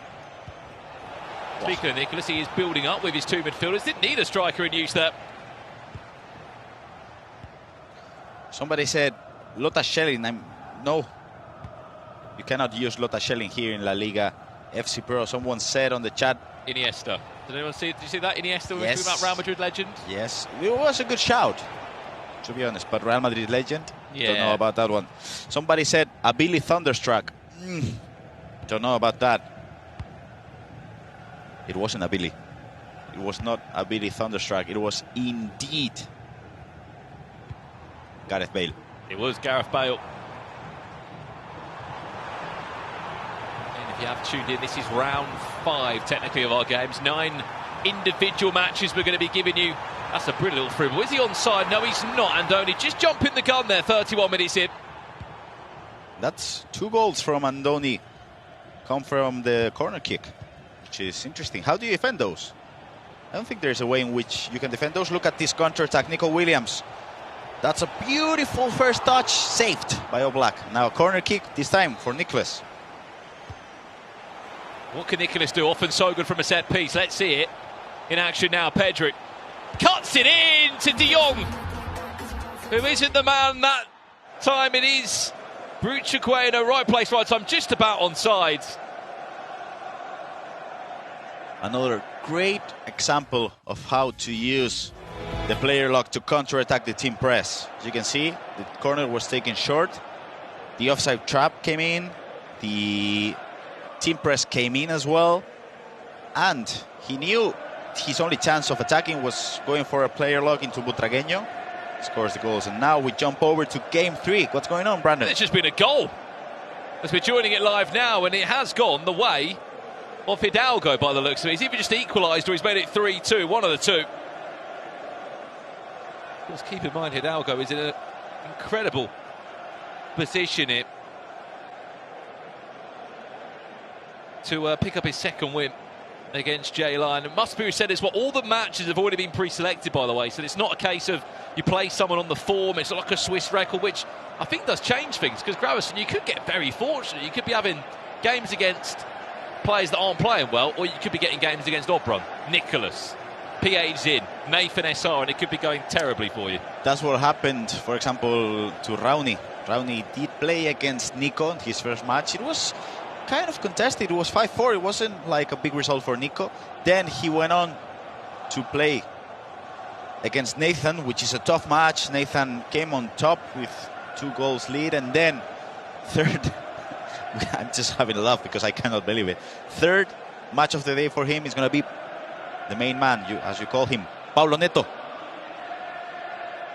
It's going to be a tough one against PH. How will he get a point in that match? Oh, Hidalgo again, 4-3 up. We saw his first goal just a second ago, and now he's 4-3 up. Where else should we go? Where else should we have a little look? Should we jump over to game 2 if we can? If we get the chance, could we jump over to game 2? Because Obron is playing against Chusita. Obron needed, I think, a few more plaudits of what he was able to do in his first game. He was losing the majority of the game against Alberto VK Gravison, but he still came out on top to win 6-5 in the end. Yes, it was a tough match for him, and I feel like I mentioned before this match how I thought Chusita was going to be the favorite and he was going to come out on top, but there's something about Chusita in La Liga. When you expect him to play at his top, it just goes and chokes sometimes. As you can see now, chance to make it 3-1. The last kick of the first half, that's an offside. Another chance for Chusita, but I really rate Chusita as one of the best players in Spain. I do think he's championship material. I do think he could win it all. So maybe that's why I'm a bit harsh on him sometimes, but he has to win those matches. I feel like it happened last year against Daniel Aguilar, against Embry as well. It's happening now when he's playing those high-stakes matches. He just lacks a bit of something. I don't know if it's composure. I don't know if it's offense, mental. Don't know. Well, back to this one. There's just been a goal as well. As we jump back, Lamine Yamal for Celta Vigo Zandoni has just pulled another goal back. I mean, a word on Lamine Yamal, Gravison. Yep. I mean, he's got more play styles than any other player in La Liga. He is a popular choice. 18 teams he is in. He comes in over just over 10% of the budget, but by the looks of it, from the 18 players that selected him, he's very much worth the investment. I gotta tell you, I was lucky enough to pack both of Lamine Yamal's, the Team of the Year version. The Team of the Year? The honorable mention, yeah. But not only that, the road to the knockouts, the UEFA Champions League as well. They were both amazing, Brandon. I mean, the Champions League one, he has just the correct playstyles in every single position with the finesse plus. Not only that, he has 3 passing playstyles with the pinged, tiki-taka and incisive. He also has the quick step as well, technical, first touch. It's just everything you need for a winger. And we know this game is a game of playstyles, so what best than Lamine Yamal? Well, believe it or not, obviously there's 2 different versions of Lamine Yamal that have been in these draft teams. There are 31 people that have used Lamine Yamal in their draft. What's your word to the 6 people that didn't choose Lamine Yamal? Surely they're missing out on him. You're going to get eliminated. It's going to be because of that. So that was short and sweet. There's a player lock as Andoni. Speaking of Lamine Yamal, getting diving and trying to move his way around the pitch. Half time in that game. It's been nothing short of an entertaining one. Great match this one, Nicolas against Andoni. I feel like Nico's able to get the possession of the ball. He's holding the ball, he's attacking, he's creating runs. But then Andoni, just on a flick of a switch, can go and score goals on the corners, on the counter-attacks with Lamine Yamal as well. It's still 3-3, 45 minutes left to play. Chat, what do you think? Will Andoni come out on top? Will it be Nicolas, the Iceman? Will it be a draw? Which way? I mean, who are you backing in the chat? Nicolas, who's a back-to-back La Liga champion. Was you surprised that he didn't win the cup? Because I felt like, I'll be honest, when he didn't win the cup, though, I was thinking maybe he's not going to go and win the league here. Because, as always, the motivations are to get to the World Champions in the Champions League. Yes, especially losing against Hugo Sanchez, which he was clearly not the favorite coming into that match. It seemed like, I don't know. I thought the motivation was gone for the final, but you can never count Nicolas out. No. There was moments, for sure, in Valencia where we thought maybe it was not going to be his day. Speaking of Oberon, here he comes. Is there a comeback? Is he going to go on his own? Of course he is! I mean, we're speaking about ice-cold moments. It's not Nicolas. It's Oberon with them on display. Just took his time. He had options around him, Gravison, but went, no, I'll put big money into this striker for a reason. And he just proved it again. Oberon back in front 3-2. That's the perfect reason why you should be using the rapid playstyles on the wingers, on the strikers. It doesn't matter, because when you get into this acceleration moments in which you're pressing R2, letting it go, pressing it again, it's just the combination of the body type and the combination of the accelerate. If you combine those things with the rapid plus, I gotta tell you, it's almost impossible to stop those runs. Great goal by Oberon. Great goal by Johan Cruyff. Penalty! What's going on? Oh, wow. From scoring down one end to giving a penalty away, straight down the other end, Oberon. To give away the lead that he just built. He's dived the right way, but Chasita has squeezed in the finish still. 3-3 game on, and there's still a good 40 minutes left of this one. Wow. It was the advanced defending came in, was a penalty. And still all to play as we just jump over to game one to see what's going on between Nicolas and Andoni. Is it still 3-3? No, it isn't. It is Nicolas, who is 4-3 up, could be 4-4. Speak about timing. This has been I score, you score kind of game.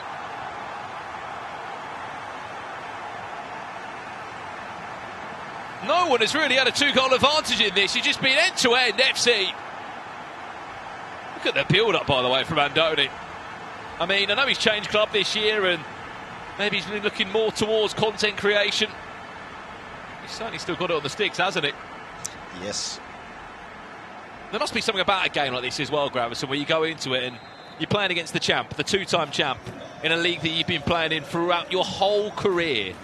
That there is an element there of no matter what stage of the career you're at, you want to go and give him a good game. And I mean, yes. it's kind of like a final, isn't it? But in the group stages. I feel like when, for example, look at those creative runs coming in from, and just incredible. Someone clipped that.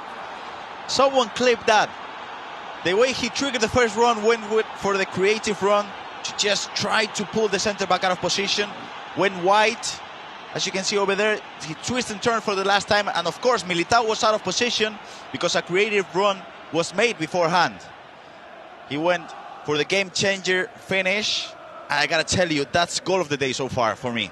Incredible, just incredible, Brandon. Wow!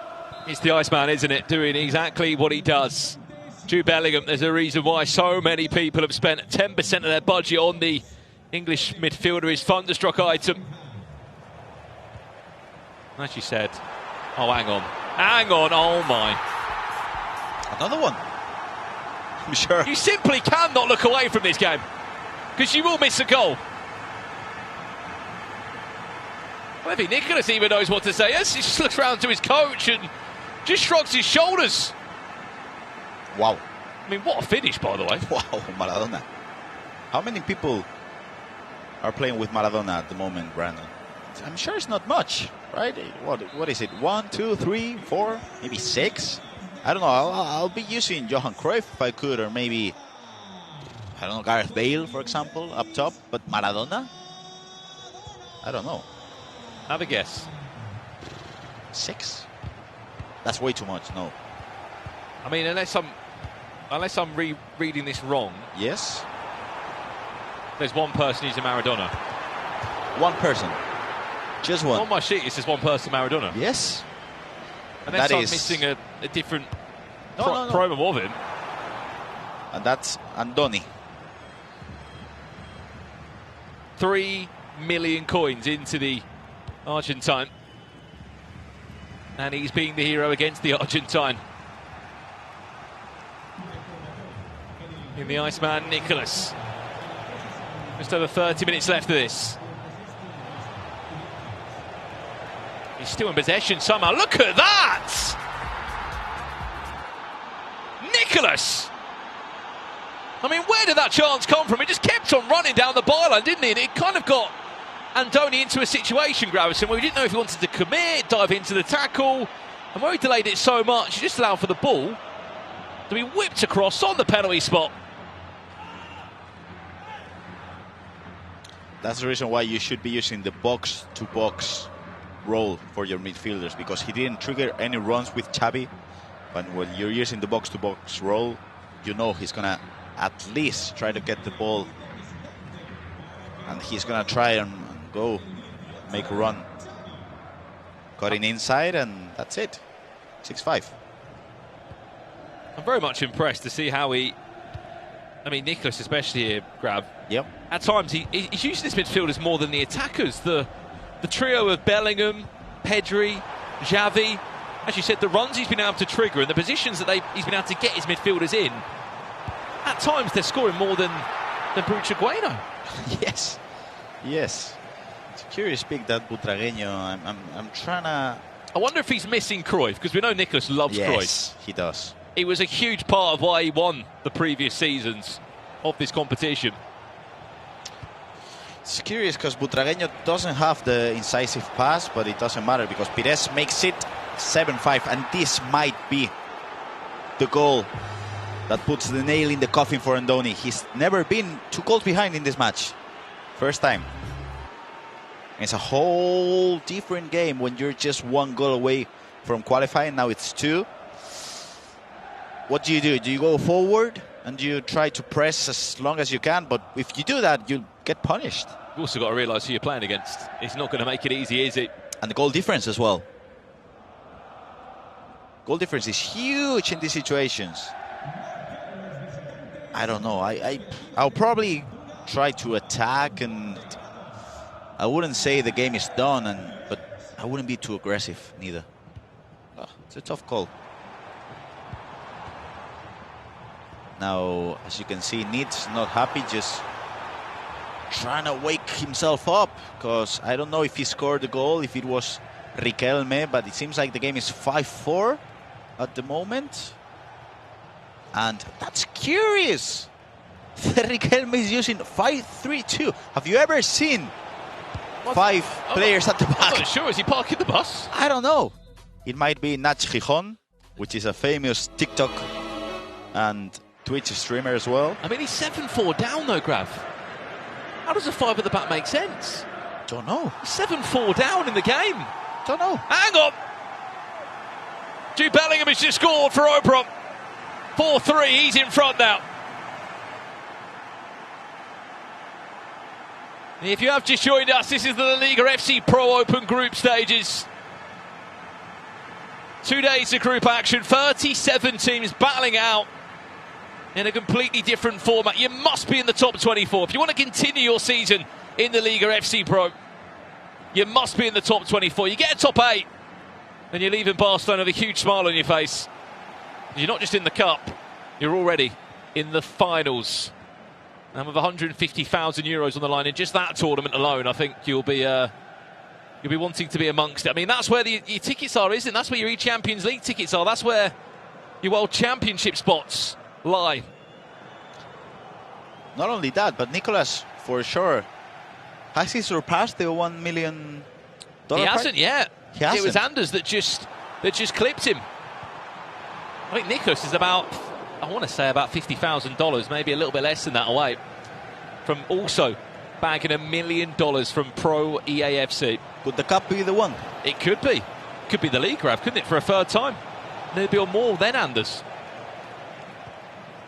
Well, there's also a few other games that are closing out all around us.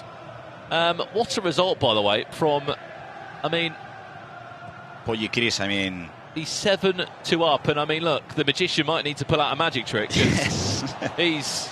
He needs 5 goals, Grav, in about 3 minutes. 3 minutes left, and nah, I don't think that's doable. But Chris with 6 points out of 6 points possible, and I'm confident with that. With a +5 goal difference in this match, he's going to be topping the group standings. Chasita.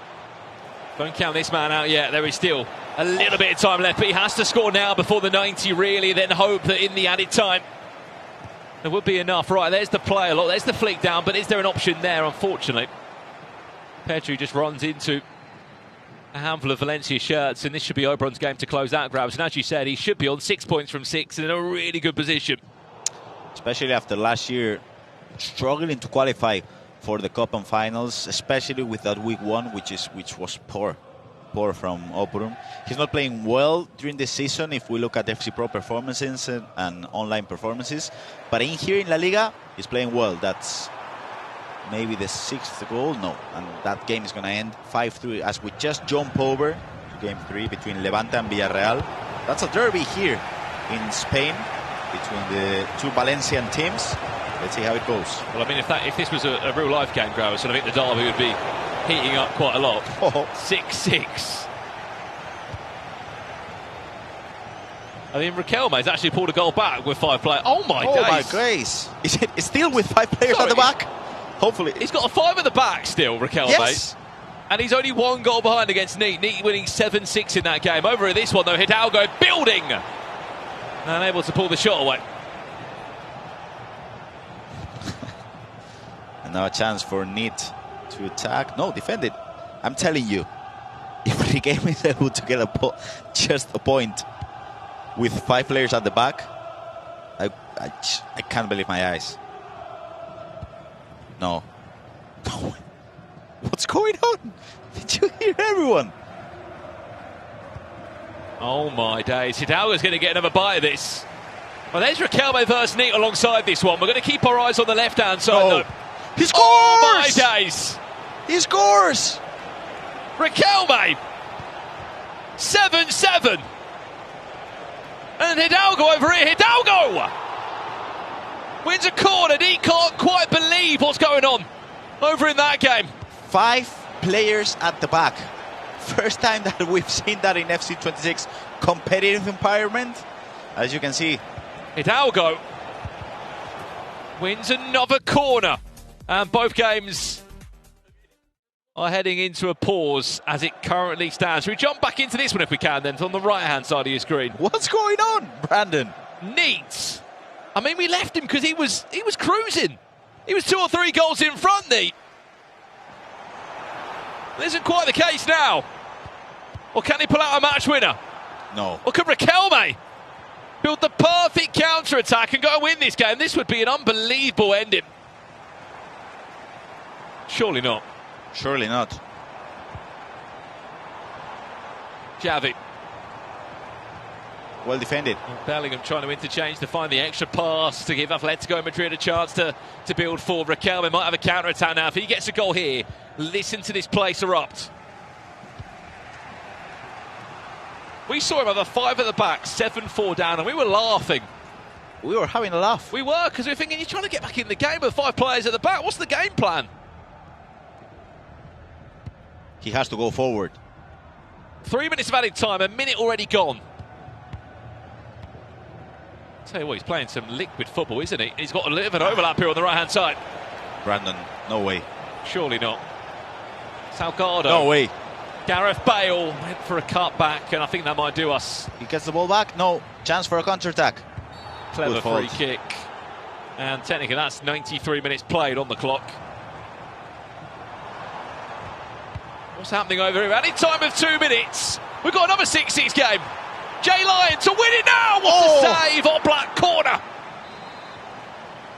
Hidalgo needing to defend this. Nico Williams. Pedri, little play a lot just to send a bit of a trap to his opponent. That's going to be intercepted, and I think that's going to be a point apiece over here. Full-time result over there. And for Neat against Riquelme, 7-7. it is also a 7-7 game. I mean, the scorelines we're seeing, but yet the games are still having nothing to separate them. I mean, we can see the reaction of Neat's coach there. He can't quite believe how he's thrown away that game.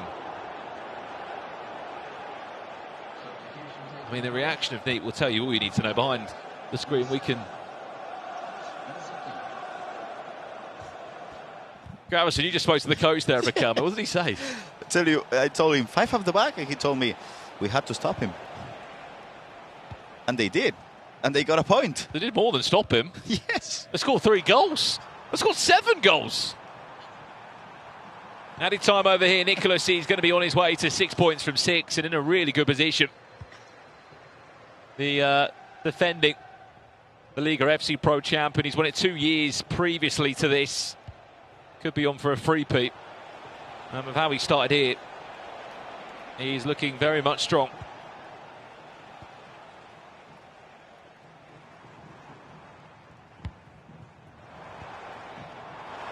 Andoni might get a consolation. It won't be much more than that. 8-6.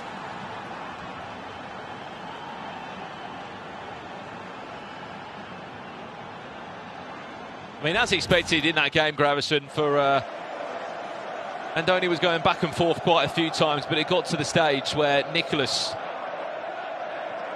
was able just to pull away. And Nicholas in a great position now, Grav. Great position indeed. I mean, I do feel like he could go all the way, 18 points out of 18 points. I mean, he's just too good, and he's... I did have a chat with Daniel Aguilar yesterday, and he told me, I trained with Nicolas not only this week, but the week prior to this one, and I've never seen a player play so good in my whole life competing. I mean, that's when you say that about Nicholas, it tells you all you need to know, doesn't it? And Danny has trained with Emre, he's trained with Anders, he's trained with them all. He told me, Nicholas, sorry, I feel like he's just one step ahead of everyone. Well, as you can see from the results there, we're just sort of at the halfway point of our game. Still 4 more big rounds to come your way today here from the Liga FC Pro. We hope you've been enjoying the action so far. I don't even want to think about how many goals we have seen as it stands. But we can tell you the big names here in Spain have been delivering. They're currently in the top 8, and we cannot wait for what is to come. We're going to throw it back to the desk now with Nicole, Ryan and Rich to break down all we've seen there. But as it stands, Nicholas is looking dangerous, and I'm sure he's on his way potentially to a top 8 finish here. Yeah, a big win there in the end for Nicholas, the Iceman. A bit of a nervy start, though. I know you're happy, Richard Buckley, because you predicted a win for Nicholas. But what I would say is Andoni put up a really good fight at the start, and I don't think you were expecting that, were you? No, it's not my. It's not the hardest prediction I've ever done, but it was a really good game, and Nicholas just pulled away last sort of 20 minutes, showed that quality shining through, but Andoni played better than I thought he would, and I think he's, even though he's lost that game, Nicole, I think he'll take positives from it. Yeah, okay. Like what? Well, you can compete. Yeah, you can play. fair. Nicholas is the 8-6 in the favourite. end. Nicholas is the favourite to win this entire thing. Yep. Totally. We can see some results here on the screen. I mean, Oberon, Chelsea, that was a really good game, an important win for Oberon. J-Line, Hidalgo, Polly Chris, I mean, a big performance from him there. He made it look really comfortable, Ryan. Yeah, Polychris is a goal scorer. That's something that he's been renowned for across the last couple of years as well. That game, the Atletico Madrid versus Miranda, wow. 7-7, neat. It's a devastating result for him. Yeah, he needed a win because he lost his first game, and we were all surprised with that. Richard, what's gone on for Neat today? You could say it was a very messy result for Neat in the end. Nothing, no? Yeah. OK.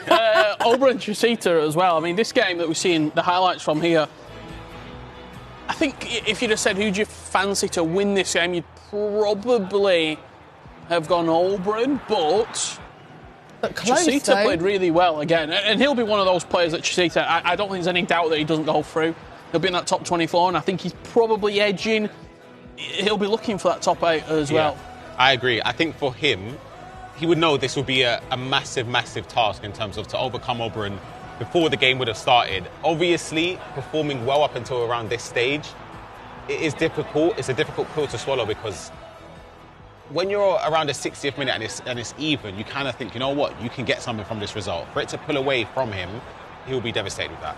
So Oberon now has 2 wins from 2. I'm not surprised because we know what he can do, but you guys were saying earlier on that he's not been in the best form, so I mean he'll be very pleased with that 6 points on the board, Rich. Yeah, and again I think you have to look at level of competition. Chusita, he's a very, very good player who's in very good form right now. He finished top 4 in that recent cup that we saw from him, so I think Oberon probably circled that game for today and thought, if I can win that game, I'd expect to win my first game. If I can win that game, I'm now looking in a really, really good position. There's not many players, to be honest, who have gone 2 from 2 today. Yeah, J-Lion Hidalgo as well. A lot of goals in that one. That ended 6-6. I think we might be able to look at the highlights shortly. Hidalgo, I mean, he had a good start earlier on today. Be a bit frustrated with that, Rich? That's a bad result for Hidalgo. Considering the first game, defeating Neat, and then dropping points in that last game, you'd have expected him to win that one based off of his result in the first round, but it's still not he's in a decent enough position to advance. It's just that to win that, to try and see, hold on a second, that top 8 is doable. After you've just beaten Neat, you look at that game and go, okay, keep rolling, keep going. And to not pick up maximum points from that, it seems like we're being very critical on players, but you've only got 6 opportunities to get enough points to go through. And we are talking, probably top 8. You can see right now there's players in there on 4 points, but I think for that top 8, you're going to need double figures. It's looking good. Okay, so a fair few players now on 6 points. So it should be Tuga, Nathan, Di Fernandez, Oberon, Polychris and Nicholas. Ryan, probably players that you would expect to have got 2 wins from 2 today, right? Yeah, absolutely. You can see 24th there, seeing Neat with Atletico Madrid on 1 point. And of course, after the next round, he will drop into or below that 24th spot. It's a difficult position, but as you said, for those players that are on with it 6 points from the possible 6, you kind of would have expected those players. Nathan Assar as well with Andorra, he's been sensational. Oberon, he's had a tough 2 opening rounds, so for him to be on 6 points is very impressive as well. Who's particularly impressed you guys so far today? I think Polychris. I wouldn't have necessarily put him up with the company that he's sharing right now, and I think Tuga, I know coming into this we said form is very good for Tuga, but you've also got to perform here, and that last minute winner that he got against Danny Aguilar, 90+1, he won the game and you saw the reaction from him. I think he'll be looking at that after playing 2, and a lot of people have played 2, thinking, I can top this, I can finish first. More big games coming up in a minute. One that I'm excited about, Peixoto versus Flippercito. And you guys were with me, right? We bumped into Flippercito earlier on, and that is a guy who is confident, Richard Buckley. I mean, he was saying to us, even if he doesn't get any wins today, it's fine because he can get all the wins tomorrow. Good luck to you.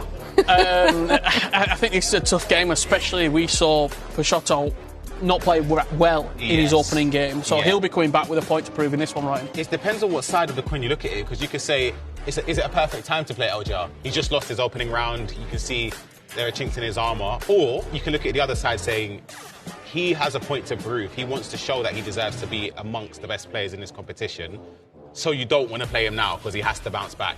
It's a difficult one. Flippercito last year done the same thing in terms of what he said. He started off slowly and then managed to get back and get into the finals. I don't think you can afford to do that here. You can't do it. The competition, in my opinion, is stronger than last year.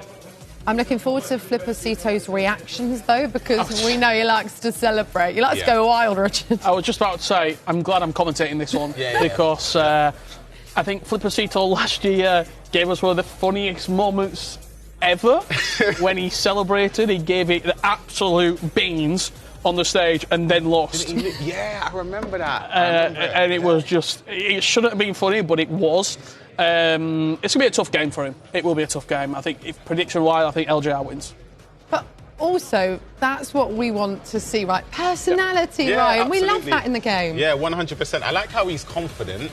I just hope for his sake he's able to show that in the game against someone like LJR, because that is a statement win if you're able to get that. Even getting a point from that isn't a bad, it's a great result, in fact. But for LJR, I agree with Rich. I expect him to win this game.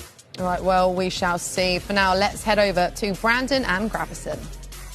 Thank you so much, guys. Yes, we are excited to get into this next one. Leandro Peixoto, who's been, of course, a French league champion, now here in La Liga for the first time, taking on Flippercito, who always brings a bit of entertainment, whether he's winning or losing. He loves the celebration, doesn't he? We are going to be looking at the drafts, I believe. I don't know if we're going to do a special gameplay part first. I think we want to look at Nicholas's game. I mean, we won't look at the drafts of the two players, which we will do, but before that, you said the words, clip it, save it, Nicholas. This was prime Nicholas 99 FC. Talk me through the goal, Gravison, because it got you that excited. We brought it to the analysis screen. So for me, the main thing, it all starts in here. As you can see now, Nico is always triggering runs. First two runs that we see are those two. As you can see, Nico is always gonna try to look for the runs in that space. But the thing is, he's combining those with the creative runs as well. So if you can see now, with this, it looks like there's not much of a danger really, because if we just play the clip, you can see now how everything is defended, right? If Xavi goes on to run in this direction, you can see how the center back is here, so nothing's gonna happen really. But you know what? Nicolas adapts to this, because as you can see now, if we just chop the clip, the run was different now. Because as you can see, it wasn't in this direction, it's now turned into that direction. And what does Nicola want to do? Just put the centre back out of position. And the main thing is that, of course, when you're playing and you have this just line of four which is straight, your opponent is just chilling over there. But then when you start moving pieces and you start to put players out of position, that's when the danger comes in. Because if you just look at here, now he tries to just put the center back in the right position. But now, as you can see, because he's triggering runs, now Bellingham can go all the way and create that space. So this was just because of the creative run. As you can see, that's the pass. This all, if we just go back, this might look like, I don't know, nothing happening here. This was all created because of the creative run we're there with Xavi. And that's the magic of Nicolas. And then on the other side of that, defending it, is it just a case of you're trying to figure out what's going on, you're clicking buttons, you're trying to play a switch, before you know it, Bellingham's just running through and you just cannot control him? It's impossible, because if we just look at this, let's count them. He triggered one run, he triggered two runs, he triggered 3 runs with Nico Williams, another one with Xavi, 4, 5, 6, 7. How can you stop this? 7 runs in what? 4 seconds? 5 seconds? Yeah. It's impossible to defend this. I would dare to give you the controller and get you to sort of reenact that, but that would be just constant, just clicking and moving. Impossible. It's impossible to defend. Right, I think we aren't going to look at the drafts by the sounds of it, because we have been in depth on Nicholas's gameplay. So we're going to pass it over to the guys, Richard and Ryan, to guide us through our next game here and to pretty much close out round 2, I believe. The last part, over to you guys. Yes, thank you very much. Great analysis as well from Grav and Brandon.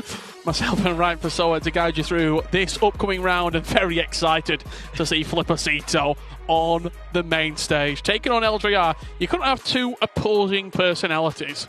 You've got a character in Flippercito, very happy to express his emotions, and then you've got LJR, you get nothing from him. Yeah. You get absolutely nothing. So I'm hoping it'll be an entertaining game either way. Yeah, I'm really excited. I can't really hear you, Ryan. I'll be completely honest. I don't know what's going on. So what I'm going to do, you fix that. I'll talk you through what else you've got coming up, because you've got some fantastic games coming your way. LJR on the main stage, a player that is very, very familiar with the lights, the camera, the action of the big occasion. Week in, week out, he does the business on the other side. You have Flippercito, who relishes this opportunity at the La Liga FC Pro. This is where he comes to play his FC. A stonewall player every single year is Flippercito. Let's have a look at the drafts then. LALIGA FC Pro, he is running Cruyff up top. Perez and Yamao as that front three. Midfield three, Bellingham, De Jong and Pedri. In the back four, Lilian Thuram in at full-back. Thoughts on that, Ryan? Yeah, that's an interesting choice there. It's an expensive right-back, but I think he is the best right-back option. However, spending $1 million You waste coins an icon spot as well? Yeah, and I saw Alvaro being selected there. You're taking a Madrid spot.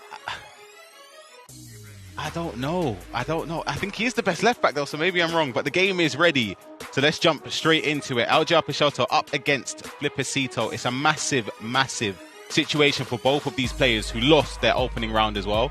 So somebody needs to. Well, both players need 3 points, which makes the jeopardy even higher. Yeah, absolutely. I'm excited to see how this unfolds. Will one player come out on top, or will we see a little bit of a cagey affair? It will be Getafe and Flippercito from right to left and from left to right. Representing Valladolid will be LJR Peixoto. Nice little bit of dribbling there from Perez, but just dribbles straight into LJR. The other game's taking place that we're going to keep our eyes on. JRG and Jataba going head to head. That's going to pique my interest. Alongside that one, we have got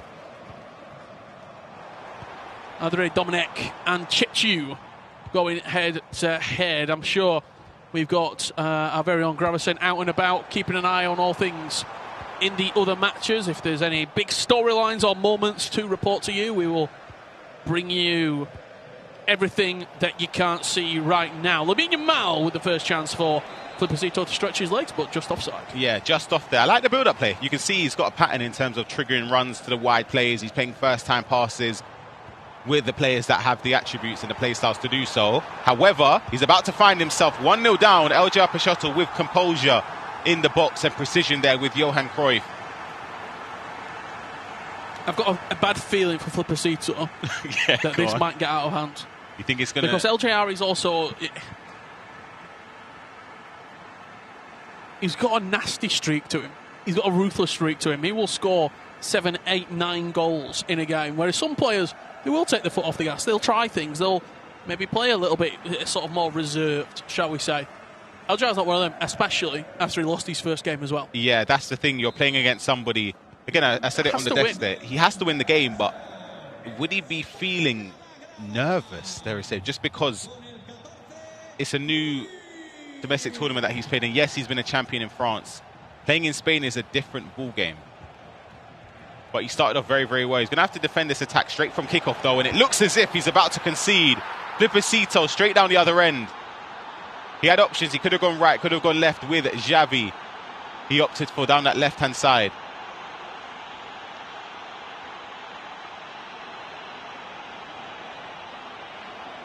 Fantastic reply from Flippercito into this tie.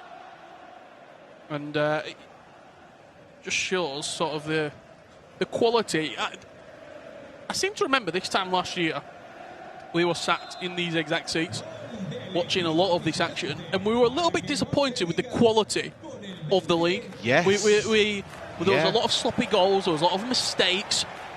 That doesn't seem to be the case this year. I think there's a lot of really good FC on display. Absolutely, I agree. I think the players that you'd expect them to sort of fall away and not be in and amongst the top players, and you can see Di Sanchez against Santiram. Santiram defeated Flippercito in that opening round. He is 1-0 down as it stands. But I agree, I think the level is 10 times higher than this stage last year. Yeah, Santiram, a player that I want to keep my eyes on as well throughout this process of matches, representing AD Schweta.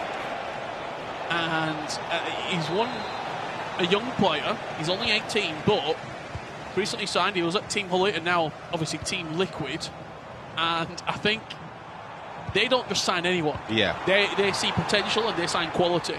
And I'm very intrigued to see how he gets on, because there's one thing showing it online, but showing it in this stage with the lights and the camera and the action, it is difficult for players. That's a mistake from Flippercito, just as we're talking about mistakes and not seeing them too frequently today.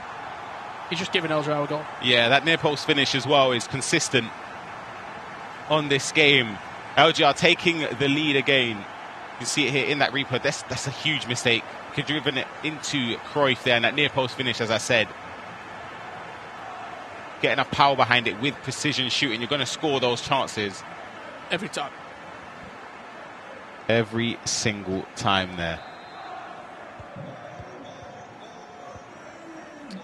Other games underway right now. Hugo Sanchez and Dani Navarrete are 0-0 at this current juncture. Iker Monti and Nacho Bea going head-to-head, and it's Iker Monti actually 2-0 up. Wow. Against the Real Oviedo and Nacho Bea. We can jump into that game with Dani and Hugo Sanchez now. Whose camera angle is that? I'm sat. We're in the stands. In the stand.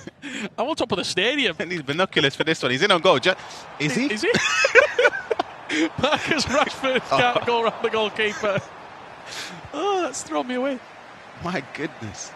Is he sat really far away from the monitor as well? He's scanning the pitch. I expect to see some unbelievable through balls. You can see everything. Yeah.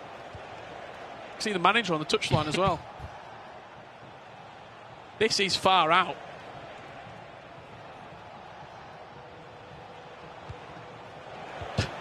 I think that's your Mal. Gareth Bale. Hugo Sanchez, though, as well, with his performance in that opening round, he would have expectation to try and progress into that top. I know it's only one game, or this is his second game now, but he definitely has the potential to finish in that top 8. He's about to potentially concede, though. Danny down the other end. Rashford with a huge save there from the keeper. Didn't expect him to save it. We are in a pause, so we can jump around to another game and see what else is happening here. Any games that you can see there, Ryan, that are taking your fancy? Di Sanchez is about to and has gone 4-0 up against 4-0 up. Santiram. Well, that's the one Rich wanted to keep an eye on. We're jumping over to it live as it stands. You're going to be able to see the chance that Di Sanchez managed to tuck away. Dominant performance so far. You can see it there. Across the face of goal. 4-0. And I didn't catch what minute it was, but it's definitely going to be within the opening 30 or so minutes.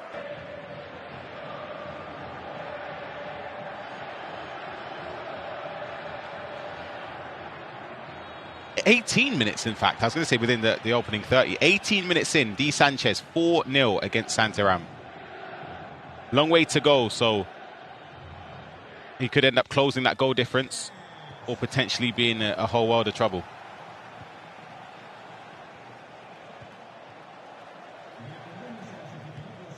We've seen in the Pro Open as well, Ryan. Oh, thought someone just fell off the chair.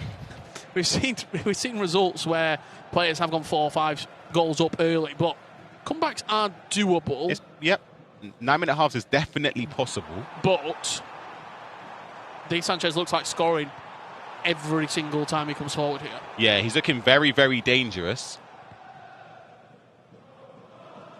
But as you said, in the first round, I remember seeing, I think it was Marin, ended up coming back. There's been so many games, I forget, but he was down by at least 3 or 4 goals and ended up coming back. Yeah.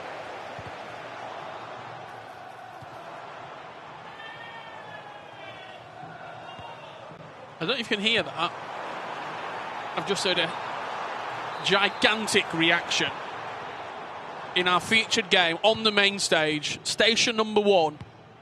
It was Flippercito giving it the absolute reaction of all reactions.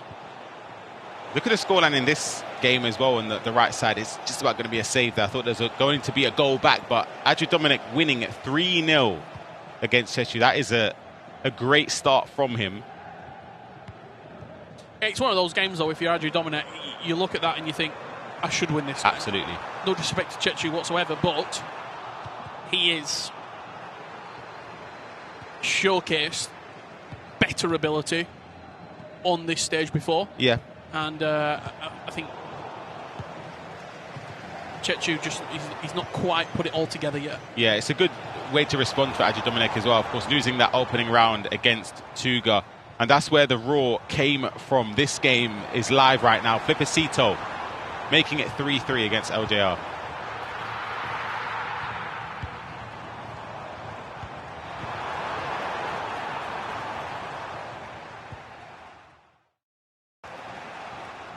this was the goal. You can see through ball in behind. Jude Bellingham gets ahead of the defender with a dink chip. And that was the celebration from Flippercito.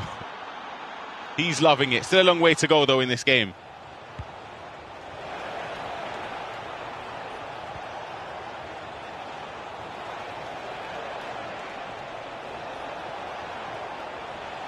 You weren't a massive reactor in your games. Hold on, could have another one here. I thought he could have taken that shot. Yeah. Sorry, go on. It must take energy out of you, know, when you react like that.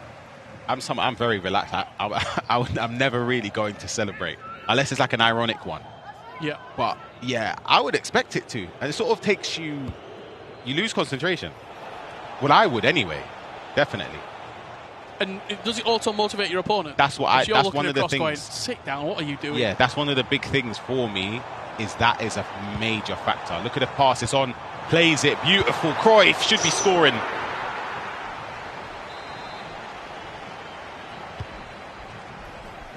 Floated into the back post. Just headed out. Is there a counter-attack potentially on here? Look at the trigger run. Look at Yamal. Top of the pitch. It is Yamal. Can he get away, though? First touch is nice, but just can't quite accelerate away from Carreras. He's offside. I'll give Flippercito credit in this aspect of the game. In terms of getting a counter and utilising the left and right mids, he's got a game plan and he sticks to that blueprint. Like, he's very, very good at getting in those situations. Yeah. But it's other aspects of the build-up which, when you become too predictable sometimes... Is it easy to defend then?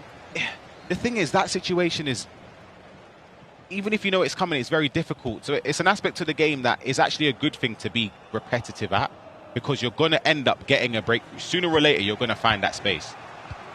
As you see the table there on the left-hand side, and all the results coming in at the bottom of the screen. A couple of pretty hefty score lines in favour of one player. Sevilla, in particular, 4-0 up. But 1-0, 3-3, 3-1, 1-1. Close games for the majority here in match 3 of round 2. 3 more games to show you today before we wrap up half of the groups.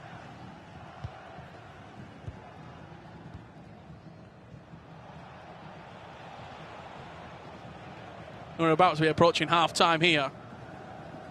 3-3 between Flippercito and LJR Peixoto. No one's really put themselves out in front, have they? I mean, there's only been 2 games to play from, but have you been really impressed by anyone, Ryan, as we approach half-time? I think Tuga, you know. Tuga and Polly Chris. Okay. For me, those two. See, Nathan Essar's got 6 points, but I don't even think he's been that impressive in his games, even though maybe that's a sign. He doesn't need to play his best to be unbeaten. Let's head on over to another game that is going on in this round. Nacho Bella.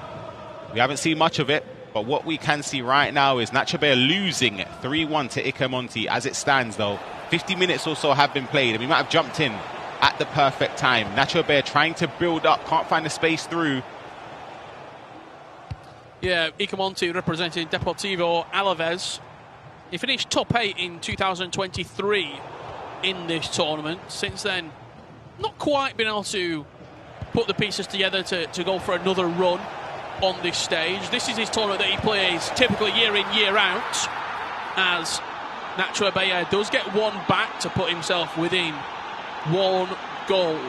Yeah, it feels like a lifetime ago from that opening round when he played against Yago. I haven't heard from Yago all day. Nearly 4.5 hours.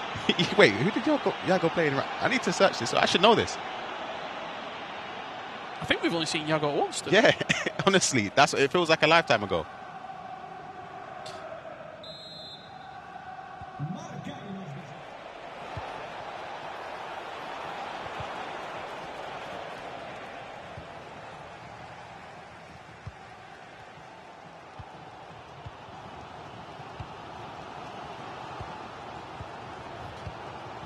Two-1 up at the moment.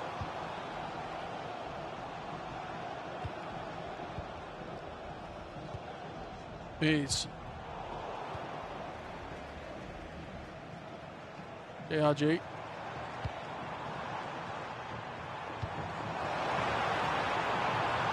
Finds himself in a decent position, Jataba, at the moment. Corner. Whipped into the back post. Maradona just selected there, but a little bit risky. Tried to head it back there.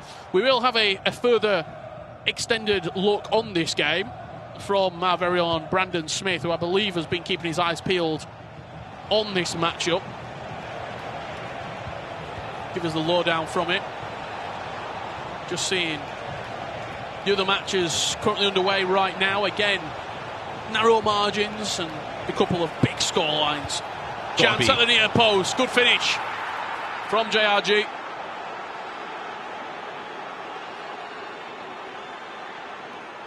Let's head to our featured matchup. But, as I said, Brandon Smith has been keeping his eyes peeled across a number of our games. I believe Game 6 in particular that we just saw. What you been making of it?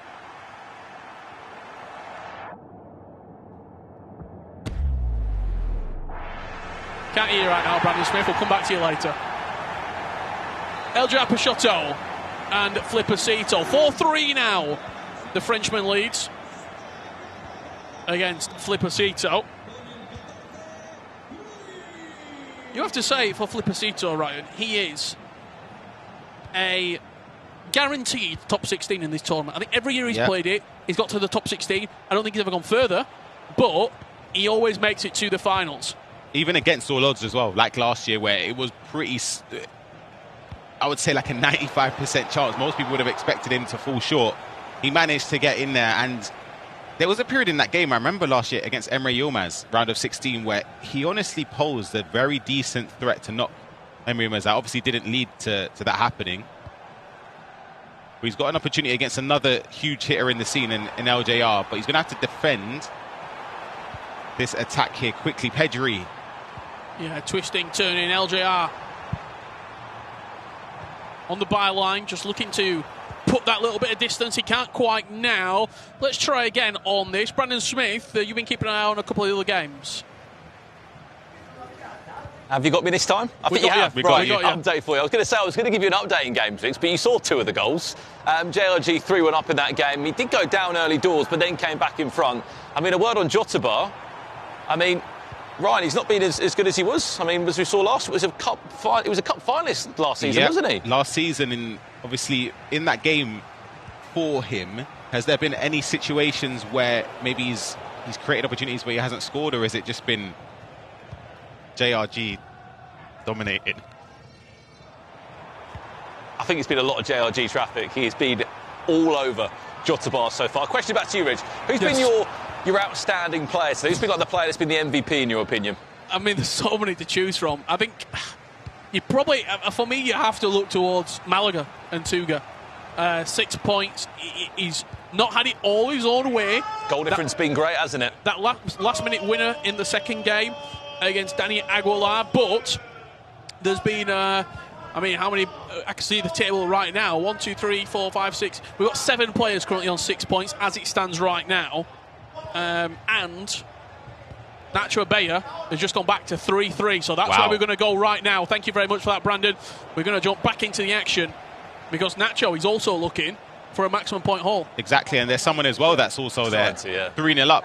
Hugo Sanchez has been unbelievable, sort of fallen under the radar a little bit. If he wins that game or sees it out, he will be sitting top based on goal difference. Let's focus a little bit more on this game, as I say. It jumps into a pause. Yeah, so let's go back, in fact, to game number 6, the game that Brandon just was giving us an update on. I want to turn our attention to there because there's just been a couple of goals, maybe a flurry, shall we say, of goals coming in.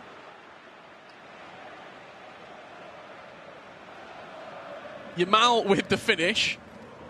Jotaba doesn't look happy based on the player cams there. Not at all. So we'll see the current scoreline when it comes to JRG. Of course, with that finish there, finds himself 4-2 up against Jotaba there. With just under 20 minutes left to be played, just when he needs to get something, I think, from this game, especially losing in that closely contested first round against Daniel Aguilar, that is going to be 0 points as it stands from a possible 6. Can you look at it though, and I know we've talked a lot about points and making a mark on the table early and getting points on the board. Could be a chance here, strikes at the near post. If the performances have been good, can you take positives from that? You can take positives, but in like a league phase, you'd rather play bad and get wins, or get even a draw just to get something on the board. I feel like in the 2v2 tournament that you referenced earlier on today, where you got a lot of draws, but you actually played well. You played amazing. That's the worst situation. You'd rather play poorly, win 5, lose 5, and get 15 points. Exactly. Than win 3, draw 4, and walk away with 13, for example. I thought that ball was on. I thought that through ball was going to be there. Look at the top of the pitch. There's a runner there. Xavi does have the capability to play it. Just fakes back inside, and now a double tap. Hits the top corner. Wow. JRG. Nodding his head there. That pass goes through. That is interesting. Maradona latches onto it. That should be game, set and match between JRG and Jota, but unless a miraculous comeback is staged. Let's jump back over to the featured game between Flippercito and LJR. We left it at 4-3. Still remaining the same, Rich. Yep, absolutely. There's really not been too much to highlight from in this second half, being completely honest. I feel like every time we've come to this game, one of the two players, I'm going to say, every time he's come to this game, one of the two players has had possession.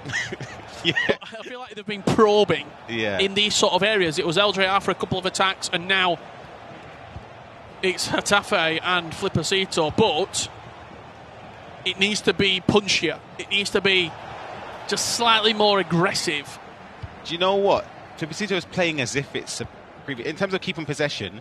You see from some of the best players this year, the likes of Tuga, perfect example. Gameplay was purely based around possession. He's adapted. You don't necessarily want to play that game anymore.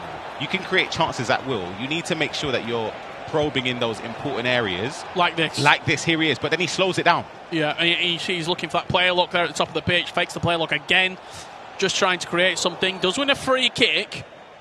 The dangerous area. It's a little wide, but you can take this direct. I'm being honest, Rich, you can actually take this direct, you know. Keeper's moved a little bit to shuffle to cover that angle, but let's see what he's got here. It's a pause coming in, and once again, conversations happening. Is he playing Xavi up top on no player roles?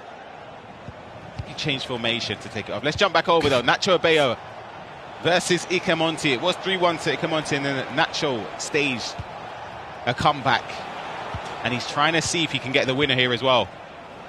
When you're talking about players necessarily not adapting, you cannot adapt if the gameplay that you were playing was almost perfect before. I feel like a few of these, I mean, it feels harsh to say veterans, but players like Nacho Abello and Tuga, you adapt a little bit, but you also keep what got you successful. The blueprint is still there. What got you to this stage. Chance, slow driven, off the post. I wonder, easier said than done though, but I wonder if you could have taken a little bit more time, but then will the angle closed up? It's difficult to say. You're talking about Yago? I've just seen him for the first time in 4 hours. Yeah, honestly, I don't know where he's been. Well, there's a very large practice area behind the scenes here for the players to play and warm up and get ready for their games. Just flicked away from Nacho Abello there. That is a crucial interception, because you think if that pass latches onto the attacker, it could be all game done. 4-3, not enough time maybe to potentially respond. Nacho, though, can push forward. 88 minutes have been played. Is he going to opt for the last attack? He done that so well last year, and he's not done it correctly here. Ikemonti will have... That's a very risky pass into the middle of the pitch, though. I was about to say will have the last attack, but I actually feel like someone might give the ball away again. Yeah. And now, 3-3 scoreline. I'm going to go early, +2. Only a +1 added minute. Oh, no. Player look. Perez, extra pass. It's lovely. Nacho Abello.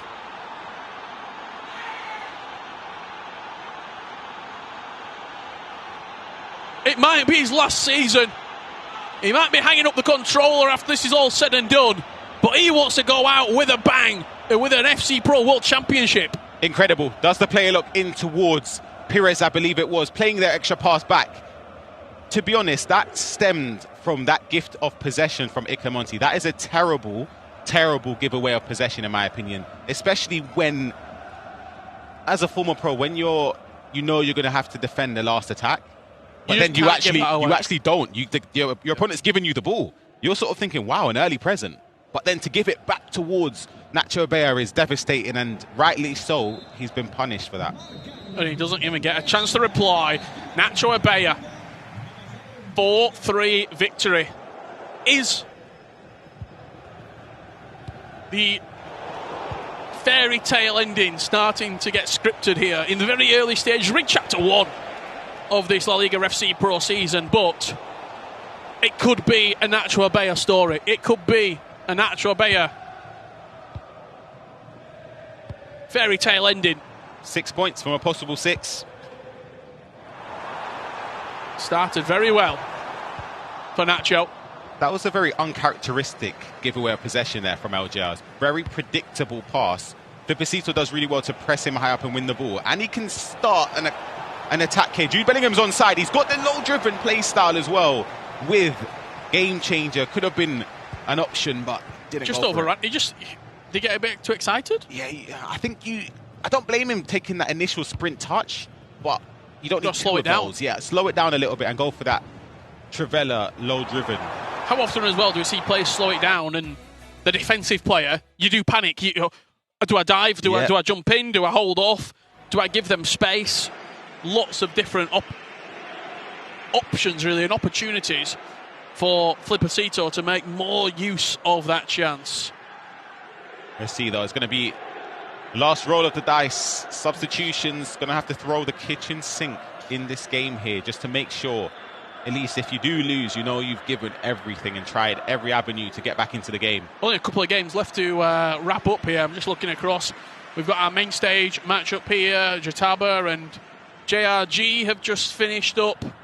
We'll bring you those full-time results from the desk. Very confused at what's going on.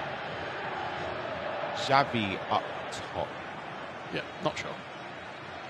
Saw it earlier. Still don't understand it. Yeah, I thought that was a mistake. Or I thought he was changing formation. But no, it's Xavi staying up top. Obviously, he has the passing tired. He won't have the pace in behind. It could prove to be genius. We'll see if he has the opportunity anyway, because LJR has this free kick and will probably play it short and just keep possession. 2 minutes left on the regular clock. Probably looking at a +1, maybe a +2 in the injury time department.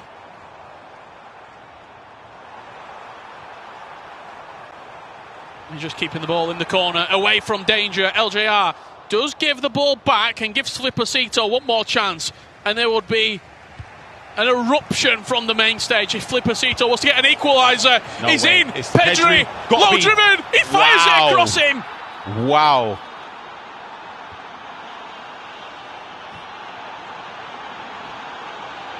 Flipicito flipping the script on LJR. That is unbelievable. I can't quite believe how easy LJR gave possession away there. We've seen it in 2 games back-to-back now, late on, where it just doesn't seem right. But then Flipicito in behind with Pedri. I thought we were going to low-driven it, but we didn't even need to. Just drive. Just tuck it away. One pass. And that is the Xavi there. In behind. We questioned it. That's why you play him up top. Yeah, we questioned it. What do we know? Flipicito. Wow. It's going to be a few seconds for LJR to go forward. But he won't have long. LJR has to go forward, has to go now to get 3 points on the board. He's done so well. No way. Perez! Wow. And he looks across at him.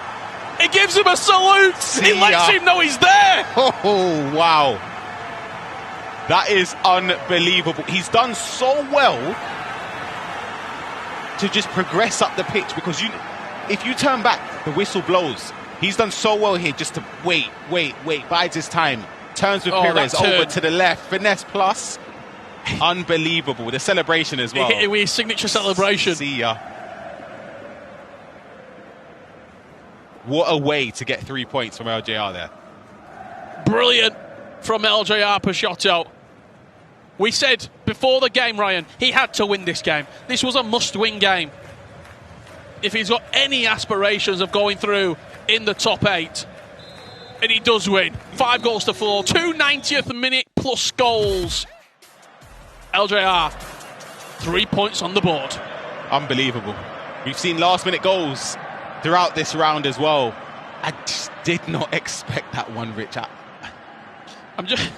I can see some different stats in front of me and things going on. There was a game with David Sanchez. Yeah, go on. He had a 4.8 XG. Yeah. He won 10-1. I know he was 4-0 up. 10-1. With a 4 XG. David Sanchez making us lost for words. 3 people who are never lost for words. Back over to the desk. Nicole alongside Mr. Brandon Smith and Gravison. Oh, lovely one from you there, Richard Buckley. Great job as always, guys. Brandon, hello. What an ending, by the way. Flippercito, I love the celebrations and stuff, but let's be honest, he kind of did get slightly quietened down there by Leandro. You just could see it coming. You could just see the goal coming, and Leandro Peixoto, he didn't get up and celebrate. Just looked straight at him and just gave him a little celebration, didn't he? I know, Brandon, but I was saying earlier on, I love that personality, the emotions that you see from some of these players, like Flippercito. I think it's good vibes, and we can have a look at some of the results here. Like you said, Flippercito got a late goal back. You thought it was going to be a draw, and then LJR Peixoto managed to get a late winner. Really good game, a much needed win actually for LJR Peixoto as well. Hugo Sanchez. Wow. Sanchez, I Goal know, difference. Huge. He has to be on 10-1. top because he's got 6 points. You'd imagine so, yeah. He's got 2 wins from 2, 6 points, like you said, Grav, and that goal difference, you'd imagine, is wild. This was our featured game, LJR Peixoto versus Flippercito. Like we said, LJR Peixoto really needed a win here, but Brandon, we know how good he is. He just didn't have the best start to his day, did he? No, and I mean, look, I think the great thing about Flippercito is he's part of that pack of Spanish players that, you know, every time they're going to be here in the competition looking to sort of trip up those new names that are coming in. But I just think, no offence to me, he's running into an absolute monster in Leandro Peixoto. And yes, we thought he might have snatched a point at 4-4. He's always been chasing back in the game. He loves the celebration. But, Grav, you're up against a player that's just had more international experience than you, more time in the FC Pro Open, more time, in the nicest way, winning the league, winning the French league. I feel like you don't want to make it personal against a player like LJR Peixoto, because he's good enough as it is. So if you give him motivation to play against you, he's going to put everything on the line, as we just saw. He did score that goal in the last kick of the game, and I felt like it wasn't only about the 3 points, it was about sticking it to him. And he did. Yeah, he did. I feel like we're going to see some more big reactions from Flippercito. Especially tomorrow. Especially tomorrow. One guy I want to speak about, Nacho Abella. We spoke a lot about him earlier on in that first featured match of the day, which feels like a while ago. And a good win, good performance. 2 wins from 2. Yes, I mean, it was a difficult one. He was losing 1-3 on 1 point, but he did make a good comeback, and it's curious because he was supposed to not be playing as much. He was chilling. He's studying now, but should we get him on? I think we should. In the corner of the studio. Nacho, come join us. Oh, lovely to see you. Hi, how are you? Big smile on your face. How are you feeling right now? 2 wins from 2, 6 points on the board. You must be feeling pretty good. I'm feeling really tired. Tired? I mean, 1 game left. I'm too old to play, but I feel really happy because I won the last match. Something that we are talking in the stage in the box is that every match is a battle, but crazy, because as you can see, Chechu won LJR. That is a crazy match. I mean, I think that nobody expects this result.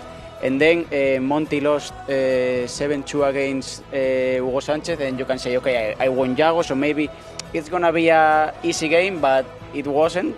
So I'm really exhausted because this game is really stressed. You're tired. It's draining. Hey, Yeah. a lot of energy. But yeah, you've still got another one to go this evening. Against Flippercito at I think the 9 o'clock. So Okay. I need to. Better get that energy up. Yeah, I need to get that energy again. Any celebrations against Flippercito, or is it going to be a chill match, or are you going to be... This year I'm chilling. I mean, No. I don't know. Yeah. I'm chilling. I just want to enjoy. So I don't know. Just I need 1 point for my objective, who is the first of the league is the cup, and I only need 1 point. So whatever it can next, it will be. You could perfect. have 3 points though if you beat Flippercito. Yeah, so, I obviously. mean, you could be in an unbelievable position. What's it like playing? I mean, in a tournament like this now, where you could be 2 or 3 goals up. With the nature of the game, it's not a safe scoreline. Never. I think that in this game you are never safe, because yesterday training I was playing against Hidalgo. I was losing 7-1, and I said, okay, this match is over. The final score, I think it was 9-8. So I mean, you will have always the chance to win the game. So you have to be focused and score your chances to can win. And Nacho, some of these guys, they don't believe that this is going to be your final season. What do you say to that? 100% is my last If year. you qualify for if you Here won we the World go. Cup this year, you would still leave, would you? Yeah. I want to create a family for the future with my girlfriend, and I mean, You can if you keep earning I'm the money from the studying. tournaments. It's a lot of time that I spend when I am studying, so it's impossible for me. I'm sure Nicole wants to ask this question as well. What happens if you get the win in La Liga champion? As I said, last year you said about the blue hair, so what's happening this year? The same. Blue hair. Yeah. Yeah? There you go, Nicole. I'll do it. Can I do it? Can I dye it for you? We'll sure. do it on. Yeah, great. Love that. It will be perfect. Yeah, perfect. Love that. Thank you so much, Thank Nacho. you. It's great to see you. I mean, we're going to let you have a little rest before your game later on, and we're going to have a look at the standings and see how things are looking right now. Okay, here we are. +14 for Eibar. That goal difference. Wow. I mean, boys, are you keeping up with everything? You're doing your quick maths as we go through the day, Brandon I'm trying Smith? to work out how many goals. No, I can't even start to figure out how many goals I've got in. But I'm really looking at that top 8, and it is looking great. Di Fernandez in there. Tuga, we said how good he was in terms of scoring. Hugo Sanchez sort of gone under the radar with some huge performances his end. O'Brien again, top 8 as it stands. Nicholas in there. Our good friend Nacho in the top 8 as it stands too. And look, I think we've got, what, three more rounds left? Yeah, we do. And you see, your maths is good. 9 rounds. We played 6 technically. We're going into round 3 next, aren't we? We are. I'm going to let you guys have a little breather like Nacho because we're going to head to a short break. We'll see you in a bit.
Fill me out with your smile. Now the sunshine brings the light. Fill me out with a flame. I will let you win this game. Take me out when I'm down. 'Cause with you I'm safe and sound. Safe and sound. Safe and sound. Safe and sound. Safe and sound. Safe and sound. Safe and sound.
Safe and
Bueno, pues me siento muy contento al final de representar a uno de los mejores clubes del mundo y con muchísimas ganas de dejar al club donde se merece, que es lo más alto. C'est un plaisir d'arriver en LALIGA. C'est pour moi l'une des meilleures ligues, voire la meilleure. Et la datation, ça se passe bien, il y a des bonnes équipes, donc ça se passe très bien. Para mí el Real Valladolid es un club al que le tengo muchísimo cariño. Al final he pasado ahí 4 años, he ganado muchos títulos, me han tratado muy bien, la afición también. Y la verdad que tengo ganas de enfrentarme al Valladolid y nada, ojalá que les vaya muy bien, pero menos contra mí, contra ese partido contra mí. Je pense que Nîmes cette saison fait partie des favoris. Donc je pense qu'il va faire une bonne saison de LALIGA. Pues seguramente que haga un gran papel en esta liga porque es uno de los mejores jugadores del mundo también. Il ne fait rien de spécial. Nîmes c'est un joueur que je respecte, je sais qu'il est très fort, mais ça ne va pas changer ma vision parce que c'est lui ou non. Tengo muchísimas ganas de empezar ya la temporada y que seguro que lo vamos a pasar muy bien este año. Pour les fans de Valladolid, je vais tout donner pour vous représenter au mieux et ramener ce titre à la maison.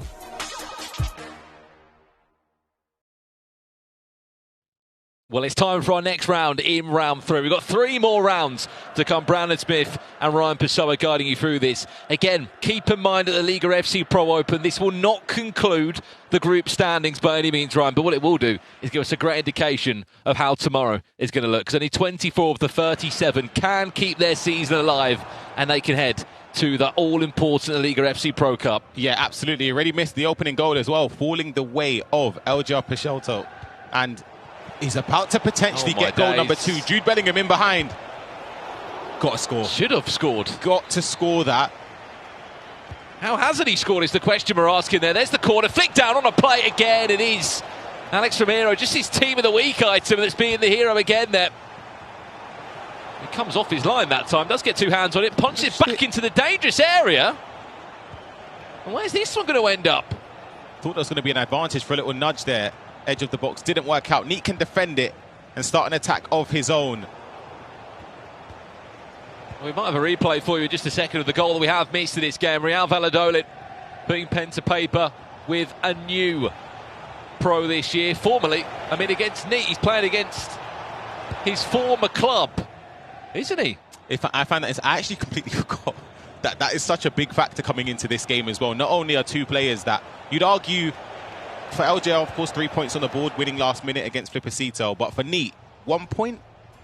I believe it's 1 point on the, out of a possible. It was well who won. He won the LALIGA FC Pro with Real Valladolid. Now he sits on the opposite side of his former team, playing for Atletico Madrid. There's a lot riding on this game. For either player, if they do have the ambitions of finishing in the top 8, it's a must-win game for both players, in my opinion. LGR has the better chances in terms of finishing in that top 8 just because he's got more points right now and he's leading in this game. But for Neat, 1 point from a possible 6. He lost to Hidalgo, drew 7-7 in his round 2 game. And it just doesn't get easier playing against somebody like LGR, coming off of a last-minute win as well. Corner. Played short as he tries to rework the chance round. Of course, this isn't the only game taking place in this round. There are 6 matches in total. You've got Mallorca against Real Betis, Javik against Dayu. Dayu desperate to get some wins on the board, by the way. He's just come off the back of an 8-1 thrashing to mark 11. Andoni, off the back of his result against Nicolas, taking on Cordoba and Chechu. Santi Ram against Chusita. Poli Chris against Daniel Aguilar. And Raquelme against Jay Lyon, who I still can't believe, by the way. Raquelme, he played a 5-back against Neat. Neat was 7-4 up in the game, and Summer with a 5-back. He came back and drew the game 7-7, Ryan. That is unbelievable. Perez in behind here for LJR. Can't get that ball over to Cruyff in the middle. Tell you what, though, it's been a one-way traffic at the moment, hasn't it, from Leandro Peixoto? Of course, the brother of Diogo Peixoto, the two, of course, have played as teammates. They've been to many pro events. Both competing for different teams, in fact. Even played in the French League One to give us a brilliant through into Gareth Bale. Can he find the cutback? He goes on his own. He does so well, Neat. I'll be honest, I thought he may have overworked that ever so slightly, overcooked the chance. That's always a common theme with Neat, though, like in terms of whether you see it as overplaying or playing for the perfect chance. He tends to do it more often than not. He won't go for what may seem like the obvious pass across the box. Like here, I feel like he could have driven past it here. doesn't, does the cancel, plays it back to Yamal, and it does result in the equaliser. So who are we to say that he's wrong, you know? And after all that pressure, the Real Valladolid did build up. It doesn't mean anything in the end because Neat has just tied us up all square.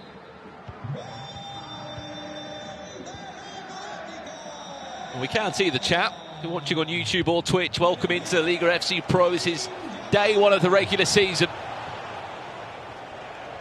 Who is your prediction to go and win the whole thing? If I had to tell you that right now, Ryan, could you give me a name, do you reckon? Could you give me 2 names? Oh, it's so far away. It's far away, but I'm going to go.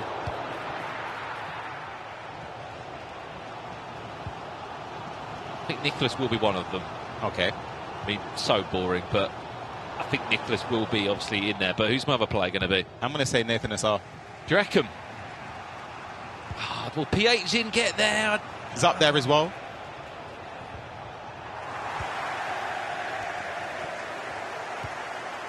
I mean, chat, get involved as well. Who do you think is going to win the LALIGA FC Pro? Remember, there's a cup and there's a league format. Nathan SR, oh my, what a goal that is, by the way. That's Chasita going.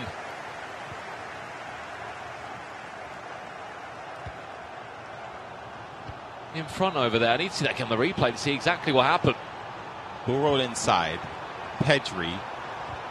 If that's him conceding or scoring, they're playing the red strip. Yeah, it is. Beautiful finesse as well from Chusita against Santiram there. That made it 2-0 in favour of Chusita. Of course, other games going on. Sierra Kelme up against Jay Lyon as well.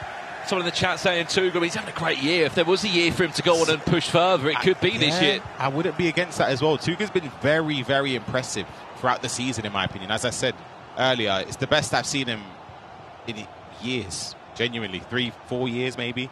I mean, there's so many shouts, isn't there? So many international players that have come in this year.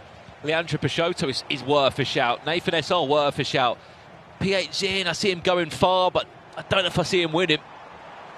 Same goes for Tuga as well. I do see him getting far, but it's that extra sort of 5-10% you need that a Nicholas might have.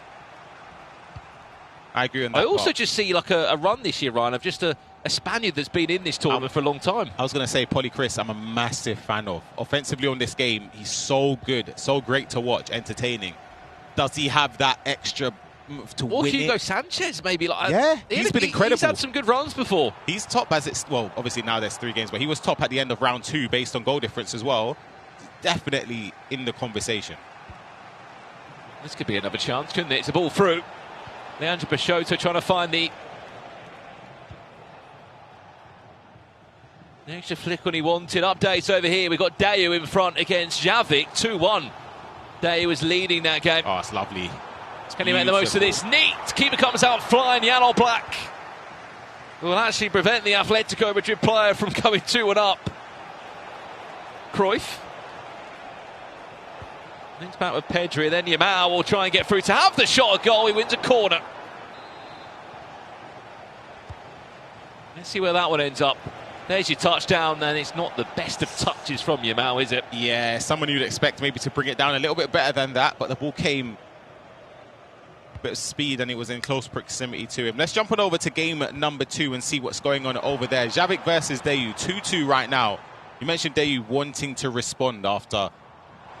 What was this scoreline you said? Was it 8-1 or 10 against... 8-1. It was 8-1 against Mark 11. He literally said to me, Ryan, when I spoke to him in the players' lounge after the game, he went, I am so bad. And I went, all right, yeah, you might have lost your first 2 games, but you've still got 4 games left. Even if you can get together some points and a bit of a run, there is every chance you could get in that top 24, Ryan. Yeah, sorry, side note, again, what you asked about winning, I completely forgot about Mark 11. He's someone that's up there. There's so many players in there. That's what I'm saying. Mark 11, one of those international names as well. I even forgot. But yeah, I understand for Dayu, when you're not performing well and you've come off of a drubbing, it's very natural to feel despondent and sort of dejected. But the only good thing on that, Ryan, is that you do have about an hour or 2 hours between games to refresh your mentals, to say the least. It's 2-2 in this game.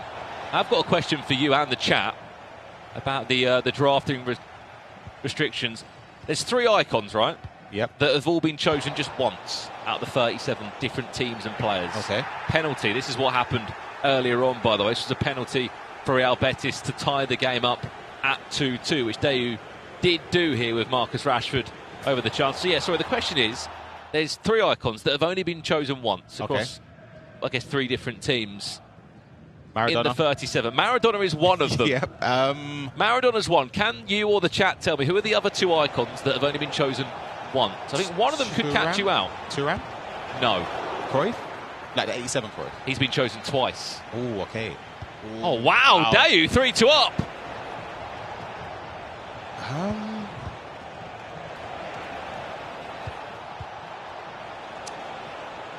This is a tough one, Brandon. You know. What are the 3 icons? Only been chosen one. I'll give you the nationalities, all right? All right, go on. I mean, it'll probably give it away. I don't know if I want to give you the nationalities. No, don't do it. Don't do it. I'll give you positions. Go on. Well, one's a cam. You got that right. Yep, Maradona. One's a centre mid. I was going to say Beckham, but I feel like I've seen him more than... One's a centre back. How many times has Beckham been chosen? More than once. Centre back? Hold on a minute, Brandon. Wait, what's going on here? Why can't I think about... LALIGA icon? Thuram's been chosen twice, by the way, coming back to that. Yeah.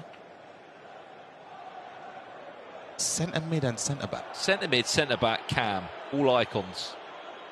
I think there is a chance with David Beckham chosen twice. Okay, so I'm getting the ones that have been selected twice. This will probably help you out quite a lot, Ryan. Go on. One of the icons is worth 3.1 million coins. And it's not Zidane. It's Zidane. Oh, I promise you. I'm not even joking. I was going to say that. I promise. The winter wildcard. Zidane, Maradona, and who's the last one? Zidane, Maradona, who is the last icon that's only been chosen once across all 37 teams? I'll give you a price point for him. It's Cannavaro. It is. Yep. 950k, by the way, and someone's gone for him. Do you know why? It's because he's playing there. Is he playing in front of us? If he wasn't there, I promise you, I would have never got that. Mallorca they're using him, isn't it? It's Javik. I was going to say Zidane, though. I promise you, but Cannavaro I would have never got. By the way, for Javik, he's the only person using Vidat Mariki as well, of course. He's the Mallorca eSports Pro representing his club. Half-time in this game. Dayu, 3-2 up. He's got a play of the month, hasn't he? He's been unbelievable. He's been bagging goals. Back to this game for a second.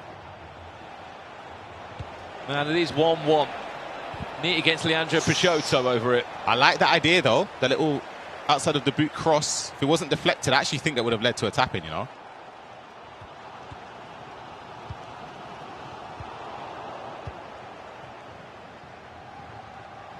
What do you reckon for the top 8 then, Ryan? Tomorrow night, top 8.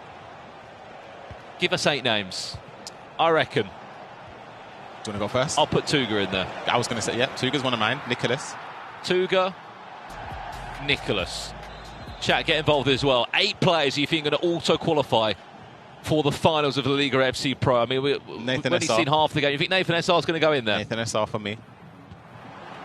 I'm shameless as well. If Polychris is leading in this game, I'm saying Polychris. Mark 11, in or out? Polychris 4-1. Wow. Okay, never. Yeah, Polychris for sure for me. That's 9 points. Hugo Sanchez. Polychris is in your top 8, yeah? My top 8. Hugo Sanchez is there as well. So you've gone for two Spanish players in there. Oberyn. Right. Hold on a second. You only got 2 spots left. I'm going to agree on Mark 11. We're not throwing him shame. I think he has got a great chance still. I don't know if just because he lost his first opening game. Yes, that is the one. Oh, that was weird. The goalkeeper didn't really animate there. Tucks it away. I'm putting him in my top 8. You think?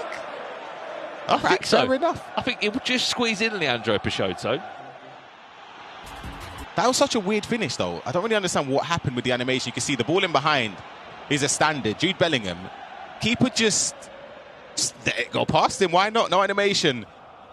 But yeah, I think we're looking towards a lot of players that have just started really well today, that have won basically their first 2 games we've seen them, and those names are everyone that's on the list. Who else would you say? Final 2. If Leandro Peixoto had a question mark next to his name, who would be the other 2 players you think that are going to lock in to a top 8?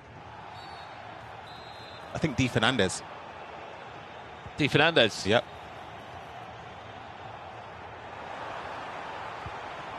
And keep in mind, if you do get in the top 8, you will make your life so much easier. You qualify already for the LALIGA FC Pro finals. As Neat, it's lovely. He's looking for an all-important equaliser here. just carnage. Can't really get possession cleanly. Now he does. Plays it into Yamal. Beautiful stuff. Got to finish it. Nacho Bayerin or not? I don't know. It's that 8th spot's going to be it. That 7 and 8 spot are going to be interesting tomorrow. That turn is ridiculous. Oh, come on. You've got to find the finish. Oh, Cut back. Oh, beautiful. Break that one down if we need to break a goal down. That McGeady cancel, just to turn away from the defender, get space to run towards the byline. That pass across goal as well is perfect, neat, sensational again. It's what we associate with him, though. The skillful, intricate goals. Right here, you'd expect him to maybe ball roll, finesse, but he just carries on going. Well, it was only a matter of time, wasn't it, before Lamine Yamal was going to try and make something happen in the box. He was getting in the right areas. He was just lacking a finish.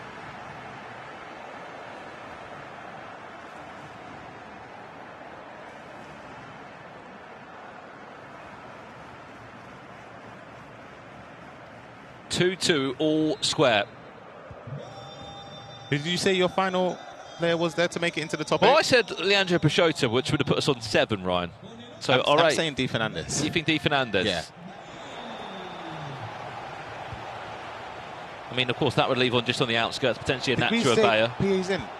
No, in there? we didn't put him in. He'd be in there for me as well. I'll take out Jeff Peters. That's me personally. PH in. Both Brazilians getting in to the finals off a really strong performance here. Oh, he's on. Oh, that's beautiful football. It's caught him on. Neat! 3-2 he leads. Finesse around the corner. Thank you very much for coming. I'll tell you what, that was neatly done from the Spaniard who has been here before and won this tournament in back-to-back years. The timing of that through ball, Ryan, set Gareth Bale on his way to go and bag a brace. 2 in the last 5 minutes. Leandro Peixoto might not be on his way to a top 8. See the game again between Javik and Dayu still level. This time it's 3-3 though, just over 30 minutes to be played. But going back to that neat goal, I love that bit of build-up where you do, a lot of people do it. Flipacito done it a lot in that previous game against LGR as well. You do a 1-2 between 2 players, but you've also at that, just before you started that, you've triggered a run to the wide player. So like once they're running, you do a quick just sequence of passes. You can play a first time through ball and they're gone every single time. Is there any other updates in our other games as well? Daniel Aguilar against Polly Chris, you said he's flying, isn't he? 4-1 he's leading, right? Yep, he is absolutely flying. Someone else that is as well is Chusita. 6-1 lead against Santiram, so he's been dominant. Neat. On for a 4th here, Gareth Bale. Coming close to dropping the shoulder and finding the back of the net. J-Line as well is also leading 4-2 against C. Raquelme.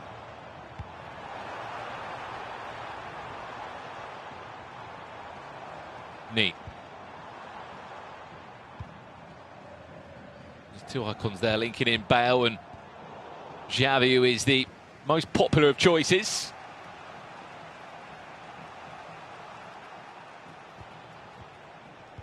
Who do you think, sort of, in terms of value for money, Ryan, in terms of the icon selection? Wait, free kick though. Dom, who do I think what is whoa, that was a huge roar. That might have been Dayu. That's Dayu that's just scored that. I think it gave Brandon a little jump scare. Didn't know in a scare, mate, still. Well, in terms of value for money then, sorry, like in terms of an icon that's between 1 to 2 million coins, as Bale is on his way to get a hat-trick. Ball around the corner, Neat has really turned on, hasn't he? That through ball is crazy. Neat is finding his groove, and maybe at the right time. See the puff of the cheeks there as well. He knows the 2-goal cushion against somebody like LJR is massive, but that pass to Bale is ridiculous. Completely cut through LJR's defence there.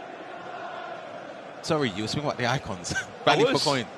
Value for coins. If you were to have an icon that costs, say, 1 to 2 million coins, and I'll give you a few in that category. Isn't Xavi? Xavi is in there. Gareth Bale. Bruchagueno. To be honest, by that point, you're sort of spending more than 3 million coins afterwards. It's Xavi for me. I think the play styles. I mean, we could throw Cannavaro in there, but I don't think he's going to get much of a mention. The only thing Xavi's missing is a shooting play style. He has game changer. Sorry, if he had a low driven or a finesse, always fortunate. It's going to be tucked in.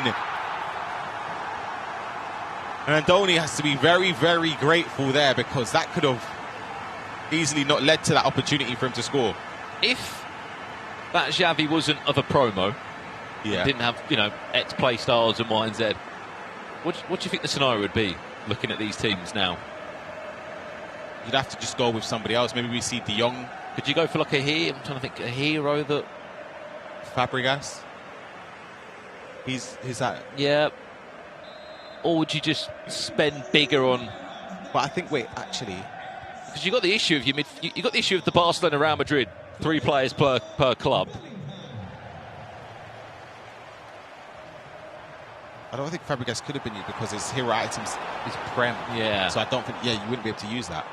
It has to be just a La Liga. Yeah, for the heroes, yeah.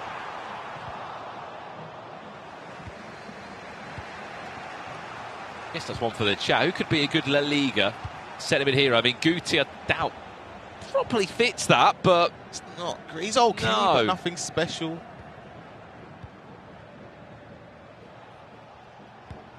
I'm sure at some point we'll be checking in with Richard Buckley for a lowdown on everything that is happening around the games.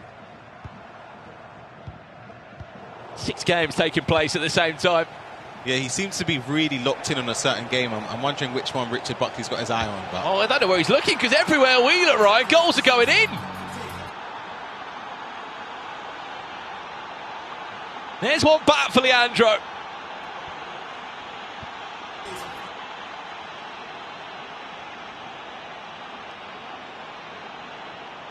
I mean, Neat might be having flashbacks, not as bad as it was before against his previous opponent in Steve Riquelme. He was 7-4 up in that game and has no right to go and throw away the lead. I mean, this is a very different scenario, a very different player in front of him. He's got just over 12 minutes left to see this one out, Ryan. Yep. It would certainly shake up the standings, wouldn't it, if he was to pick up 3 points here? I think for LJR as well, he's had that taste of a last-minute win. Could he do something in this game to try and salvage it? A point would be an unbelievable result from the position of being 4-2 down to turn the game on its head.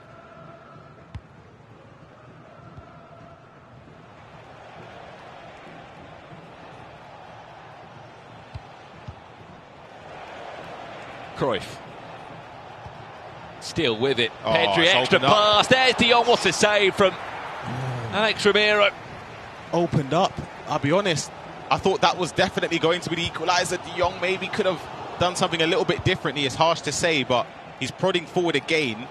Gets the ball to Yamal. He's going to go for a finesse. I was about to say, but he doesn't. I think the finesse is the best option there. Only 1 goal in this one. What a ball that is forward again. He's just catching the left back off guard there, isn't he?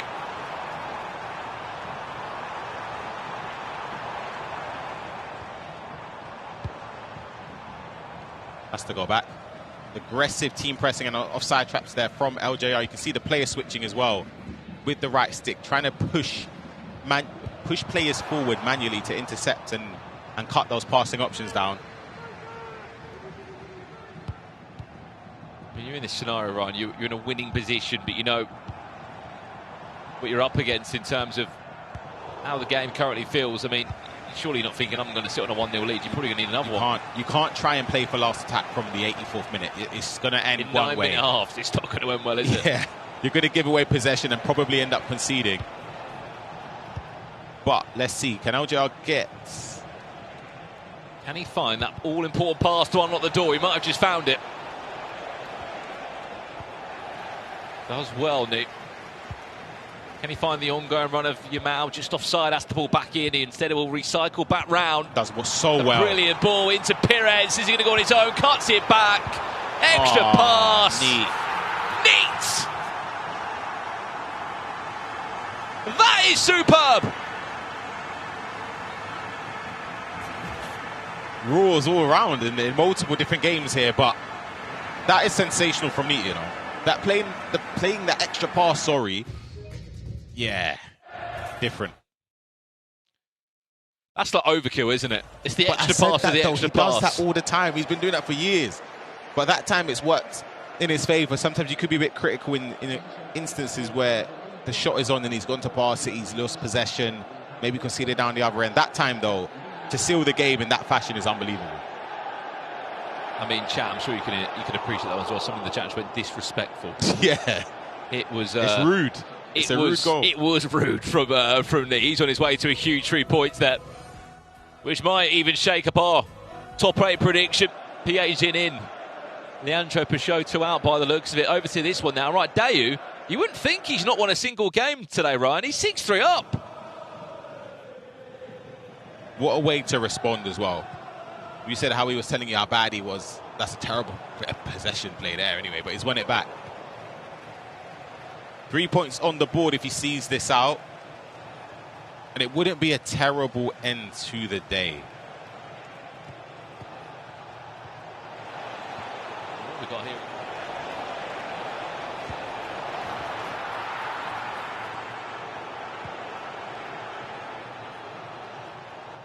Made it 5-3 for Dayu. That roar. And that made it, I'm pretty sure, game over, to be honest, with how long is left in this one. Dayu is on his way to his first 3 points in the Liga FC Pro. Well,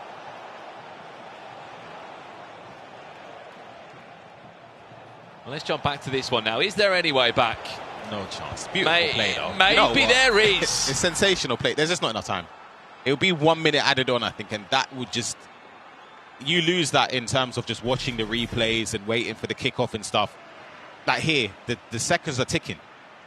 Despite the clock not being shown, the seconds are ticking on. You're not going to get enough time if it's a +1. And then also, you're relying on Neat basically passing the ball to LJR. I mean, he's done it before. He's done it, but I just don't see it. This is a wonderful goal, though. The pass there is beautiful. Finesse. Tucks it away. He's just too little too late, in my opinion.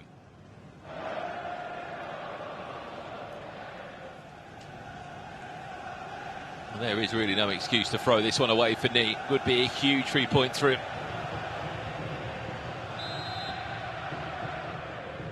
It's going to be smart. Just wait. Don't need to pass the ball. Let the game pass it for you. That takes another... Oh, hold on. It's +3. All right, wait a second. I'll take it back a little. You never by the know. looks of it, this is going to be his final game of today as well for Neat. So really important that he does end with something to smile about. There's not enough time unless Neat just gives him the ball. But +3, that stunned me there. I didn't expect it. He's done well to keep possession under the team press and constant press, and he's got the ball where he wants it. Ball over the top as well. It's going to be job done for Neat. Can he get something for goal difference purposes? He might just do that. Oh, huge tackle. The amount intercepted, but that will do us for the game. Full-time result, big 3 points on the board for Neat. We'll see him again tomorrow. 3 more games he has to play. He'll be thinking, though, he should have had more than the points that he's on. He should never have given away the extra point against Raquelme. Let's jump to another game, though, for a second. Right, Dayu is 2 minutes away from his first win. Still got 3 games left tomorrow, right? I mean, it might not be the start that he would have wanted to, but at least he's going to sleep tonight with something on the board. Yeah, getting something. You have to leave with something today. Going 0 for 3. Yes, as you said, 3 games still to go for tomorrow. You win all of those, you're probably in, but there's no room for error. You don't want to be in a position like that where there is no safety cushion. You have to win every single game. Beautiful bit of play as well for potentially more goals in favour of Dayu and Real Betis. Down the other end, that looked off. It was on. Oh no, it was offside. I was about to say. Full-time result. And it's not going to be maybe the night that Xavi would have wanted to have here in Barcelona. They will pick up his first 3 points. Over here now, I mean, we've not been short of entertaining games here, right? Andoni is about to lose this game 7-6. This will be a huge result for Tetu. If he can see this out, he's got to defend this onslaught from Andoni. Beautiful result. Extra pass. Oh, he didn't need it. He went on his own with Cruyff. That reverse pass. I think Cruyff has game changer, doesn't he? If you hold out 2 there and shoot, that's a goal. Corner to come in. This is the last roll of the dice for Andoni. Cruyff. Punches it into the Celta Vigo forward, and there's not going to be the chance. Added time's been played. Chechu picking up a huge 3 points here against Andoni. He's going to climb up the table ever so slightly. And I believe there was only one game left to conclude from that round, Ryan, and it is one of your favourites, Polychris, who is 9-2 up. 9-2, Polychris is leading again. If you are joining us, this is the Liga FC Pro live from Barcelona. We are currently in the group phase, day one here. We've still got 2 more rounds to go, but the table is starting to have a bit of a gap now, isn't there, from the top 8 to the bottom 8? It's looking pretty for a lot of, well, I say a lot for some players. If you're Polychris right now, goal difference sitting pretty, points even better, 9 points from a possible 9. It's been a great day, but as you said, starting to see players start to pull away, or some players being dragged into the mix of potentially being eliminated tomorrow. Absolutely. As we said, look, by the end of play tomorrow, we'll find out our 24 teams going to the Liga FC Pro Cup, and our top 8 guaranteed already there. Stay with us, though. We've still got 2 more rounds of action to come. We're going to go back to the desk now of Nicole and the boys to break down what we've just saw there. I mean, look, the table's starting to have a bit of a gap here, Nicole.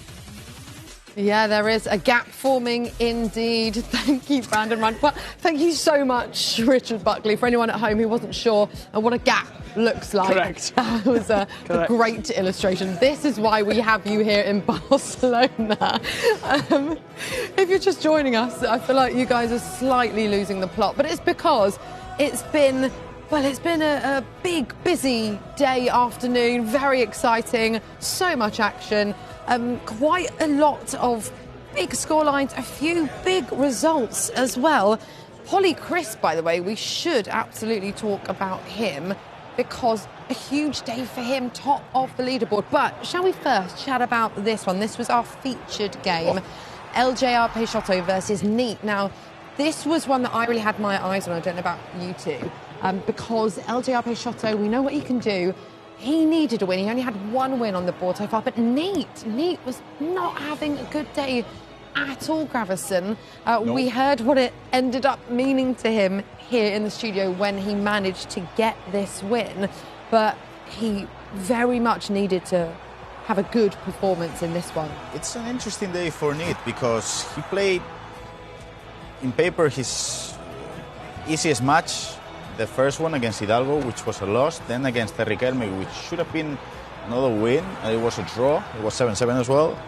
And it should have been a 6 out of 6 point situation playing against LJR Peixoto, in which if you lost that match, it wouldn't matter that much about the top 8 talk. But then he just lost everything, really. Well, he got a draw in the second match, but it felt like it was just continue to be alive in the competition for the top 8, or if he doesn't get the win against Leandro, that's it, and he got the win. Yeah, I mean, did you hear Neat's reaction when he got, I think everyone down the street in Barcelona, Richard Buckley, probably heard that reaction. Yeah, absolutely, and that shows how big of a result it was. Speaking of reactions, Dayu hit us with one as well that game. I mean, he gave it everything he's got. He spoke to Brandon earlier and he said he's been playing really poorly, he's not been playing good at all, and I think you saw it come out in this result. It was 2-0 down, he found his way back into the game, and all 3 points went his way. Yeah, we heard, like you said, Richard, we heard the elation coming from Dayu when he managed to get the win. Grav, it must be a funny one as a player when you know you're just not in good form and you're not feeling good, you're not feeling confident. So, I mean, maybe this win will give him some confidence. Yeah, for sure. When you're not playing at your best and you know you're playing poorly up to your standards, for me it's about surviving the day probably. Maybe if, okay, I'm not playing well, I might not get 3 wins, but at least if I get 3 or 4 points, I'm still alive. I think you see here not only elation, Nicole, but also probably frustration with himself, anger with himself that he's not been playing well. Like, more maybe motivational at these celebrations, because that shows what he can do. And we said at the top of the day, 6 points might get you through. As it's standing right now, a lot of people on 3. I don't think we can read too much into this. What we can read into is one player, 9 points from 9. Woohoo! Polychris. 3 wins from 3. And also, we should say, I know he's your friend Danny Aguilar, Graf, but a huge win for Polychris against Danny Aguilar. So, you know, he's looking really good and he's winning convincingly, Graf. Flawlessly. I mean, not only that, but I think it was you, Richard, in the coming up to the second game. I thought Poggi wasn't going to be the favorite, and then he got the win. Not only that, but against Danny, it was supposed to be a contested match, 9-2. It's a tough one for Danny, but I'm sure it's even tougher for Andoni. 0 points out of 9 possible. Who expected that? I didn't. I know, I didn't. You're going to claim that you didn't? I not expected that. Well, I think we often sometimes look too historically. And I think you have to look, a lot of these, I say a lot, maybe I think when I was looking, about a third of these players aren't currently playing, for example, in the Cups that are taking place in Europe West. They're not competing outside of Spain. Yeah. And I think that's a big thing. I think a lot of the players, Polychris is one of those players that's playing week in, week out at a very, very good level, and it's showing here. Well, 2 men who we know all about from competing here in Spain, Richard Buckley, Zidane and Kone. This is our next featured game. Ooh, I'm looking forward to this. And this one will be interesting, Graf, because both of them have 1 win on the board. They've also lost 1 as well. To be fair to Kone, he had a really big win in that first game against Andoni, and then he lost to PH Zin, didn't he? So I think we'll let him off of that one. How do you see this match going? I feel like if either one of them want to fight for the top 8, they have to win.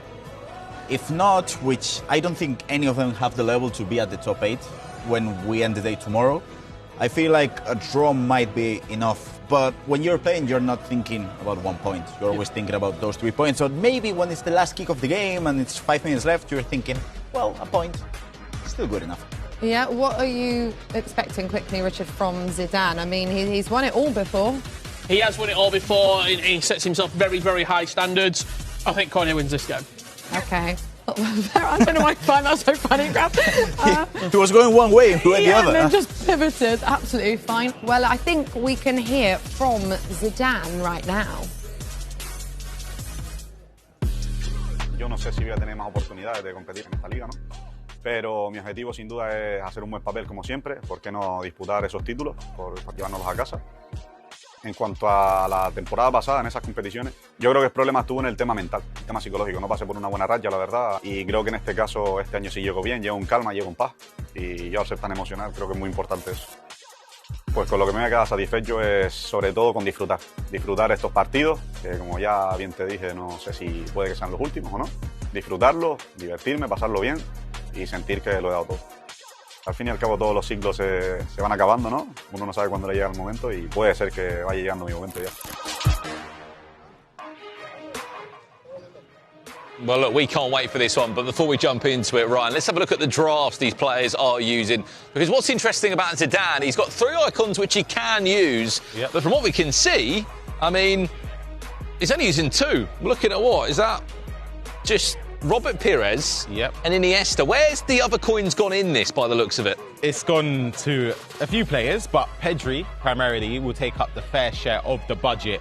Unbelievable item. You can see the 3 playstyle pluses. He's got tech, he's got incisive, he's got tiki-taka, so he's an unbelievable option. Yamal as well, expensive. The whole team, I would say, I'm a big fan of, to be honest. The attacking section of this team is very, very good. What do you make of these 2 here as well? Are they strong enough? Bartra, one of the more selected options, got intercept plus, stats are decent. I think Aitaruba is okay. I think having quick step on a fullback is very important. And the other options, Salgado does have quick step as well and intercept.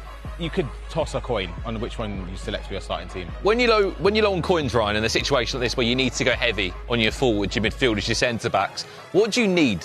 As we change drafts here, we're going to look at his opponents. What do you need as a few key things from your left and right back, other than pace? For me, obviously, I'm going to speak mainly about play styles. I think play styles are very important, more so than attributes and stats on this game. Bruiser, very important. Quick step and intercept on the fullback. Those 3, I would say. And if you could have a play style plus of one, what would it be? Bruiser, I would say. Bruiser or quick step, I think would be the option there. You can see the fullbacks for the selection here. Salgado, of course, he's not playing. Right, let's be honest here. He isn't going to be starting in that team. He will be taken out in Kone's draft. Ella Militao on the bench as well. You can see there's a lot of mix-up in terms of what players would be starting, but it's an incredible team going forward. Well, one of the most popular players that everyone's been loving is Jude Bellingham. I think 32 squads he has been. He's the second most chosen player, the Thunderstruck player. What is it about him? I mean, look, he comes in quite pricey, but he's ever reliable and he seems like he can offer you pretty much everything. He is the complete midfielder. For me, personally, I look for certain play styles as a centre mid. Tiki-taka, he's got. I love a shooting play style. He has that with low driven. Trevella alongside it is amazing as well. Incisive, sensational, intercept, tech, first touch, relentless. He's got basically the full package in midfield. And with his other items, he lacks finesse. Oh, sorry, he lacks incisive and tiki-taka. This Thunderstruck version, of course, once he performs well, he has those play styles added on top of him. Perfect. The complete midfielder, right? Complete midfielder. And that is why he's in so many of those drafted squads. Again, those are the drafts coming in for this game. We are near enough at the end of day one. There are still 2 more rounds to go. So what are we waiting for? Let's kick off, technically, round A in round 3 of our matches today. Richard Buckley and Gravison are going to be guiding you through this one. Gents, are we ready? Absolutely. And have a look at some of these games that we've got coming your way. Just behind us right here, Tuga against Nathan SR. That's going to be one that we're going to keep our eyes on. The featured game that we've already previewed for you, Zidane and Kone. We've also got Mark 11 in action. Once again, he's going to be taking on Yago. Some big players and big matches that we're about to see unfold for the last time today for a number of these players, Graf. I mean, there are a couple of players that if they want their top 8 dream to still be alive, they gotta win. Yep. I'm thinking about Mark. I'm thinking about Nathan and Tuga. Both of them. They might be happy with a draw, but they for sure look for those 3 points. Nico, he wants to make it 9 out of 9, and of course, I would say everyone that has a win and a loss has to get a win, because if they don't, they end it with 3-4 points. Not enough. And we've also got a player sat now comfortably at top. Polly Chris on 9 points. Yes. No one's near him. An opportunity for a selection of players here to join Polly Chris on 9 points. I'm looking at Nicholas, I'm looking at Tuga, I'm looking at Nathan SR as the 3 that could join him. Across the board here, Hidalgo and David Sanchez also going head to head in a big game. Well, time for talking is nearly over. We'll be getting kicked off very, very shortly. Let us know at home who do you want to see come out victorious. We have got plenty of action, plenty of games, and plenty more FC coming your way. 2 more rounds of action today before we close the chapter on day 1 of the La Liga FC Pro groups. Tomorrow we play 4 more rounds of action to find out who's going to be going through to the finals. That's the top 8. Who's going to be going through to the cup, and whose La Liga FC Pro journey comes to a close. Richard Buckley and Gravison to guide you through this round. Let's go, Rich.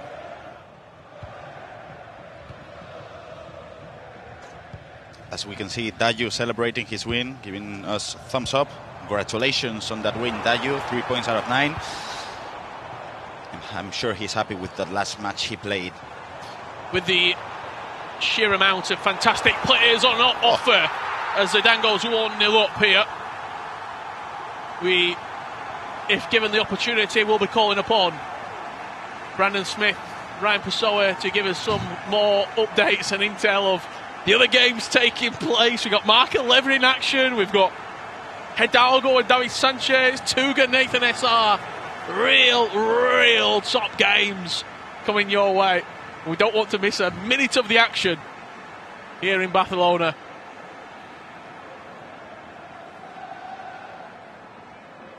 An early lead, Grav, for Zidane. An early lead indeed, with the low-driven game-changer goal. It's those combinations of playstyles, especially the shooting ones. I'm sure Ryan Pessoa, who's reporting for us at the set of monitors, will be happy with that. Trivella coming in from Rashford to make it 1-0.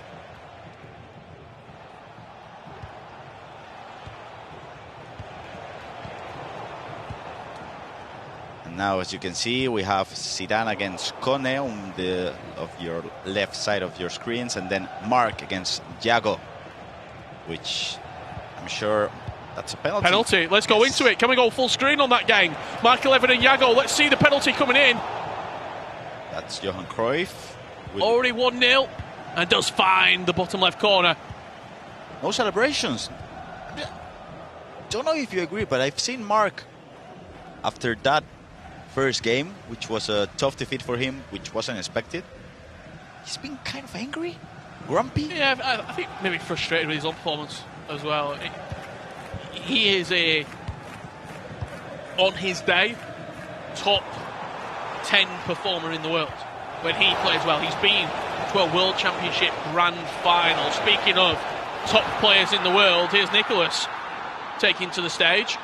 And conceding a goal. And finds himself 1-0 down to Marin. Marin, obviously a name that we don't see a lot. No. Unless you sort of really in tune with the LALIGA FC Pro. He was grouped last year. He was. In this tournament, but 2 years he ago. He always plays up to in the big games, I feel like he does play well. Yes, and 2 years ago he had a great run, just as we see. Oof. This is for me the match of the day, not the day. Sorry, match of the round. Well, yeah, they're both unbeaten. 6 points out of 6 points possible, and Tuga, we're arguing top 3 coming into this tournament. Oh yeah, on form. Yeah, absolutely. Nathan SR was a player that's been feared across the board as well. A lot of people not wanting to play Nathan SR, especially from a lot of the Spaniards, saying they expect him to do very well, finish in that top 8 and be a real dangerous player to go up against in the Cup and in the finals, and finds himself 1-0 down at the moment. Lovely finish there from Jude Bellingham. Perfect time, really. We spoke about him before the game kicked off in a lot of detail. It's a lovely ball around the corner and a great finish. I really respect players that are able to compete at their best through different eras of the game. Tuga, 2019 runner-up against Tex in Atlanta in the Foot Champions Cup. The game was so different back then. Now we go forward 7 years in time. FC 26, and the way he's playing now, the way he's adapting to it all, I really, really respect that. That's why, for me, I'm not going to say he's the GOAT, but that's why I think Nico is arguably one of the best players in history, if not the best, because as we just see that finish from Nathan, back in the days, it was 2017, he qualified for his first World Championship. Yeah, and he's been synonymous with that tournament ever since. I'm sure if you speak to Anders Vergang, he says, well, he can't be the greatest player of all time because he's not performed at a World Championship. He did make it to a final and lost on penalties to Umut. So I think that argument is slightly taken out. But I do see the point. He struggled in the last couple of World Championships, as Nicholas, been grouped a couple of occasions. Speaking of the Iceman, we're going to go to his game right now. Up against Marin. And that looks to be 2-0. 2-0, yeah, from Nico Williams, both goals. With the game-changer playstyle, as Ryan Pessoa was mentioning, our reporter for this match. And as you can see, Ryan Pessoa really loves that game-changer playstyle. He's been talking about those trivelas for what, 4 years now? Yeah, absolutely. Let's jump into that game in full, Nicholas and Marin. I want to see how Nicholas is progressing in this game.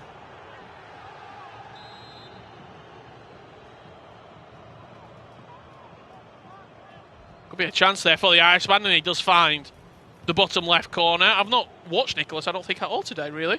No. I don't think I've had the opportunity to take his gameplay in. I did commentate his second match. It was the game against Andoni. Yep. It was a brilliant match, one of the matches of the day. 8-5. Yes.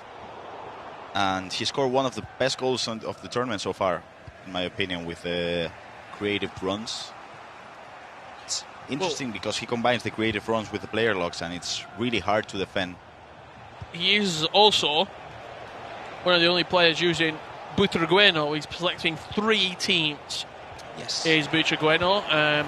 I feel like he always has a bit of an interesting pick. Always. In a team, does Nicholas, whether it's in global competitions. He always liked Kevin De Bruyne in his teams. I think in this tournament, he never used R9 or Ronaldinho. It was always Johan Cruyff. Yeah.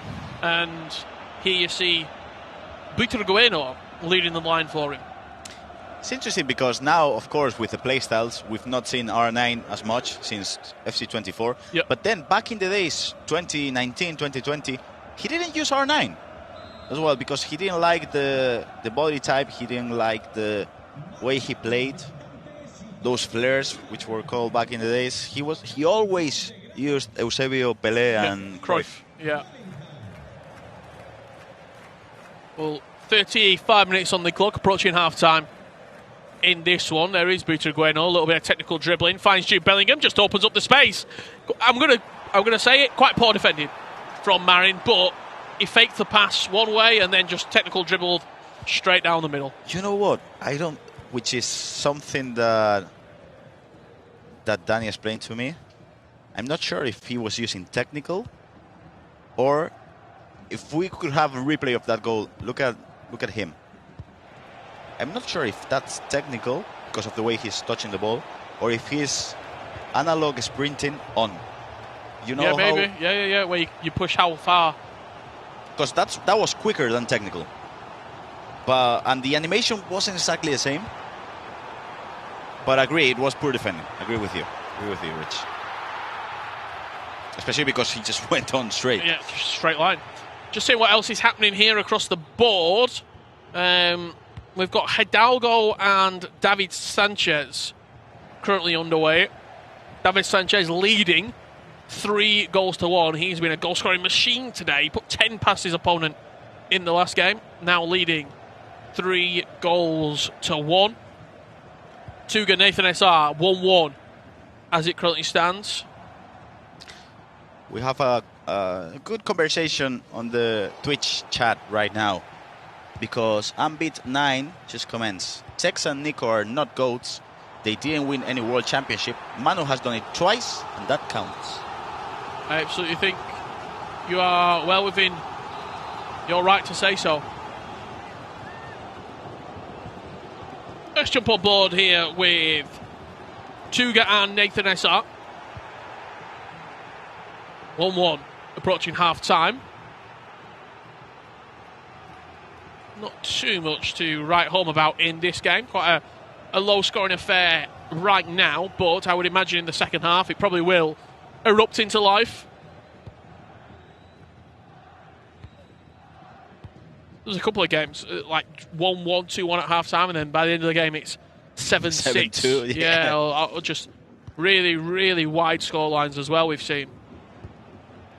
So we just jump over to this match. Last kick of the first half for Andorra. Oof. It's a really, really big interception. Sweeps across, takes the ball, and levels up this game. 1-1 at half-time. Let's see what else is happening across the board. I think we're going to go back to Nicholas, who Butragueno is in celebration, which would lead me to believe the Iceman has found the back of the net once again. Yes. Interesting because, yes, he did. It's curious because Butragueño doesn't have the incisive pass, which I feel like every single striker on the competition has the incisive pass, but I don't know if Nico is using him differently. I don't know if he's trusting stats maybe, vision, long pass. Don't know. He always, as you mentioned, he always plays differently. And not only that, he always chooses 1 or 2 picks, which unusual to my eyes don't make that much sense, but then it works for him. So I remember the FC Pro in the first week, which I wasn't commentating, but I did watch it at home. He was using David Beckham as a right wing. Yep. 80-something pace and no pace playstyles didn't make any sense for me. Did he not get 0 points though? I think so. I think so. That's one of the 2 times probably that Nico didn't play at all during the group stage. Well, half-time has come and gone, and we're going to see that goal once again. I think that's not technical dribbling. Controlled sprint. Yeah. I feel like that's the, I don't know how it's called, the analog sprint on. Yeah. Analog sprinting, we should call it maybe. But there are the stats at half-time. 1.9 XG to 0.9. Not too much, really, to separate these two. Just having a glance around. We're going to go back to our featured match of the round. Las Palmas and Zidane leading with a comfortable lead, that is. 5-2. That's 40 minutes played. That's 7 goals. Not only 5 goals to Las Palmas. Cones finds himself in a similar situation as Dani, with a comfortable win in the first match against Andoni, and then tough loss in the second match, and he's getting destroyed in this last one. Yeah. Same as Dani. Exactly the same. Just looks to be quite a lot of space in behind. I mean, we've only seen glimpses of this game, but you saw there instantly that first time through ball. And he's got players to play it as well. One of the only guys using Iniesta, the 92 Iniesta in centre mid, incisive pass plus. Very, very usable in those areas. Don't like his body type and his animations. Iniesta, I mean. Okay. Did try him at home on foot champs. Couldn't get going. No, not really. But it's working out well for Zidane. You're Iniesta on pro clubs. He's the archetype that's named after creator. Okay. And that's the position I play. Do you use a similar body type and stuff? Yeah. Incisive pass plus. Okay. Inventive plus. Game changer plus. There's 3 playstyle pluses that I use.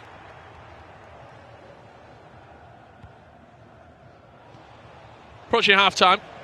Maradona. Another player with a unique body type there. Short, stocky, but very, very quick and rapid almost off the mark. And Kone looks a little bit lost at half-time. He does indeed.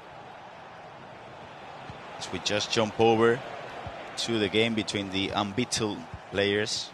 That's Malaga against Andorra. That's Tuga against Nathan. Tuga's defense is something else throughout the whole day. He's played well today. Oh, he's been defending really well. Nathan, one of the best attackers in this entire tournament. There's Tuga forcing a good save. Just offside. Offside, yeah. See the patterns of play, though. What he's wanting to achieve. First time passing and then looking for that wide player to make that infield run as the inside forward and try and get the strike away. I'm not sure if Nathan will be able to win either Cup or Finals, or even if he's going to qualify for ECL World Championships. But one thing that I'm going to tell you, if he plays against any Spaniard, he'll destroy them because of the way he plays, because of the offense, because of the rhythm. So you think Nathan, it will be a defeat for him against Nicholas? Don't know. Tuga, Oberon? Don't know. It's different because us Spaniards, we're not as aggressive. I would say we're fairly passive. Wow, what a goal. We're fairly passive with the way we build up and with the way we attack, and Nathan is completely different. I mean, he just goes forward. I feel like he has a great game style against the Spaniards, and maybe against Tuga, the rest of the players, it's not as great, but he could go and win it all, definitely. Well, it's a lovely finish inside the box.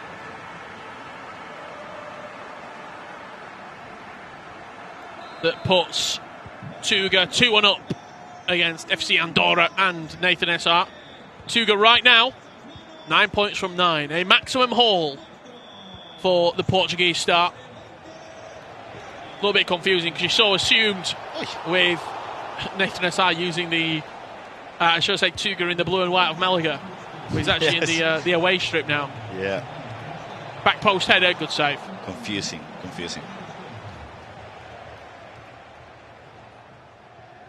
Just having a look across the rest of the games.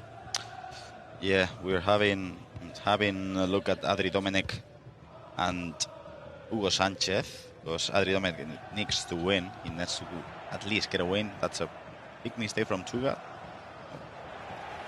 Hugo Sánchez could end the day with 9 points out of 9 possible if he gets the win against Adri Domènech. So let's see how that one's going. David Sanchez 6, Hidalgo 2. Oof. That's Hidalgo. Similar situation as Cone, as Dan Aguilar. Won the first game, struggled since then. Do you think part of it maybe got to do with the break between playing? Yes, probably. Not only that, but probably their age as well. They're quite old. Fatigue? Could be. I mean, it's late now. Well, I mean, not only late, but it's been a long day. It has been. A lot of the players got here before we got here. Yes. And we were here relatively early, around 12:30 local time. They would have been here in earlier, getting warmed up, getting practice ready. Nathan Assar just shoved out of the way by Bartra there. Great defense by Bartra. Yes.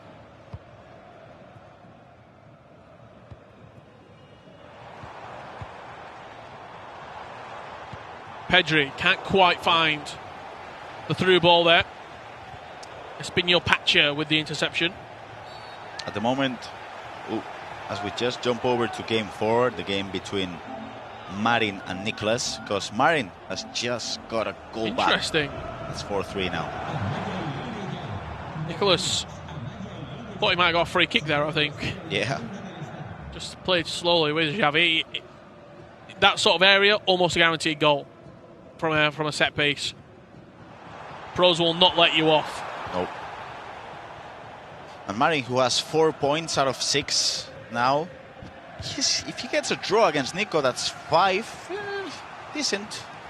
Not the best outcome. So I think it's a good day. It's more than average, more than half. And he's looking for it.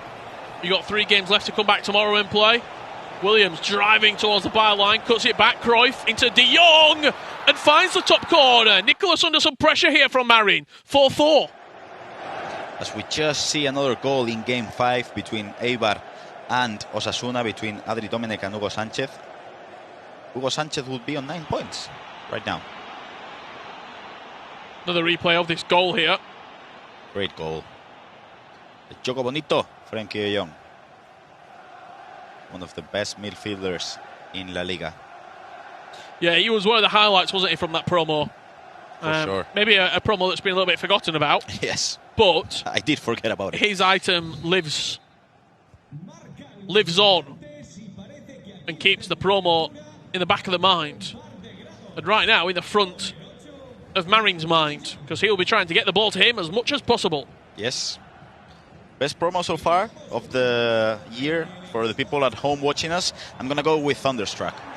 I loved Thunderstruck. Ooh, just wide. Nicholas aimed in wide there with the low-driven strike with Buta going up. Tried finding the bottom corner. Just telling you about that Hidalgo and David Sanchez game. Yes. It's now 6-4. Hidalgo scoring the last couple of goals in that game and pushing his way back into a very, very interesting picture there that's starting to take shape.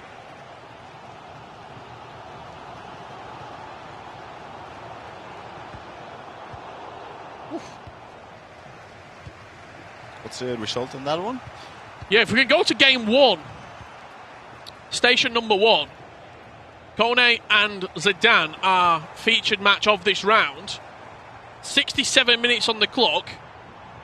And we've just seen a fantastic goal as Nicholas gets himself back in front. Wow. He triggered a few runs, and I do think Marin's player switching was spot on, but the animation wasn't quite as good as he expected.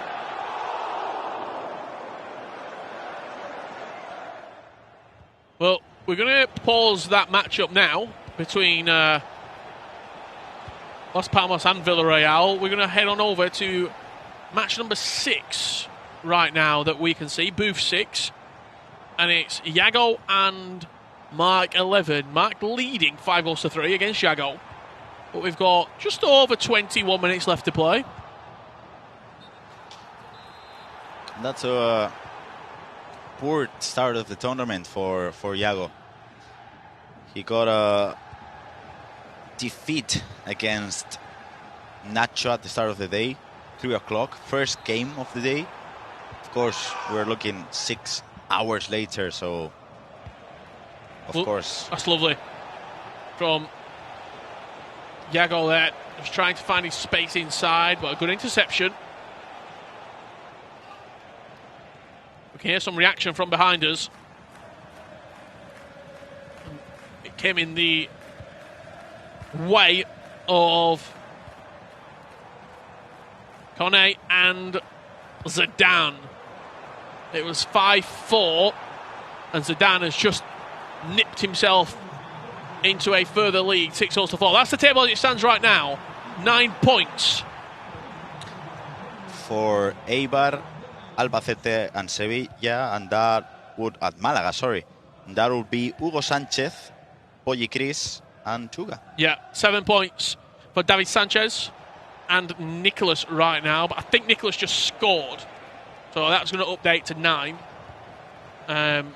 Because he is leading 5-4 right now. So he would also be on that 9-point club. So do you reckon it's going to be even tougher than we expected for the top 8? I think around 12 points. 12 points. 11 to 12 to get top 8, and I think you'll be able to go through with a good 6 and goal difference. So now we have 3 players on 9 points. We still have a round to play. Yes, I think so. Maybe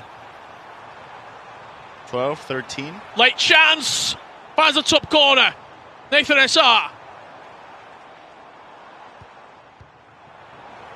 With Butragueno. We're seeing a little bit of instant VOD replay here. So we just have a look at that replay from Butragueño. That was a great run, and the control was perfect as well. There's only 3 players using Butragueno. We've seen 2 of them in action this round. Both from South America, Nicholas and Nathan. There is a reason why that goal went in. It was all because of the control. It was all because of the first touch. Silver playstyle. And speaking of Nicholas, 5-5 right now. There was another goal back for Marin. He's playing well, Marin. He's fighting. So it would only be 7 points for Nicholas. He would find himself just on the edge of a maximum perfect day. But poor mistakes like that, yes, you're giving Nicholas the chance. Especially against Nico. He will punish you.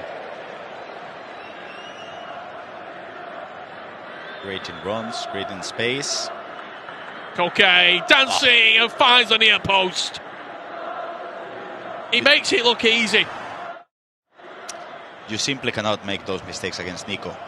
Control the ball with Aitor Rival, trigger and run on the right side, trigger another run of the left side, and you gotta choose one way to go.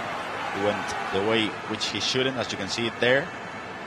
He opened up the space for Koke, left stick dribbling, easy finish. And just when you think that there might be a chance that the Iceman doesn't finish on 9 from day one, he is now 4 minutes and a bit of change away from a perfect run. As we just jump over to game 3 between Malaga. Right here behind us. Right behind us.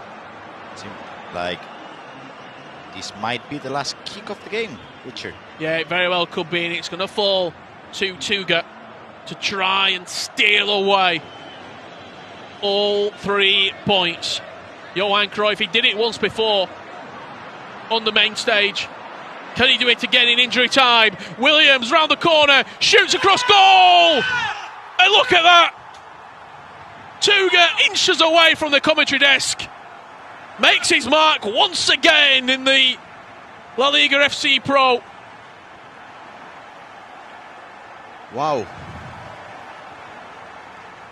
That's 4 points on the last kick of the game of the second and third game. We're talking about a situation in which if Tuga hadn't been as clinical, he could have ended the game with five points. Yeah, absolutely. Well, let's head back. That's going to be a late winner and a last-minute winner. And there could be more late drama here. Zidane and Kone, 6-5. Zidane leads, representing Las Palmas. And Girona and Kone need points on the board if they've got any aspirations of climbing into the top 8. The chat was asking for the Girona against Las Palmas match. The chat was asking for Kone, and we're delivering last minutes of this game. Kone needs to score at least 1 goal to get a point back, but he's struggling. Oh, he gets the ball. That's 1 minute left, and he has to go forward. Yeah, it's got to go now. Militao. You're seeing some late drama on both games here. My eyes going to be peeled on that left-hand side of the screen. It's going to finish before the right. Let's see if there is a equaliser. No. Not like that. That's game over. Zidane lets him know about it, and he will take 3 points. The former champion of the La Liga, now the FC Pro La Liga. 3 minutes added on here. Speaking of champions, 2-time, back-to-back, Iceman Nicholas looking to freeze Marin out and finish his day with a 9-point haul, but he just gets muscled out the way. Marin, he's got to get out of each other's way. He has time, 3 seconds. It's got to be perfect, it's got to go forward. It's not going to happen. Nicholas with a max haul, 9 points. Drama everywhere you look here in Barcelona. The games are certainly living up to expectation, and we've got 1 round left for today. Gravison, I can see PH's in just over our shoulder here. He's getting ready to go in. Yes. To the booth. Nicholas is going. I don't know if we can get a camera on this, but he is. Could someone get a camera on Nicholas talking to Juanma? Juanma just nodding his. Juanma's just nodding his head. That's the only thing he's doing. Okay, we don't have a camera on Nicholas. We don't. Let's do it ourselves. Okay, I'll be Juanma. Do you imagine what's going on? That's what's happened. Great replication there of Nicholas and his coach. Just having a look over my shoulder. All the games seem to be wrapping up. We have got 1 round left for today. We're not even halfway through the amount of games over the next 2 days. We're going to take a couple of minutes to get ready for the final round of today. Let's head back to the desk. Nicole, Pessoa and Brandon. Oh, thanks, guys. We've also just been watching Nicholas the Iceman here. Brandon, I don't know if you've seen what's been going on there. He seems quite agitated. I mean, it's worth pointing out that he did get the win in the end. You wouldn't think it. No, quite. But it has been a bit of a weird day for him because, I mean, I say that. I'm aware that he's got 9 points and he's won every game, but it's not been easy or felt very comfortable at all, actually, Ryan. It's been close games, and in fairness, with Nicholas over the last couple of years, especially in the start of the season and domestically, he hasn't kicked on. I think, was it last year, where he just about squeezed through in the group stages. I feel like for him, he holds himself to a high standard in terms of gameplay-wise, and we haven't seen that. But again, that goes to show he's got 9 points and he hasn't been playing at his maximum. So he should be, I would say he should be happy from that. Well, he doesn't look it, does he? We're having a look now on the screen at some of the results. I mean, the featured game was Zidane versus Kone. I thought that would be a good one. It was a good one. It was pretty close. Actually, for a while, Zidane seemed to be comfortably leading, and then Kone was making a bit of a comeback. But Zidane, I don't know if you guys heard him at the end. He was someone who was very happy, Brandon. Absolutely. I mean, look, for him, I think it could be potentially his last year competing. But we spoke about the Iceman Nicholas in his game against Marin. This is how it ended. I mean, look, sorry, how it started. Sorry, went 2-0 down early doors, but Nicholas is always bouncing back, got himself back into the game at 2-2. And hopefully we'll see certain moments in this of why Nicholas maybe was so frustrated at the end of the game. We went 3-2 up there via Bruchagueno. I imagine, Ryan, he gets frustrated because he's not been starting well, and that does seem to be a bit of a theme. And I guess, look, we all know he knows he's more than capable of then turning it around like he's been doing, but you would be really frustrated with yourself. You're even putting yourself in that position in the first place. But Marin, I mean, he had a good game, and at one point it looked like he could at least get a draw, but it just wasn't meant to be, was it? Yeah, Marin's not a pushover. We've seen in previous leagues where he started off the season quite well domestically. I love that last goal from Nicholas, though. The one with Koke where he bided his time, went to the near post, and ended up winning the game. He's got 9 points. It's been a perfect day for him. He's in a great position, isn't he? Someone else with 9 points, Tuga. What a day he's had, and we can chat to him now. Tuga, come join us. Well, Ryan just with you needed to commit to the clap, Ryan. Like it was a little one. Nice to see you. Thank you so much for joining us. You must be tired because it's been a long day, but a really good day for you. 3 wins from 3. Well done. Yeah, thank you. Exactly. It was a really tough day. We started playing from like 3 p.m. It's like 9, so yeah, really tired, but so happy to get the first 3 wins, yeah. Yeah, how are you feeling then heading into tomorrow's games? Because, I mean, this is a perfect start for you. Yes, because our 6 matches probably, theoretically, the first 3 matches could be the really hardest ones, and I could get those 3 wins. It's important to keep the momentum, the confidence from the next day, and obviously going back-to-back late winner goals, it's obviously special, yeah. Yeah, we enjoyed hearing your celebrations for that, didn't we, Brandon? Yeah, absolutely. I'd say one thing about you, Tuga, which blows my mind, I was saying to Ryan, is it seems like, you know, you may be one of the older players here, but you're getting better. What's the secret? I mean, you're getting better and better. I mean, you've had some incredible career moments of playing in the World Championships, winning 2v2 titles. What is it about you now that maybe with an older head on you that you've had so much experience in this scene now? Why are you? It feels like we're peaking again. We're on one of the best years potentially. Yeah, probably the experience helped me a lot during this season. I think like it was like in FC 24 my lowest season in terms of performance, but this season is going to.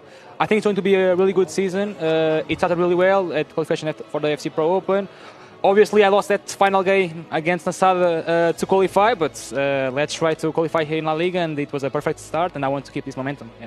For me, I was saying at the start of the day, I feel like it's the best you've been, or the best I've seen you in a couple of years. What is the difference between it? You said experience. Is it playing a lot more or doing things differently? I think it's a mix, honestly, on playing a bit more, playing also against the top tier players like Anders, Emre, Nicholas, etc.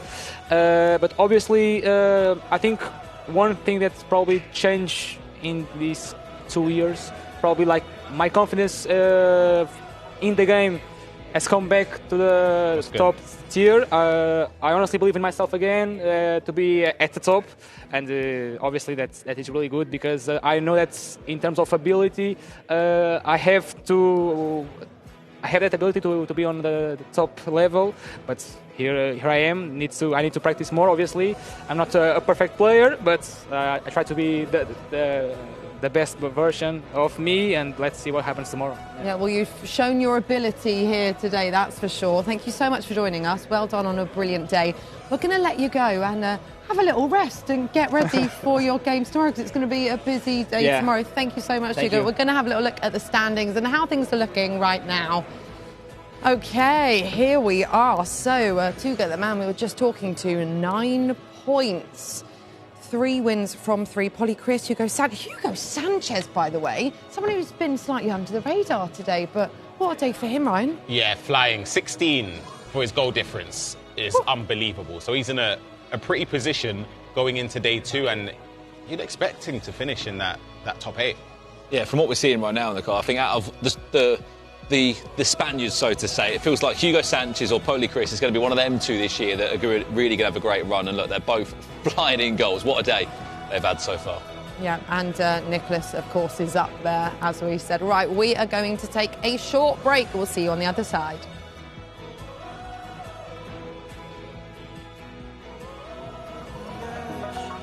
Feel like I'm floating through the air.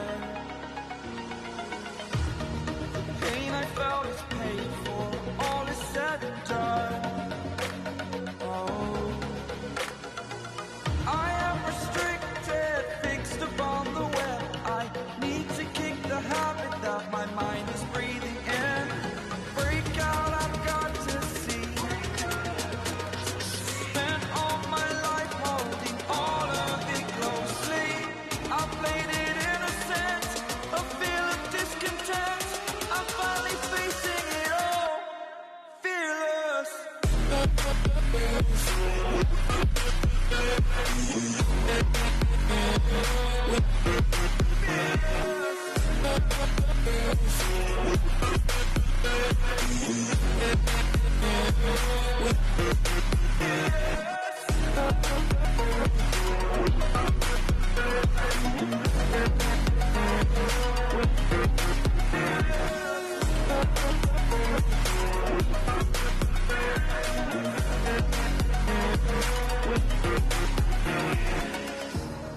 Burning the bridge that keeps us.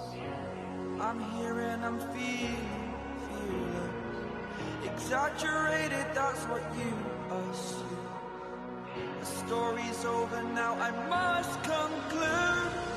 I am conflicted, watching where I step still, hanging in the balance. Not the life I want to live, I want to take it all. Standing tall, fear I weighed the person you are.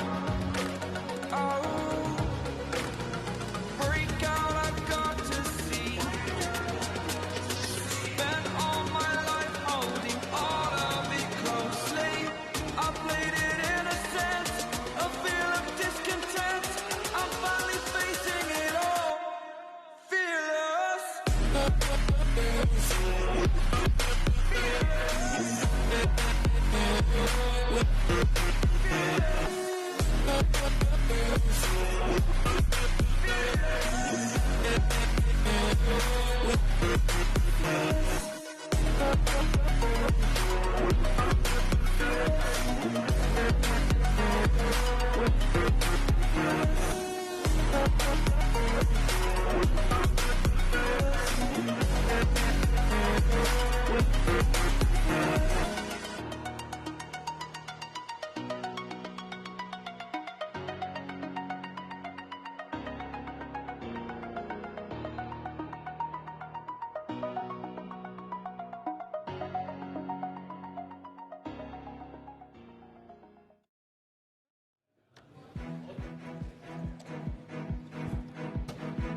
Welcome back. Richard Buckley. I've got water in my mouth. Can you not count the time? You didn't see the 3, 2, 1 countdown? All numbers have left me. It's been an unbelievable day. Do you know we've had 212 games of FC today? What? That's how many games we'll have after we've wrapped up. How long did it take you to work that out? Someone told me. I got 112. I mean, how many goals? Did we get a tally on that yet? Not for me. Maybe well over 10. Right. Anyway, should we move on to the featured match that is coming up next? This should be a really, really exciting game, guys. Is that because we're commentating it, or...? Sure, we'll go with that, yeah. No, of course it is. You two of the best in the biz. But this isn't about you. This is about Oberon and Di Fernandez. This should be a brilliant game. Also because both of these two, they've won their games today, haven't they? So they'll be looking for 3 wins from 3. What are you expecting from this matchup, Brandon? I'm expecting, to be honest, I'm going to say an Oberon win. He's going to end the day on 9 points. Di Fernandez just potentially outside that top 8. But I know, Richard, you're a bit of an advocate, aren't you, for Di Fernandez? You've been a big fan of his for a while. Oh, yeah, I have. I really like him. I think he just does the job. He gets it over the line 9 times out of 10. I think semi-finalists the last 2 occasions we've seen him at the La Liga FC Pro. So does he finish in the top 8? Maybe on the periphery, but I can see him having a late run, not only in the Cup, but in the finals as well. you know what Brandon's nickname is for Oberon? Oh, Lord. No, go on. Marble cake. Yeah. Marble cake? Yeah, marble cake. Because at the World Championships one year in Saudi Arabia, all he ate was marble cake. I do know where it is. I've been there a few times. Well, the audience at home might not know, Nicole, right? It's not just you on the audience to say, is it? Another fun fact for you, actually. Di Fernandez, the first time me and Richard saw Di Fernandez, he used to play in the chair with his shoes and socks off. Cross legs. Cross legs. What? Yeah. Wait, hold on. But he doesn't do that anymore, does he? I feel like I would have noticed that last We year. haven't smelt his feet yet, so... Since he stopped crossing his legs, he started winning games. True. Well, we're looking at Oberon on the screen right now. When it does move to Di Fernandez, I am going to try and be looking at his feet and see if he's got his little pinky toes out. Richard Buckley. Another thing about Oberon as well, we actually saw it recently at the FC Pro Open. He's not a big fan of roller coasters or big rides. He refused to go on at Winter Wonderland, the biggest ride, and instead had to go for the pirate ship. Wow, that is absolutely riveting. Is that because he's more into flats, or...? Not too sure. So, wait, when we did one of the La Liga tournaments in, Brandon, you'll know exactly what I'm talking about, the place where I had the theme park. Portaventura World. Portaventura World. I don't think either two were playing then, No, weren't there. Oh, wow, OK, that makes so much sense. Anyway, as much as I've been loving this conversation. I think we should move on from us, shouldn't we? Yeah, I think it's time to head over to Grab and Ryan. We are ready to analyze a clip from the match between Edgar Peixoto and Nietzsche. And of course, it won't be as fun as Portaventura or something else, but it's going to be entertaining, let's just say. So if we just have a look at the clip, if we just play because nothing happens in here, it's just defense from LJR Peixoto. He gets the ball back and then attacks on the wing. First thing that I'm going to do is to stop this, because Ryan, what is he doing in here? Trigger the run. Very, very important from that position. Very simple as well for those at home who don't do it. You should be doing it. You just tap L1 on the controller and point the stick towards Jude Bellingham. That sets him on a run, and from that moment, Gravison, he becomes a danger when trying to defend. That's it. He's looking for that arrow that we just put on the screen. So if we go just forward, now we see a player lock being activated. And there's something that I really like about the player locks. I always ask myself two questions when I'm gonna player lock. First thing, do I have a space for the player lock? I think so, because the only thing that I have is a spin over there. If he goes and player switches and goes for a tackle, he won't be able to get the ball back. That's the first question. The second question, does it make sense for the player lock? Does it create something, or is it a normal pass? And if we just go forward, as you can see, the player lock makes sense, because what do we want to do? Just create time and space for Bellingham to make that run. So what happens, Ryan? First question answered, yes. Second question answered, yes. What happens? It's a good player lock. So if we play the clip, you can see it causes something to think about as well, because you then have to, if I quickly just go back for a second, when you're in this situation with the player lock, defensively, you have to make a decision. Are you going to switch to this player here and run and try and cut the person in possession down? Or in this case, you can see the cursor is above Pires in this situation, trying to bring a player back to try and cut that lane. It gives space, and you sort of forget about that Jude Bellingham run. And as you can see, once that pass is played, first time through ball, by the time you remember Bellingham is on a run, it's way too late, and then you end up conceding a goal. But that player look is very, very effective at not only utilising it to play a pass or to cancel it, but giving your opponent something else to think about. I'm sure Nietzsche did forget about Bellingham, but Richard and Brandon didn't forget about Portaventura. Guys, last round of it. Take us home. Who could forget about that place? Shambhala. Not only on the ride. I can't believe that. Unbelievable. This tournament has been around so many places in Spain. It's basically been our excuse to travel around Spain a little bit, hasn't it? I mean, we've been to Barcelona and Madrid, but we've been to Portaventura World, we've been to San Sebastian, been there a few times. We won't give it away, but this is also moving to a few different places around this season. 2 different locations this year for the Cup and the final. But we've still got a long way, Rich, to go before we do get there. We're in day 1, but this is our final round.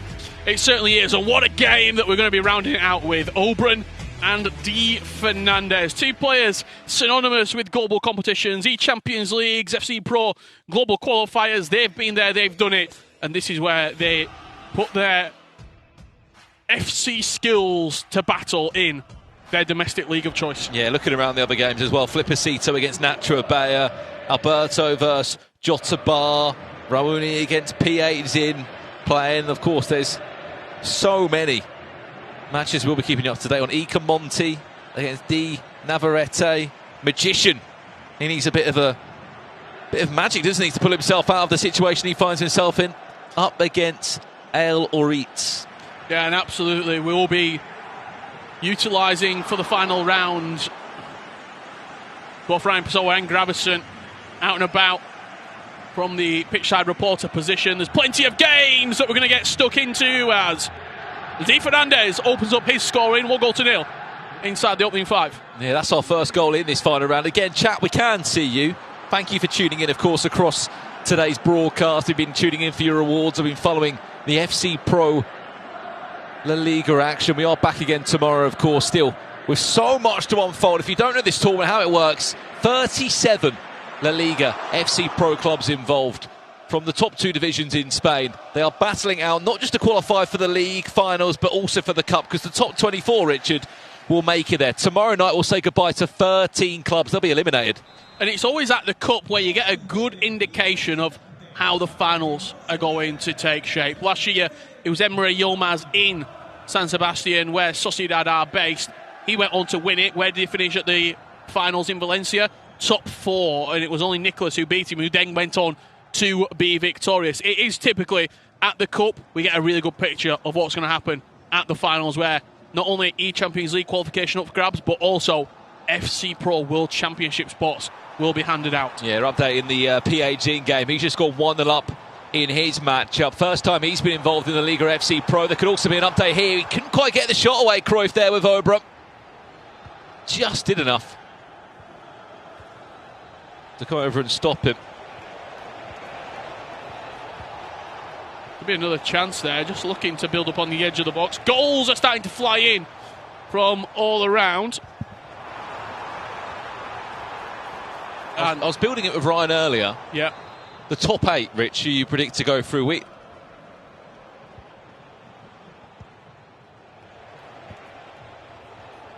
There's that draft selection sheet there. I see it, I've got it. You did pick it up first, but put it back down. Oh, just offside. Top 8, we've gone for Tuga, Nicholas, Nathan SR, who to be fair has just lost a game, Paulie Chris, Hugo Sanchez, Oberon, Leandro Peixoto, Di Fernandez. Of course, depending on how this result goes, I'm sure. Is that Ryan Pessoa's on the ground, did you say, Rich? Yeah. You're giving us an update. Yeah, he is. I think he's having a look in particular at Magician and Alarix. That game just behind us here. He's going to be just after half-time, giving his update on that game. Well, just thinking back, because if I'm right and wrong, I mean, Ryan's been saying a few things about the French pros, hasn't he? Because he was in the E-League 1 last year, wasn't he? So he knows a little bit about Magician. Yep. Very keen LJR Peixoto watcher as well. I mean, I was there in Paris at the last year's finals where... I mean, how do you think they're feeling coming from that environment and what you were in a theatre? They've struggled, haven't they? Now out here to Barcelona. I think it's certainly less friendly. I think that's one thing for certain. They've got a target on their backs. Di Fernandez now, both of these two players coming in as non-Spaniards, but they've got that experience. They're a little bit more comfortable with it. Oberon struggled last year in the group phase. Speaking of players who are coming in, PH Zin taking on Roni. 1-1.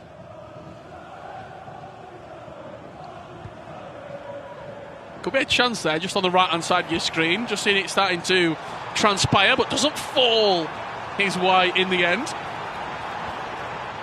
As my attention turns back to the left, is that Oberon starting to tick over in the final third? It's not been a day to remember, by the way, for Jotabar in his game. He's losing 2-1 up against Alberto. Flippercito against Nacho Abella. That one is still goalless so far.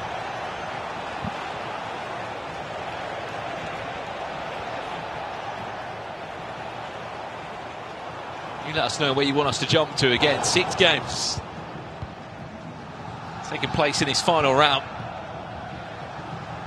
Would you change one out of that top 8, Rich? Sorry, read it again for me. Tuga Nicholas, Nathan Yeah. SR, Paulie Chris and Hugo Sanchez, who are currently both top of the table. Oberon in that top 8. I said Leandro Peixoto in, but I think Pessoa disagreed with me there. Di Fernandez potentially in that top 8. Who do you think is a cert to make their way through to the grand finals and fast track their ticket?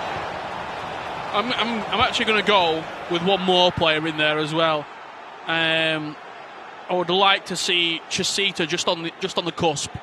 I think he's been playing really well recently. Well, Mark Alevin we haven't even spoken about. He's just gone into the top 8. Of course, 10 of the 37 players that are representing clubs here in La Liga FC Pro are from outside of Spain as well, which has added the extra sprinkle onto the competition. As PH in. We'll find a second in this game. 2-1 he leads. It is the former FC Pro Open champion that's got a point to prove this season. And he could make his life so much easier by tomorrow night here in Barcelona if he can stay in the top 8. I think you said it earlier, Brandon, when you were over on the desk with Nicole.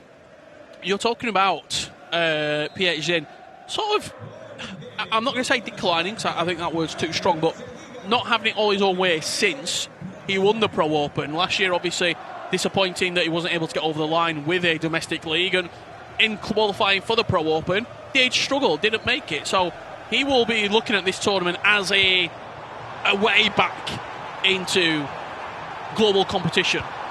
Absolutely. I mean, look, the opportunity that this league offers as well is ridiculous. 37 different clubs with a chance to compete, the chance to get involved in the prize pool. Here comes PH in again now, looking for a 3-1 lead. He might just get there. Gareth Bale just didn't stop running. No one could catch him.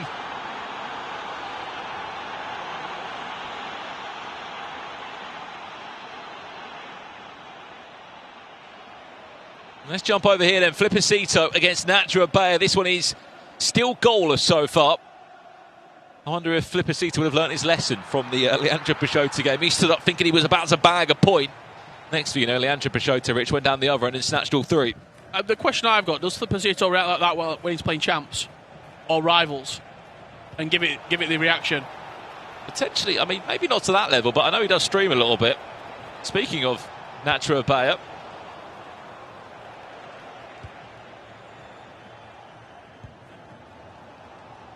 chance to counter-attack now for Flippercito, representing Getafe again this year.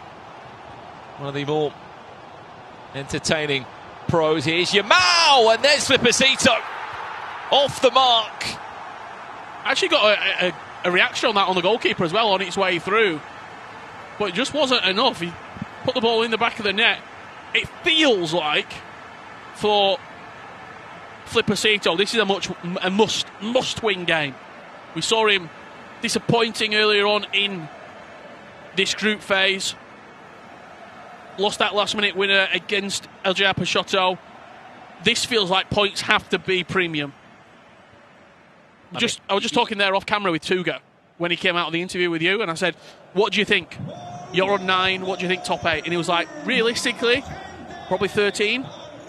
I think top 8. And I said, what about just to go through for the players who are struggling, who are coming back tomorrow? And he said, 6 or 7 with good goal difference will get top 24. I mean, it means you have to leave tonight, Richard, with something on the board. Yeah. Point or 3. You can't come tomorrow knowing that you've got to win 3 games. It's almost unrealistic, given the quality of opposition that you can be playing against. Especially when your fixtures are already pre-made. There's no form suggested fixtures. It's not a Swiss-style format. The best don't continue to play against the best on form. It's already been pre-selected. So you could have gone 0 points from 9 today, Rich, and you could be playing Tuga Nicholas tomorrow. Yeah, absolutely. Could be a huge opportunity, as you said, for both teams to pick up 3 points. Let's jump back to our featured match now in our final round today. And surprised by this? Fernandez, absolutely. I mean, I said on the build-up, Rich, Oberon would be winning this game, and off the back of what we've seen already today from Oberon. 6 points from 6, he's unbeaten. Same for Di Fernandez, though. I always say, though, Di Fernandez is just a very steady customer. He never plays poorly, but if he plays against someone who is playing at a 10 out of 10 or a 9 out of 10, he'll probably lose that game. But he's one of those customers there every Wednesday morning, 9 a.m. consistent. Consistent, always there. Absolutely. Bread, milk, cheese, check out. He's not coming in and buying candles for a birthday cake. He's not getting sucked in by the promos. Absolutely not. There's no 2 for 1 here. He gets what he wants and he gets out of there. And he's looking for as many points as possible. And as many goals by the looks of it, Rich. So he might be on for a forfeit if you're mad. He is spinning defenders left and right. Oberon did not know what to do. Great goal. Just got 10% off a checkout as well. 4-0. Di Fernandez leads. 3rd time he's representing Cadiz.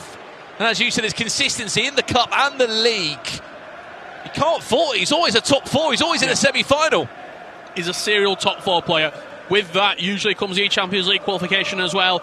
But he'll want to go further. He'll want World Championship qualification. He'll want to win this trophy after becoming close on numerous occasions.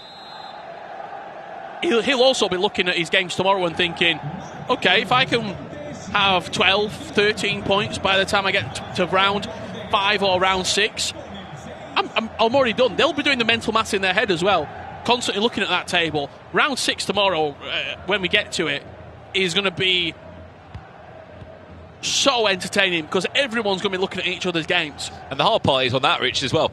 Not all players will be playing at the same time. No. It's going to be a 3-part split for round 6. Yeah. Which makes it even more difficult for certain players to be watching on and hoping and praying that certain results go their way. I mean, I know we're going to be getting an update very shortly from Gravison in Game 4. I mean, I tell you what, it has been a bit of a goal fest, that one. 6 goals in it. I'm looking forward for an update. Yeah, really intrigued. This result, this is result of the day right now. And this is performance of the day. However, Oberon... Oh, no, he can't get past All Black, can he? He's back on the drop tower at Winter Wonderland. He's shaking right now. He doesn't want to be there, does he? Absolutely not. Stomach's turning. And churning. But out of 2 players, Rich, that are both unbeaten, you don't expect this kind of result. And we're only at half-time. Could Oberon get a goal back before the break? He can't. All Black saves today again, wins a corner. Added time of just the 1 minute.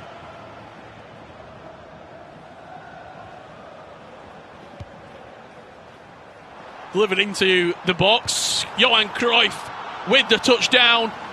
Gets himself 1 goal before half-time and just gives himself that little bit of confidence and that little bit of belief that there might be something special in the second half coming his way.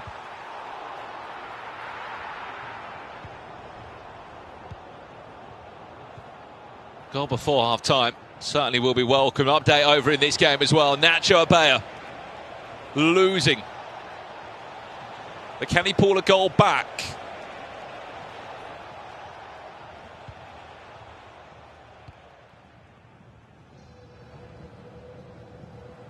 So important to finish out day 1 here in the LALIGA group standings with a point or at least 3 next to Neri Oviedo. With that pause cue, Nacho Abella wanting to change something that he's not happy with.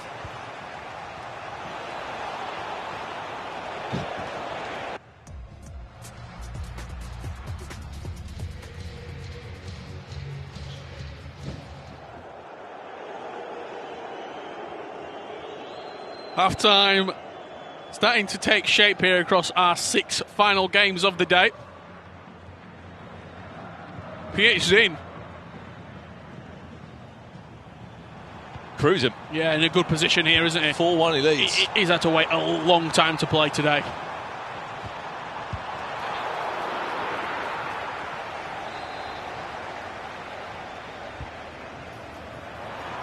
Well, we're trying to work out where Grav is, aren't we, Rich? I am. I'm trying to spot him. We're looking around the venue for Grav. He's meant to be... I know we're in Spain. Is he having a siesta? I know we're going late here, aren't we? Full-blown sleep. Oh, here he is. We've seen him. He's going to give us an update on the game that we mentioned. 7 goals. He's got to update us on 7 goals. What's happened between Alberto and Jotaba? Grav, what's been happening?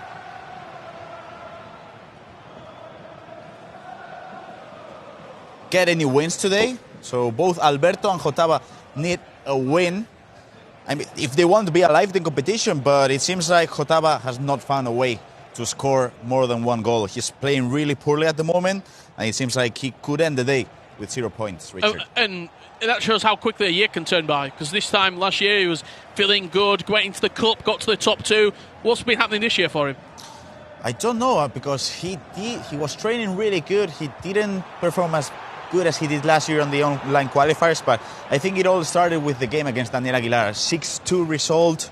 It was a tough defeat for him, and it just went uphill for him. It's been a tough day. Grav, last question before we leave you. Thank you for your update. Who's been your MVP today? Ooh, I think I gotta say Di Fernandez. That has to be the performance of the day. Not only throughout the whole day, but the match against Obrun, the way he's playing, main man. Thank you very much, Grav, for that. They've kicked back off for the second half, so that's where we're going to be turning our attention to very shortly indeed. Grav, the man in the know, on the floor watching all the games. Former champion, isn't he? Absolutely. Former LALIGA FC Pro champion. By the way, that goal he was giving, that game he was giving us an update on. There's been another goal in that game. There's been another goal over here as well. I believe that's another one for PHZ. Let's go back to our featured match, Station 1. That's where I want to turn our attention to. They're just in a pause right now, but Obrun scored just before half-time, and he's just scored again. 4-2 now, the score. He's coming back, isn't he? Certainly is. And you wouldn't put it past him to turn this game around. Especially off the first game he played as well, Richard, which he was down constantly in the game. He won it 6-5 in the end, I believe.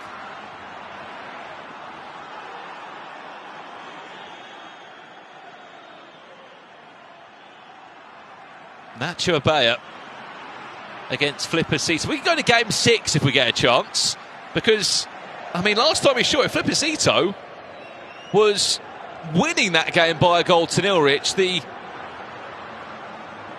Real Oviedo pro of Nacho Abella has not just turned the game on his head, he's 3-1 up, and he's quite enjoying himself. Yeah, great timing to join that game. 63 minutes on the clock, just finds another goal and puts himself with a little bit of a cushion going into the final third of that matchup. Well, he said earlier he felt exhausted after 2 games played. I don't know how he's feeling now. He was 1-0 down. He's 3-1 up. Nacho Abella has already said this is his last year competing. I mean, look, make it one to remember. Yeah, I said earlier on when I was commentating his match, maybe we're seeing something special starting to unfold here. Maybe it's the Nacho Abella time. He's finished a runner-up before. If he wants to get to that runner-up space again, his season continues, because he'll be looking at an FC Pro World Championship qualification journey with Riyadh in mind. Maybe it's the shackles coming off of any pressure that he feels. Absolutely. Speaking of shackles, I think that's what he's planning to do. Be a police officer.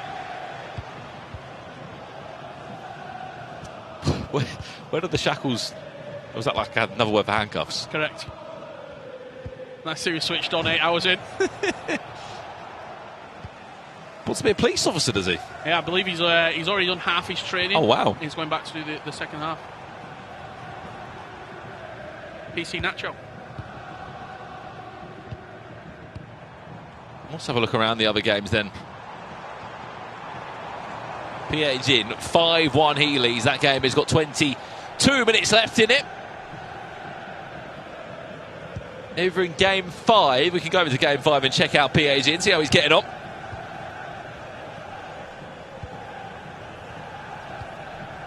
We've got a pause, so should we go in the pause? We'll try and go over the pause. Game 5, we'll try and get over to the FE up. He spoke about the magician earlier. Is there any magic happening in that game? He's pulled the rabbit out the hat. 4-4 now, after trailing in that matchup. Don't know what it does though for him in terms of the standings though, Rich. I don't think it moves the needle too much. But just to draw confidence going into tomorrow. He's playing Alarix right now. 6-1 as well, by the way. Is that Ika Monti that is steamrolling forward in that game? Well, we said we'd move in the pause. It's not actually come through yet, this pause. It's a very, very good bit of possession here. Hetafe wants it, which would be Flippercito, but until it goes out the white lines, or a goal is awarded. Nacho might go and do that exactly now, Rich.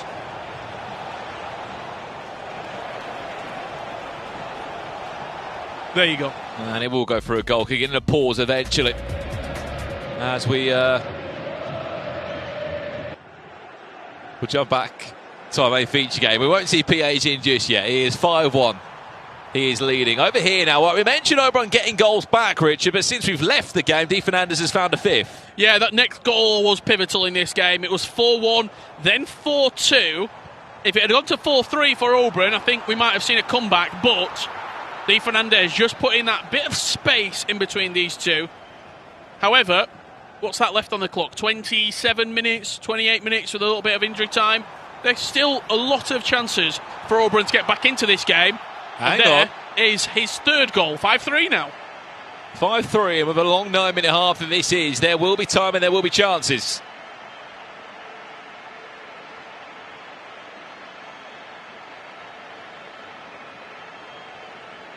As you said, what, 25 minutes or so left in that?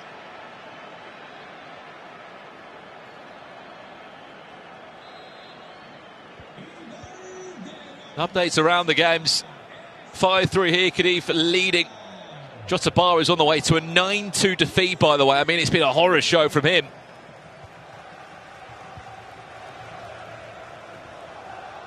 Nacho Abella 12 minutes away from a huge 3 points.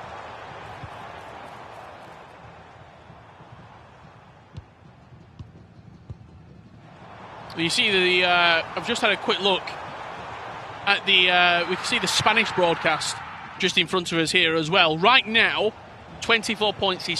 24 places. Sorry, is currently 3 points on the table, but there is at least probably 9 or 10 different clubs with 3 points on the table. So, our estimation that 6 might put you through, it might be a little bit low. You might need 7 or 8 to go through into the cup, into that top 24. And I think no one's going to be catching Hugo Sanchez as well by the looks of it. Or Polly Chris. Those two are top of the table. They've got 9 points from 9 and they've got plenty of goals behind them. Yeah, Malaga also on 9. Sociedad on 9. And right now, Nacho Abella on 9 as well. Yeah, we haven't said much about him, but if you just pulled your monitor off the screen. I think I might have. Gameplay monitor, I think, has lost his position in there, Rich. We'll have to get someone to sort that in time for tomorrow for you. Fixed it. That's the table on screen there. We can see what we're speaking about. 9 points, and people have had an unbelievable day. Khedive could also be there. What separates those teams, if you're wondering, is the numerous amounts of goals scored and conceded. The goal difference playing a huge part. Look at that one there, 9-2.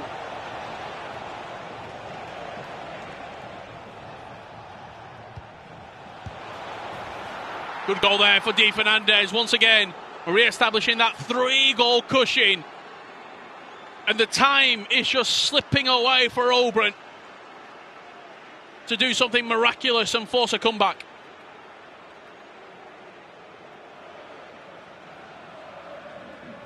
Hang on a second over here as well, Rich, because Flippercito has got a goal back in Game 6. 4 minutes left on that. Should we jump over to it if we can? Game 6.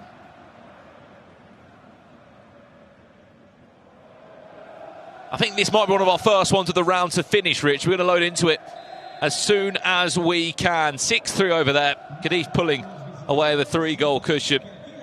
Let's jump to Game 6.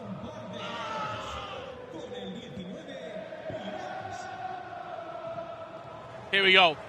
We're Not jumping long in. left at all. Flippercito, Nacho Abella. There are 2 minutes left. And it all depends if Flippercito can win the ball back, Rich. Is Nacho Abella in possession? Yeah, I'm just looking at the top left there corner of that matchup. How much injury time we might get here. Let's go to it in full so we can watch it. He's won a throw-in. Here we go.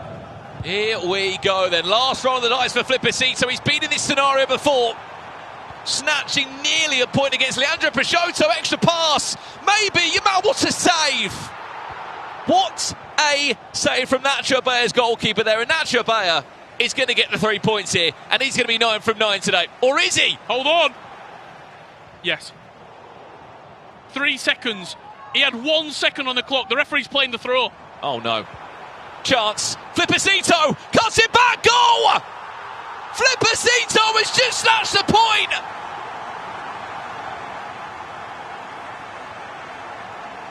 Flipping brilliant from Flippercito. He relishes the main stage, that man. You would have thought he won the game with that celebration. But it's a point, and it could be a huge point. Nacho's goalkeeper saved him moments before, but he couldn't save him that time. And Nacho Baya's perfect streak comes to a close. He will not be on 9 points after play today. Flippercito stealing 2 away from Nacho Baya. And what a way for Flippercito to end his day 1.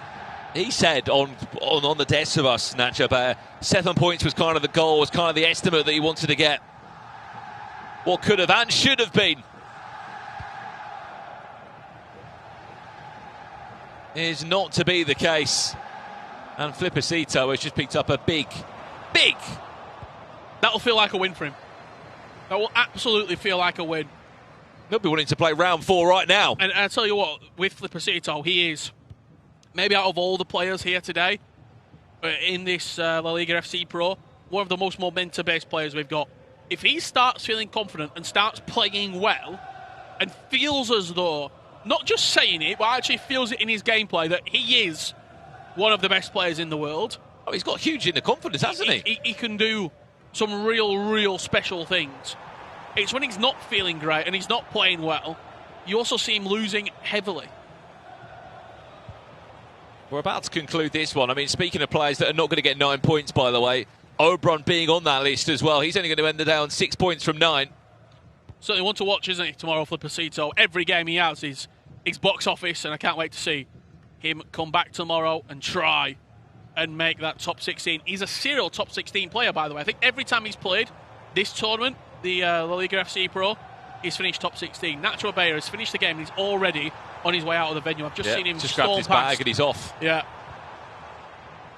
He would have thought, and absolutely, that he should have ended the day with 9 points. And I thought he very nearly did. Di Fernandez, though, Gravison called him his MVP of the day, and he's going to be on 9 points. He's going to be very much in the top 8.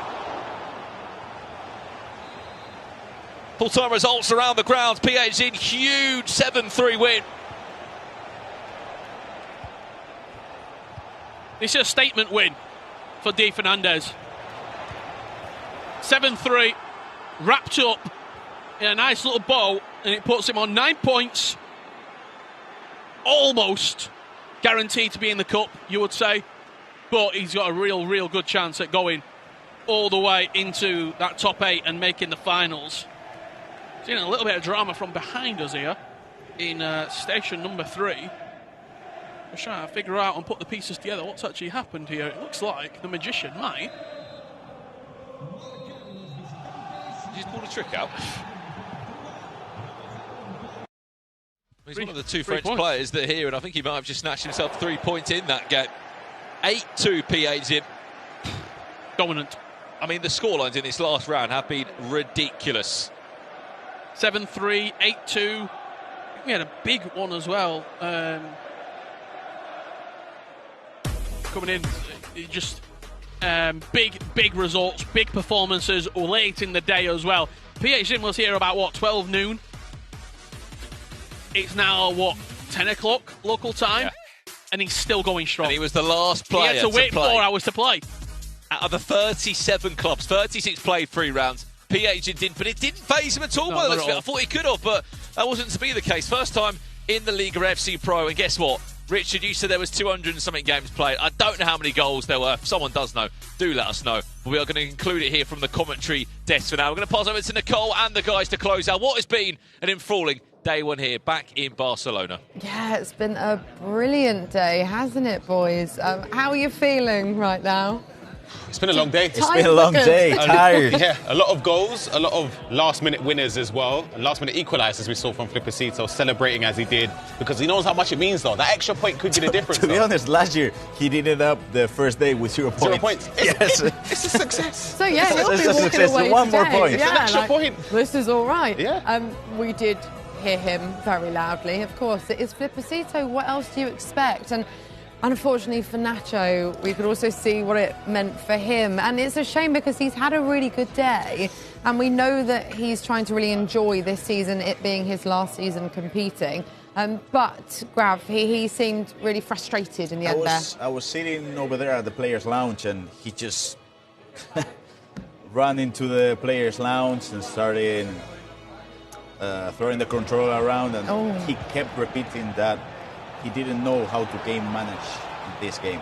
Right. Which is something that, of course, when you don't train during the whole year and maybe you're playing good, but there's something missing. Always there's something missing. So for me, for example, it used to be the attack. When I didn't play as much, my offense was really poor. For Nacho, for example, is the game management. Yeah.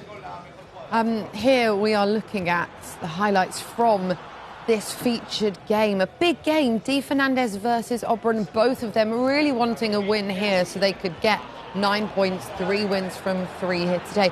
A brilliant start from Di Fernandez. I mean, it looked like Oberon had no chance, Ryan. Yeah, Oberon, I'll be honest, that opening 45 minutes, I know he scored just before half-time, but he was getting dragged about. Di Fernandez was performing on a different level.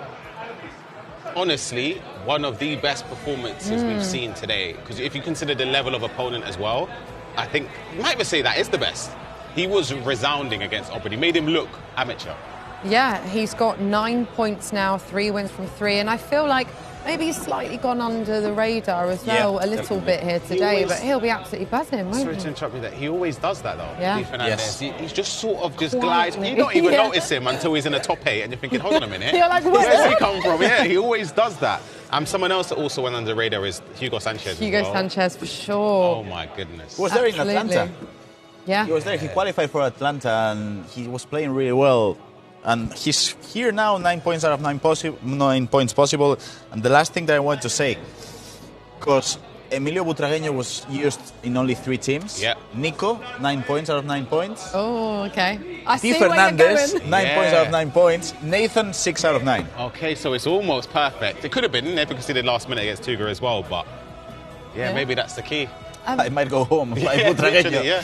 What about Alberto? Ryan, I know you're a fan of his. I mean, a big win, 12-3 that we just saw, made it look easy. Talk to me about him. I knew he scored goals, but that is resounding as well. 12 goals is unbelievable at this level. He's been performing well in those online cash cups. He's been consistent. So it's no surprise for me that he's doing well. Same with Twitch Poly Chris, obviously he's a streamer as well, but that's his name online. He's somebody that, again, performs well, highly ranked in the European West leaderboard. So it goes to show that, I guess, practice makes perfect. Same against Danny 9-2. I mean, destroyed him. Yeah, PH Zin.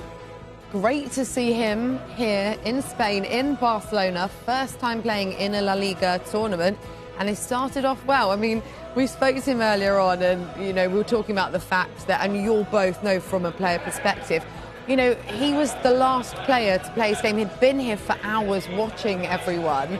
And it's probably a lot to take in as well. And then it's finally his turn to play. But Grav, he did well. He did really well. He only played 2 games, but he won both of them. Yep. And I would say, because when he ended this interview, he was just passing by, and he told us the worst part or the toughest part of the day for him was doing the interviews in Spanish, because he's learning Spanish and tried to speak in Spanish. Yeah. Then he came here, did it in English, and then went to his coach and speaking Portuguese. So he's trying everything. Yeah, I respect that. I respect it. And I mean, he was speaking to us so well. I saw him speaking to some of the team actually in Spanish. I mean, fair play to him. I absolutely rate that. Shall we have a look at the standings then? How things are looking after day 1 here in Barcelona. Dia uno. No, Grav, that was terrible, wasn't it? Day 1? No, dia uno. Yeah, it works. It was good. It was terrible, we gotta say, for Real Racing Club, Celta, Elche and Espanyol. That's Raoni, that's Andoni, Andoni. that's Jotava, and that's Dani Navarrete. Right at the bottom there, 0 points. Oh. It's just the worst way of ending the day, right, Ryan? Yeah. To play 3 games, lose every single one. You look back at the day and you just think, what happened? What even happened? Because, you know, as a player, even if you may not have gone into a tournament practicing the best, you may have lost most of your practice games, you still have that belief, thinking, you know what, anything can happen. You look back and just think, whoa. Minus 19 goal difference as well. Oh. Nothing to hang into. You got nothing to even look. I wouldn't even be looking forward to tomorrow. You know? Would you be sleeping tonight? Like, how would you guys have coped? I mean, are you asking about me? The thing is, I wouldn't sleep good. I've matured a lot over the years since I've stopped competing. Yeah. I was a big baby when I played. Like, if I was 0-3, I'm not even joking. There could be a world in which my bag's packed. I put the padlock on, I might be going home. Seriously, I'm not even joking. I was a baby. I would have okay. left. I'm quite surprised at that, actually. Now, I'm a lot better now. I've matured a lot, if I do say so myself, but I would have been devastated. But it must be hard to cope with the emotions, the ups and downs and the frustrations of these tournaments and how some of these games go. I mean, we saw it with Nicholas, and like we were saying, it must have seemed quite strange to some of the audience watching, because they're like, wait, hold on, have we got this right? Because he's won all his games today, but he is fuming at himself. That's competition, and of course you're always maturing and stuff. But Daniel Aguilar he's our age, and he did lose the last couple of matches. And I told him, "Hey, are you okay? How are you?" "No, it's okay. I'm mature, so now I'm in a much better position." Yeah. Okay, no worries. We'll talk in a bit. Just goes the other way, turns around. I'm fuming, man. I'm fuming. I can't handle this. I'm fuming. I took a step forward, you know. I really did. Oh, well, it's been a brilliant day, hasn't it? I can't wait to see what we've got in store tomorrow. I'm sure there'll be some big shocks as well. Graf, Ryan, thank you so much. Pleasure as always. Richard and Brandon, you too, wherever you are in the studio. That is it from us here in Barcelona, but we will be back here tomorrow for more action. We'll see you there. Bye-bye.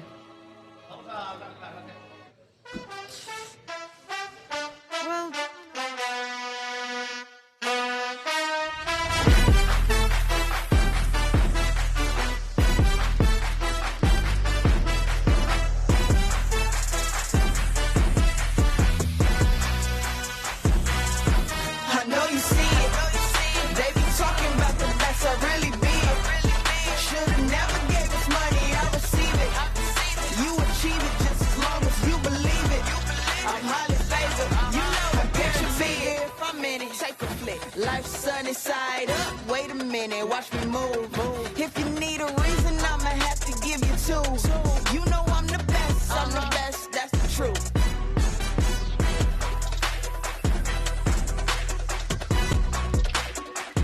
See, I started at the bottom, now it's my world. Point 'em out, I got 'em, yeah, I got 'em. This is light work, they should call me Casper. You can't see me, have a seat. I'ma teach y'all something like Mr. I know you see it, but really be it. I receive it. You believe it. I'm highly favored. I guarantee it.